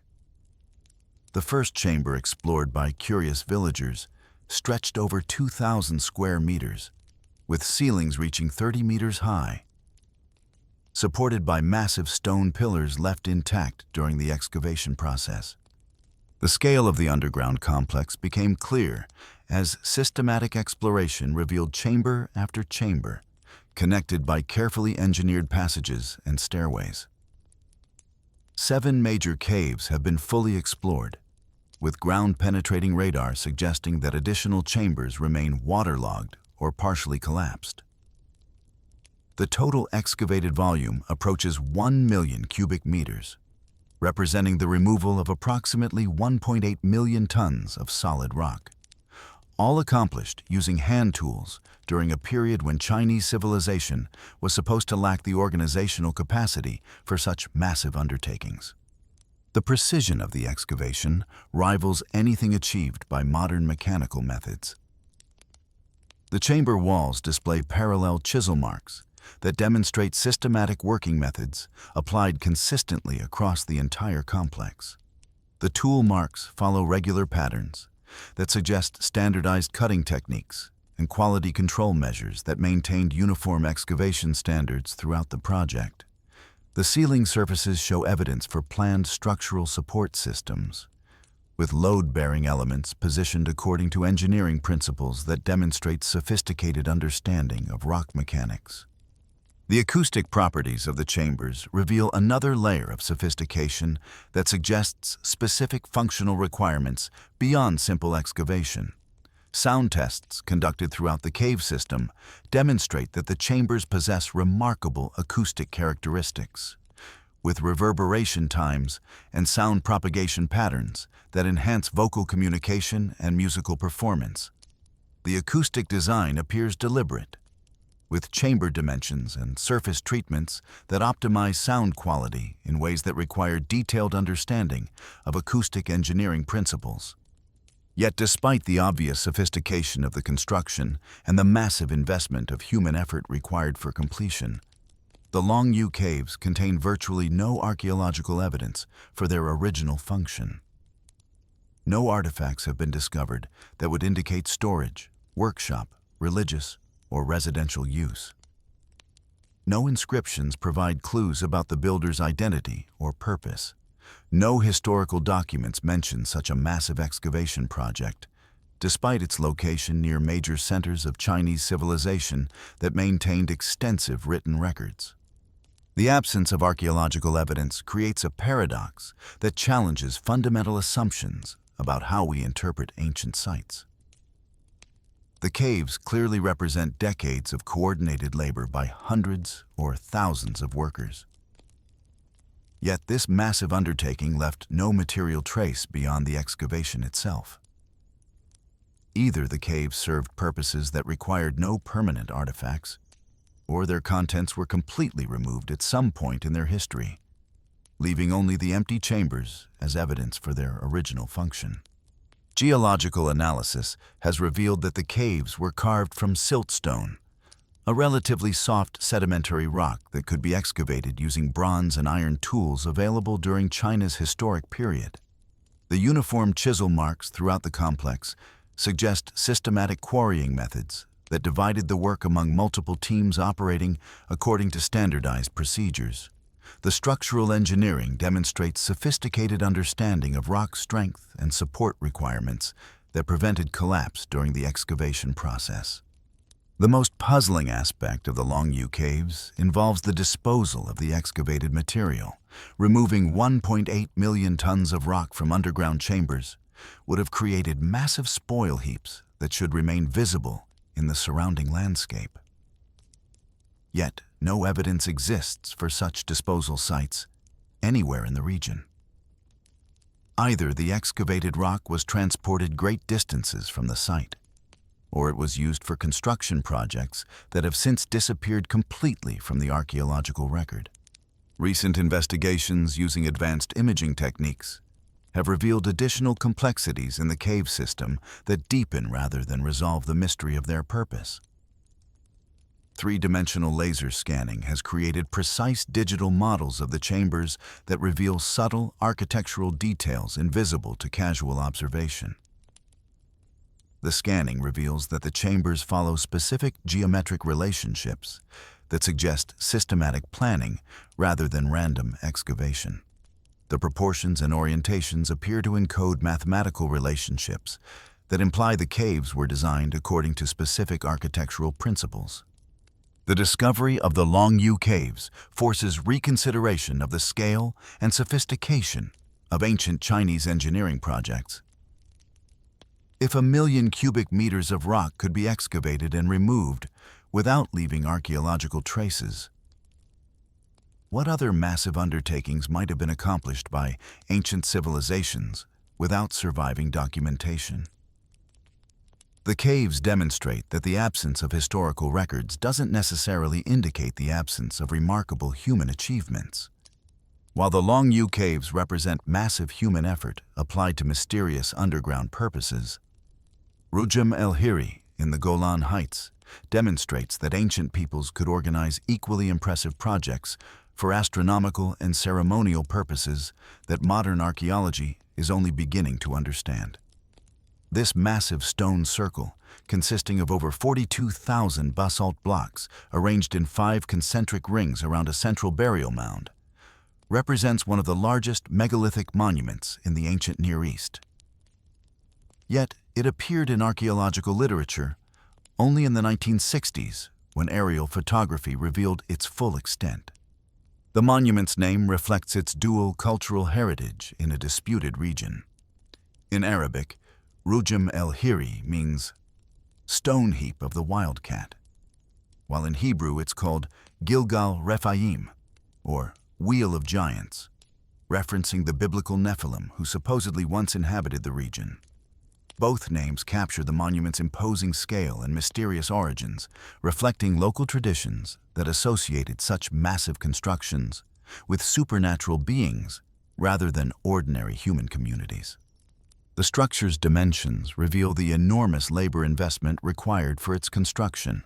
The outermost ring measures 159 meters in diameter and originally stood over 2 meters high, built from basalt blocks that weigh between 1 and 5 tons each. The total weight of stone in the monument exceeds 37,000 tons, requiring organized efforts by thousands of workers over extended periods. Recent estimates suggest that building the monument would have required over 25,000 person-days of labor, not including the time needed for quarrying and transporting stones from distant basalt sources. The monument's location on a broad plateau covered with hundreds of dolmens suggests it served as the focal point for a much larger ceremonial landscape. The individual dolmens, single-chamber stone tombs scattered across several square kilometers, appear to be oriented toward the central monument, creating a radial pattern that implies systematic planning of the entire region as a sacred space. This landscape-scale organization required coordination among numerous communities across an extended region.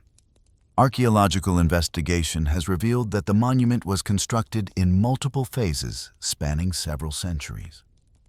The earliest elements appear to date to the early Bronze Age II period, around 3200 to 2700 BCE, making the monument contemporary with the early phases of Egyptian pyramid construction and the Mesopotamian urban revolution. Later additions and modifications continued into the Middle Bronze Age, suggesting that the site maintained ceremonial significance for over a millennium.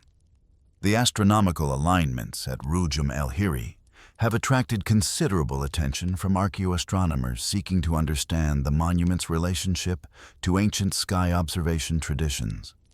The most convincing alignment involves the northeast entrance, which appears to mark the summer solstice sunrise as it appeared approximately 5,000 years ago. This orientation would have allowed observers standing at the center of the monument to watch the sun rise directly through the entrance gap on the year's longest day. However, recent analysis using high-resolution satellite imagery and precise surveying has revealed that the astronomical interpretations may be more complex than initially thought. The landscape around Rujum el-Hiri has undergone significant tectonic movement over the past 5 millennia, with the entire region shifting by tens of meters due to seismic activity associated with the nearby Jordan Rift Valley. This geological movement would have altered the monument's astronomical alignments, making it difficult to determine original orientations based on current positions alone. The central burial chamber provides crucial evidence for understanding the monument's function and chronology. Excavations in the 1960s revealed a dolmen-style tomb built from large stone slabs, apparently constructed after the surrounding stone circles were completed. The tomb's axis aligns with the summer solstice sunrise, suggesting that astronomical considerations influenced both the monument's overall design and the placement of individual architectural elements within it. Surprisingly, the central tomb contained no human remains, despite clear evidence for its use as a burial chamber. The absence of skeletal material has led archaeologists to propose that the monument was associated with excarnation practices, where bodies were exposed to natural elements until only bones remained, then removed for secondary burial elsewhere. This interpretation would explain both the tomb's design and the absence of preserved organic material. The construction techniques used at Rujum el-Hiri demonstrate sophisticated understanding of megalithic engineering adapted to local geological conditions. The monument is built entirely from basalt, a volcanic rock that is abundant in the Golan Heights but difficult to work with simple tools. The builders developed systematic methods for quarrying, transporting, and fitting basalt blocks that required detailed knowledge of rock properties and structural engineering principles. Recent archaeological surveys have identified the specific quarry sites where many of the monument's stones were extracted. Some blocks were transported over several kilometers from their original locations, requiring coordinated efforts by large work teams and probably specialized knowledge of heavy stone transportation techniques. The precision fitting of many blocks suggests that stones were shaped at the quarry sites according to predetermined specifications, then transported to the monument for final assembly. The broader cultural context of Rujum el-Hiri remains largely mysterious due to the absence of contemporary settlement sites in the immediate region. The monument appears to have been built by mobile pastoral communities who left few traces of their daily lives in the archaeological record. The scale of construction suggests that these pastoral societies possessed organizational capabilities and technical knowledge that significantly exceeded what traditional models of nomadic societies would predict. Local traditions associated with Rujum el-Hiri provide intriguing glimpses into how the monument was perceived by later peoples who encountered it. Bedouin legends describe the site as the work of ancient giants, supernatural beings who possess the strength to move massive stones and the knowledge to arrange them in meaningful patterns. These traditions, while not historically accurate, preserve cultural memories of a time when the monument's builders and purposes were still remembered. The contrast between academic archaeological interpretation and local traditional knowledge highlights the challenges of understanding prehistoric monuments that ceased to function within their original cultural contexts millennia ago.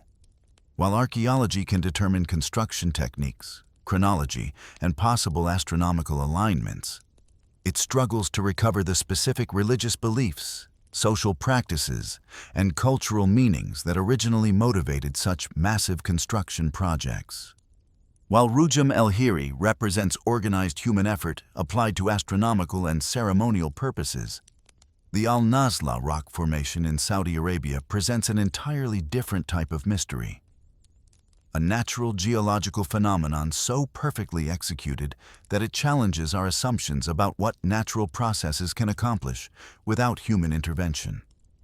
Located in Tema Oasis, this massive sandstone boulder appears to have been sliced cleanly in half by some unknown process, leaving two perfectly balanced sections separated by a laser-straight vertical fissure. The formation consists of two sandstone blocks, each approximately 6 meters tall. standing on natural pedestals that elevate them above the surrounding desert floor. The most striking feature is the narrow vertical crack that separates the two halves, creating a perfectly straight division that appears almost artificial in its precision. The smoothness and straightness of the split have convinced many observers that it must result from human intervention using advanced cutting technology. The apparent impossibility of such precision arising from natural processes has made Al-Nazla a favorite subject for conspiracy theories and alternative archaeology narratives. Some propose that the formation was created by ancient civilizations using laser technology or other advanced cutting methods. Others suggest extraterrestrial involvement, arguing that only non-human technology could achieve such geometric perfection. The formation's visual impact is so striking that it seems to demand explanations that transcend conventional understanding of geological processes. However, detailed geological analysis reveals that natural weathering and erosion processes are fully capable of creating the precise geometric features observed at Al-Nazla. The formation is composed of sandstone, a sedimentary rock that develops natural weakness planes called joints as it undergoes geological stress over millions of years. These joints create preferential fracture lines where weathering processes concentrate their erosive effects. The vertical split at Al-Nazla follows one of these natural joint planes, where water infiltration and mineral precipitation gradually widened an initially hairline crack into the visible fissure. The process involves repeated cycles of water penetration, freeze-thaw expansion, salt crystallization, and chemical weathering that slowly separate the rock along its weakest structural planes. Over geological timescales, these processes can create remarkably straight and smooth surfaces that appear artificial. The pedestal-like bases supporting each half of the formation result from differential erosion of rock layers with varying resistance to weathering. The harder sandstone layers that form the main blocks erode more slowly than the softer underlying materials, creating the mushroom-like profiles that make the formation appear unstable. This type of pedestal formation is common in desert environments, where wind and sand abrasion selectively remove softer rock layers. Similar natural formations exist throughout the world, demonstrating that geological processes regularly create features that appear to require human or supernatural explanation.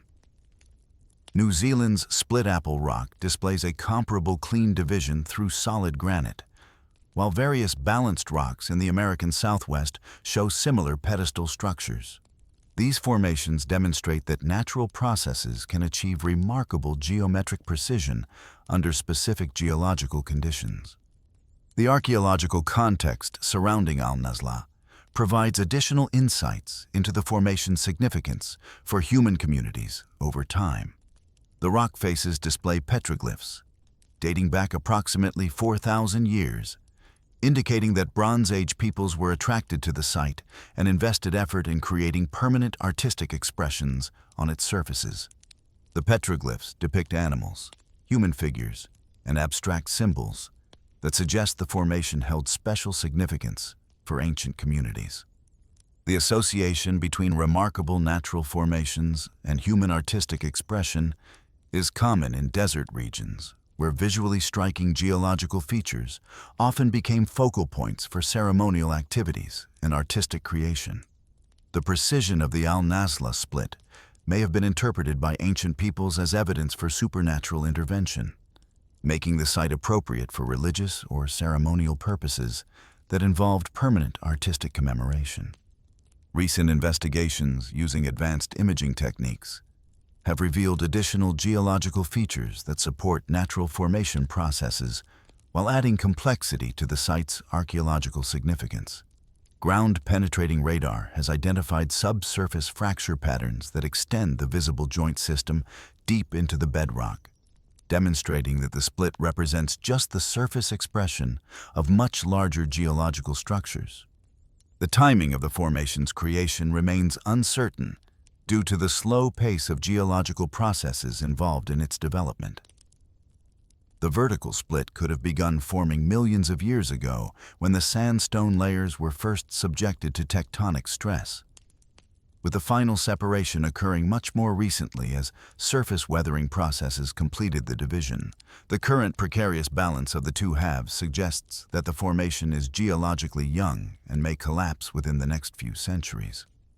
The preservation of ancient petroglyphs on the formation's surfaces provides constraints on the timing of the final separation. The Bronze Age artwork appears to have been created when the rock was already split, indicating that the division preceded human artistic activity by some unknown period. The absence of petroglyphs across the split surface suggests that the division was complete before people began using the site for artistic purposes. The broader implications of Al-Nazla extend beyond geological curiosity to questions about how humans interpret and respond to remarkable natural phenomena. The formation's apparent impossibility creates cognitive dissonance that demands explanation, leading to interpretations that range from scientific geology to supernatural intervention. The site demonstrates how natural processes can create features that exceed human expectations about geological capabilities. The pattern that emerges from examining the Longyou Caves, Rujum el-Hiri, and Al-Nazla reveals the diverse ways that human activity and natural processes can create phenomena that challenge conventional understanding. Each site represents different aspects of the boundary between human achievement and natural capability, illustrating how both human ingenuity and geological processes can exceed our expectations about what is possible. The Longyou Caves demonstrate that ancient human societies could organize massive engineering projects that disappeared so completely from historical memory that their purposes remain entirely mysterious. The caves force us to consider how much ancient human activity might have vanished without trace, leaving only empty spaces as evidence for remarkable achievements whose purposes we can no longer comprehend. Rujum el-Hiri illustrates how ancient peoples could create sophisticated astronomical monuments that encoded complex observational knowledge while serving ceremonial purposes that connected human communities to cosmic cycles. The monument demonstrates that prehistoric societies possessed organizational capabilities and technical knowledge that enabled construction of landscape-scale ceremonial installations that functioned for millennia. Al-Nazla reveals how natural geological processes can create features so precisely geometric that they appear to require human or supernatural intervention. The formation challenges our intuitive understanding of what natural processes can accomplish, demonstrating that the boundary between natural and artificial is far more ambiguous than commonly assumed. Together, these three sites illuminate the complex relationships between human activity, natural processes, and the limits of archaeological interpretation. They demonstrate that both human capabilities and natural processes consistently exceed our expectations, creating phenomena that challenge our ability to distinguish between artificial achievement and natural accident. Perhaps most significantly, these sites remind us that the ancient world contained categories of human activity and natural phenomena that may be fundamentally different from anything in our contemporary experience. The massive underground excavations, megalithic astronomical monuments, and precisely fractured rock formations represent achievements and accidents that operate according to principles we are only beginning to understand. The study of these mysterious sites continues to evolve as new analytical techniques provide fresh perspectives on old puzzles while revealing additional complexities that resist simple interpretation. In examining these silent spaces between human achievement and natural capability, we encounter evidence that the boundary between artificial and natural, between human ingenuity and geological accident, is far more complex and ambiguous than our traditional categories of interpretation acknowledge. As our journey through 28 archaeological mysteries approaches its conclusion, we encounter a final category of sites that demonstrate perhaps the most sophisticated achievement of ancient civilizations: the precise manipulation of light and shadow to create connections between earthly monuments and celestial movements. These aren't simply buildings oriented toward astronomical events. They represent engineering achievements that transform architecture into optical instruments, creating experiences where ritual becomes inseparable from scientific observation, and where the boundary between human construction and cosmic phenomenon dissolves entirely. The megalithic tomb of Dolmen de Soto in southwestern Spain exemplifies this marriage of engineering precision and astronomical awareness. Constructed around 3000 BCE in the rolling hills near Trigueros, this Neolithic passage grave demonstrates that prehistoric builders possessed not only sophisticated construction techniques, but also the mathematical knowledge necessary to create precise solar alignments that function as intended across millennia. The monument consists of a long corridor leading to a central chamber, with both elements carefully oriented to capture and channel specific solar phenomena during key astronomical events. The architectural sophistication becomes apparent in the monument's V-shaped passage, which extends for over 20 meters from the entrance to the burial chamber. This isn't simply a straight corridor, but a carefully angled pathway designed to function as a massive optical instrument.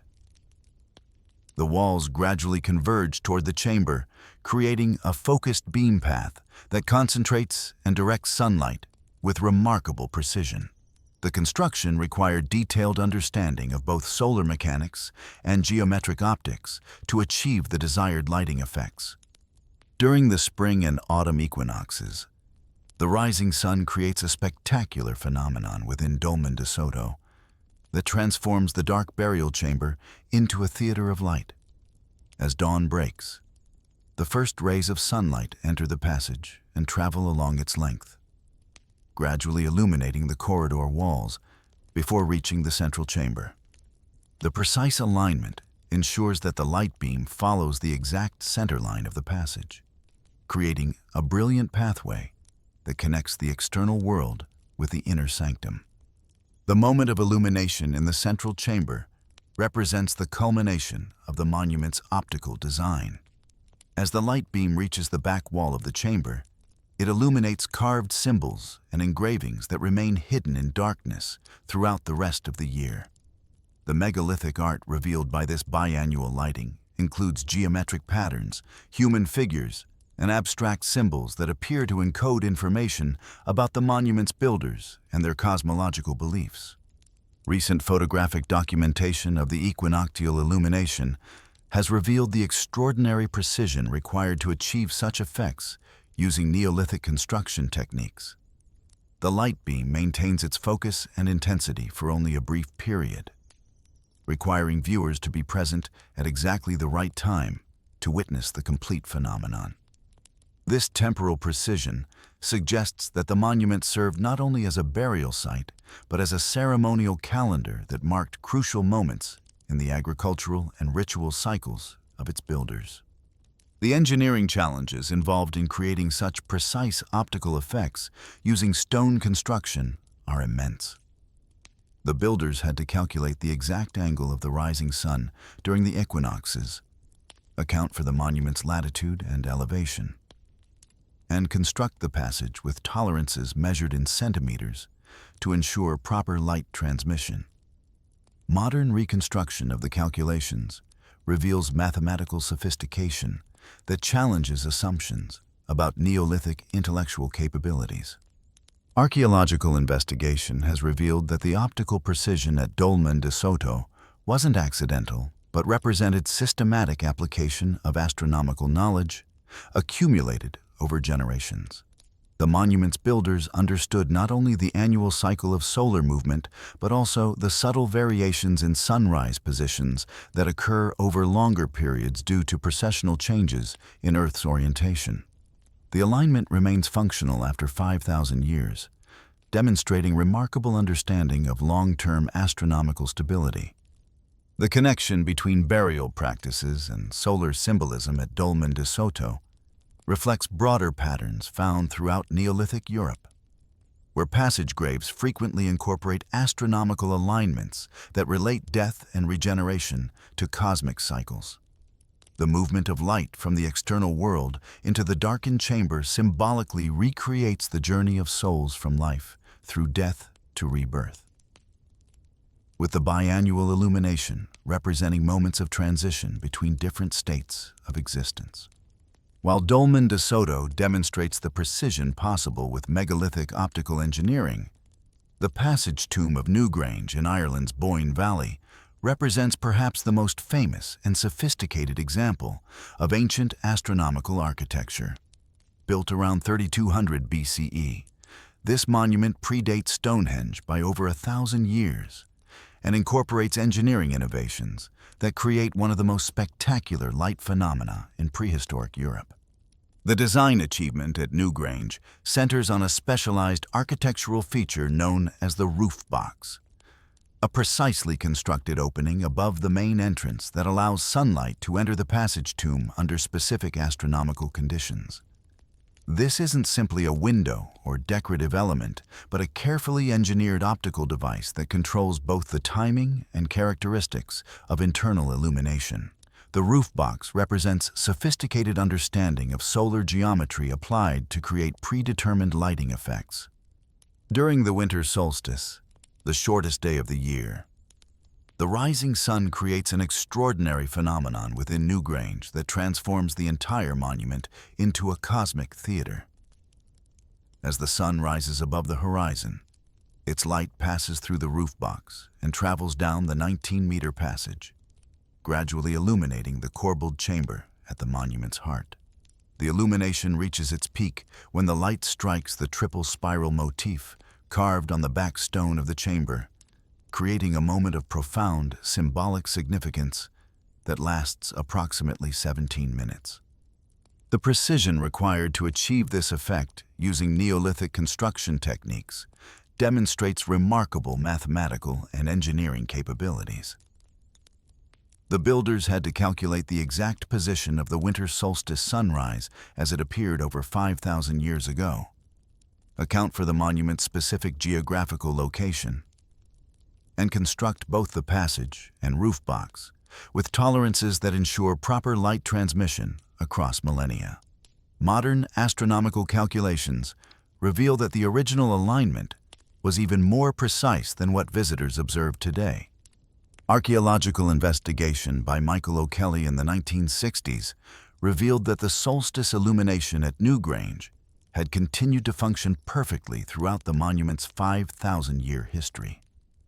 O'Kelly became the first person in modern times to witness the phenomenon on December 21, 1967, documenting a tradition that had been interrupted for unknown centuries but preserved through the monument's architectural precision. His observations confirmed that Neolithic builders possessed detailed astronomical knowledge and engineering skills that enabled creation of structures functioning as intended across geological timescales. The symbolic significance of the winter solstice alignment reflects sophisticated understanding of seasonal cycles and their relationship to agricultural and social rhythms. The solstice marks the moment when days begin to lengthen after the year's darkest period, symbolically representing renewal, rebirth, and the triumph of light over darkness. The illumination of the burial chamber during this crucial moment connects the dead with cosmic cycles of regeneration and eternal return. The artistic program within Newgrange reveals additional layers of astronomical symbolism that complement the architectural light effects. The megalithic art includes spiral motifs, geometric patterns, and abstract symbols that appear to encode astronomical observations and cosmological beliefs. The triple spiral, illuminated by the solstice light, may represent celestial movements, seasonal cycles, or spiritual concepts related to death and regeneration. Recent investigation using advanced imaging techniques has revealed previously unknown details about the optical design of Newgrange that demonstrate even greater sophistication than originally recognized. Laser scanning and photogrammetric analysis show that the passage walls are precisely shaped to optimize light transmission while minimizing unwanted reflections or shadows. The engineering represents systematic application of optical principles that wouldn't be formally described until thousands of years later. The influence of Newgrange extended far beyond its immediate region, with similar roof box features appearing at other passage tombs throughout Ireland and Britain. This suggests that the engineering innovations developed at Newgrange were transmitted across considerable distances, indicating networks of technical knowledge sharing among Neolithic communities. The sophistication of these astronomical monuments reveals cultural achievements that challenge traditional assumptions about prehistoric intellectual capabilities. While the passage tombs of Europe demonstrate precision optical engineering applied to stone architecture, the earthwork monuments of North America reveal that similar astronomical sophistication could be achieved using very different construction materials and techniques.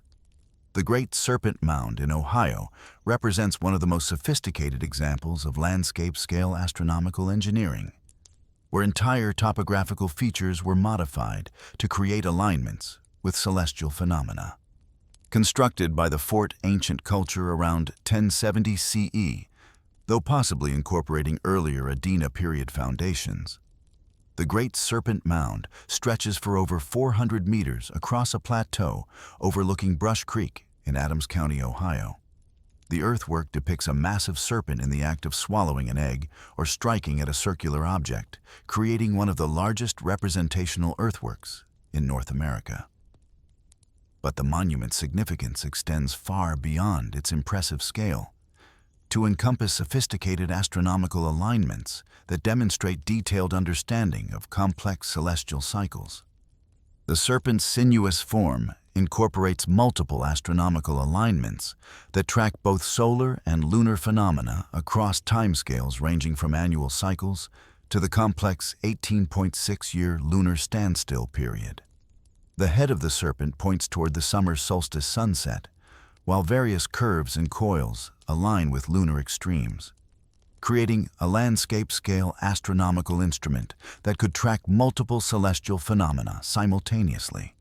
This level of integration between representational art and scientific observation represents a remarkable synthesis of symbolic and technical knowledge.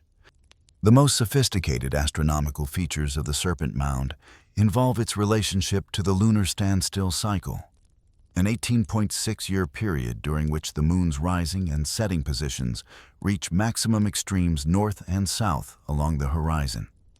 This complex cycle results from the interaction between the moon's orbital inclination and the precession of its orbital plane, creating patterns of lunar movement that require generations of systematic observation to understand fully.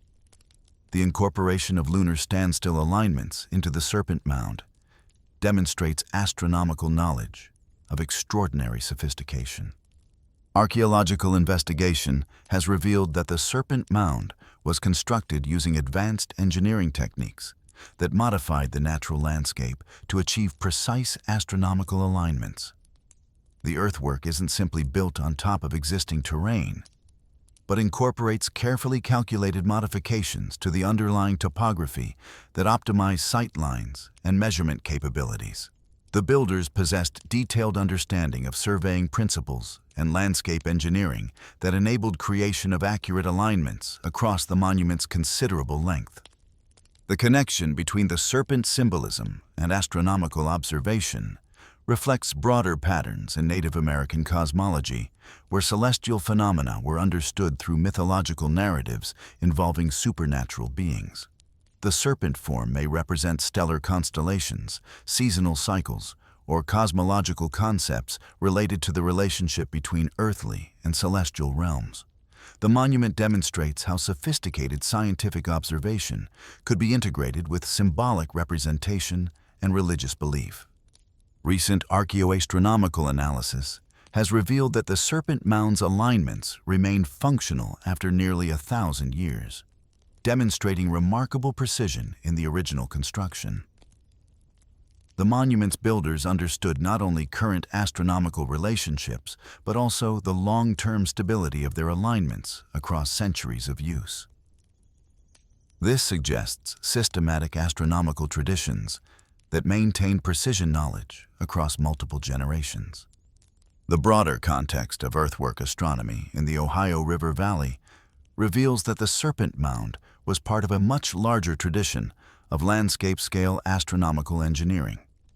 The nearby Newark earthworks, built by the earlier Hopewell culture, incorporate even more complex lunar alignments that track the complete 18.6-year standstill cycle with remarkable precision. Together, these monuments demonstrate that North American indigenous peoples developed astronomical traditions rivaling those of any ancient civilization. The Newark Earthworks complex originally covered over 4 square miles and included multiple geometric enclosures connected by graded pathways that function as precision astronomical instruments.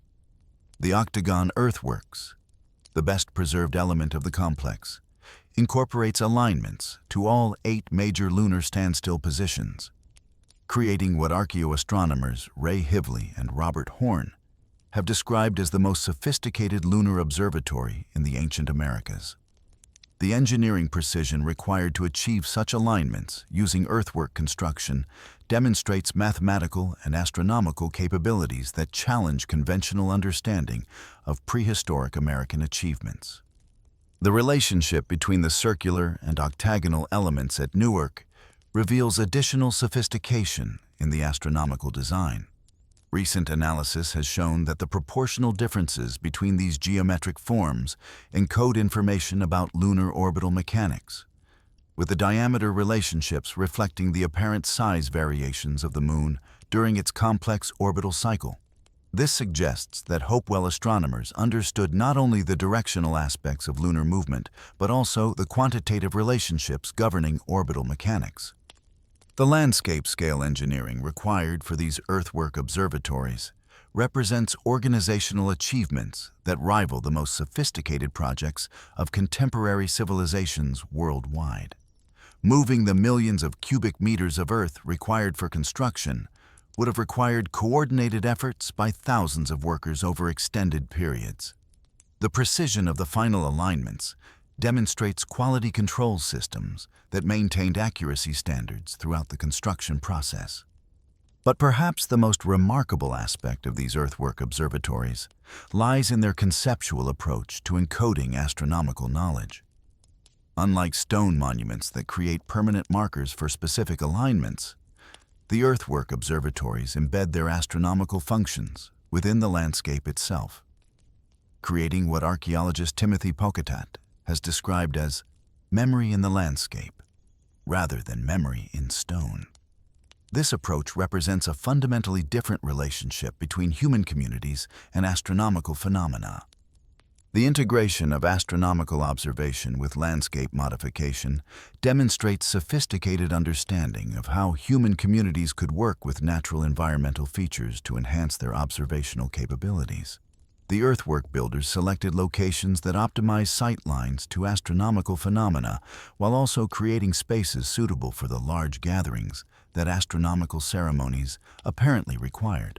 The monuments represent successful integration of scientific, social, and environmental considerations.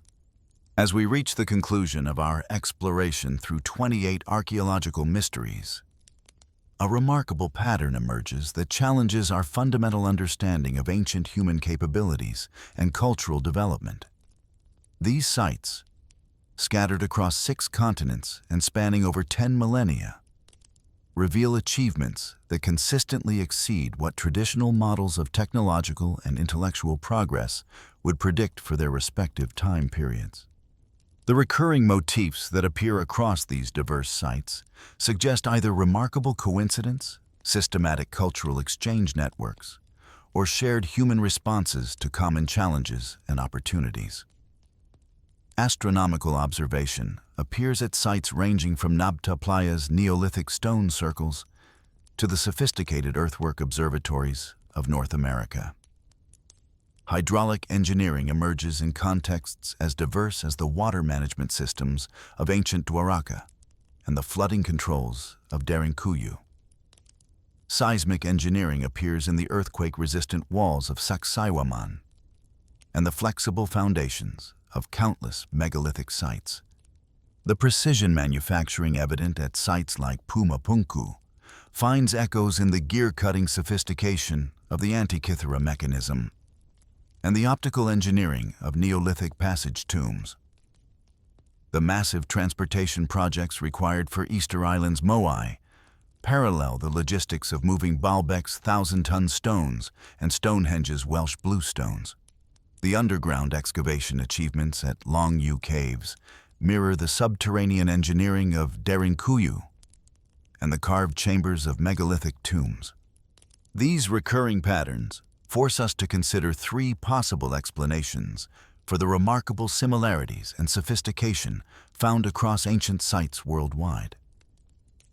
The first possibility suggests independent invention, where human communities facing similar challenges consistently developed comparable solutions using universal principles of engineering, astronomy, and organization. This interpretation emphasizes the fundamental consistency of human cognitive capabilities and problem-solving approaches across different cultures and time periods. The second possibility involves extensive cultural exchange networks that transmitted specific technologies, astronomical knowledge, and construction techniques across vast distances and temporal spans.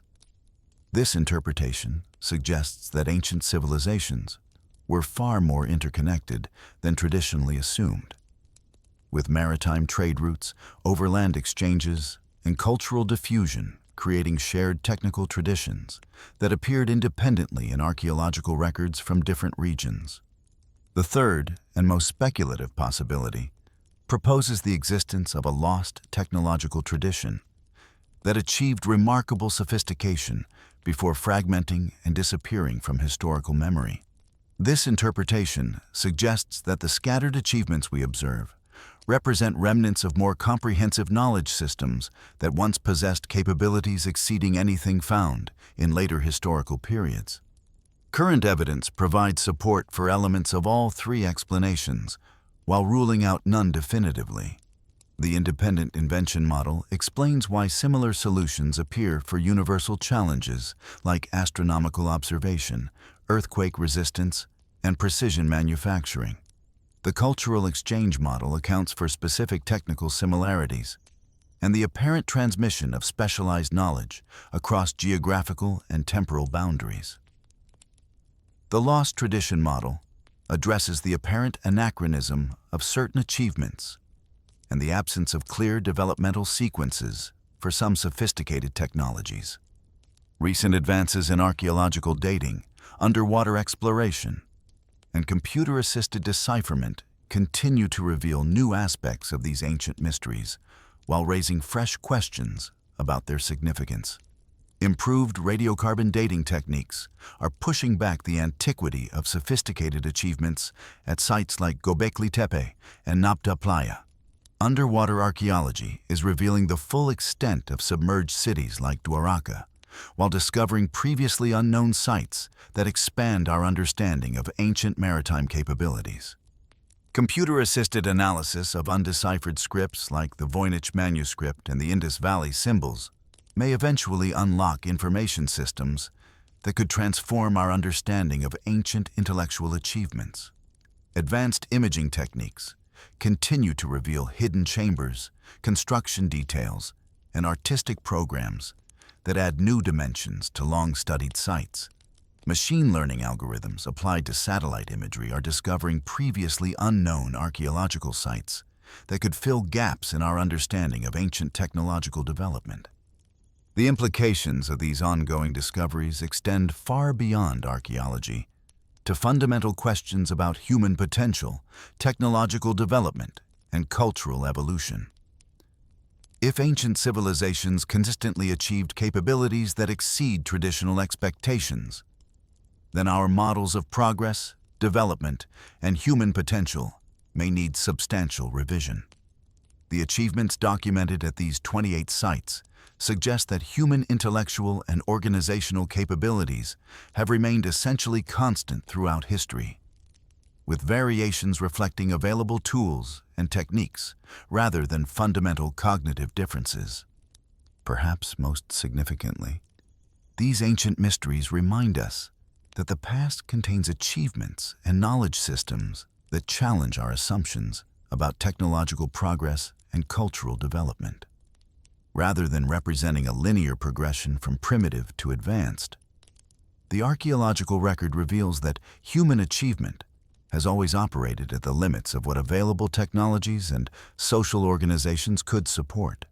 The remarkable sites we've explored demonstrate that our ancestors possessed the same creative potential and problem-solving abilities that characterize modern civilization. The continuing investigation of these archaeological mysteries promises to reveal additional aspects of ancient human achievement, while raising new questions about the capabilities and connections of prehistoric civilizations. Each technological advance in archaeological methods provides new ways to examine ancient evidence, while revealing complexities that resist simple interpretation. The 28 sites explored in this investigation represent not just isolated puzzles, but components of a broader pattern of human achievement that continues to exceed our expectations and challenge our understanding of what is possible. In confronting these ancient mysteries, we encounter not primitive peoples struggling with inadequate tools, but sophisticated civilizations whose achievements remind us that human potential has always transcended the apparent limitations of available technology. The remarkable monuments, precise instruments, and sophisticated engineering achievements scattered across the ancient world stand as permanent testimony to the extraordinary capabilities of human imagination, determination, and ingenuity applied to challenges that continue to inspire and perplex us today. The story these 28 mysteries tell is ultimately one of human achievement that transcends time, geography, and technological constraints. They remind us that the capacity for remarkable accomplishment represents a fundamental characteristic of human civilization that has remained constant throughout history. In studying these ancient achievements, we discover not lost secrets or supernatural interventions, but evidence for the extraordinary potential that has always characterized human communities when imagination, knowledge, and determination combine to transform vision into reality.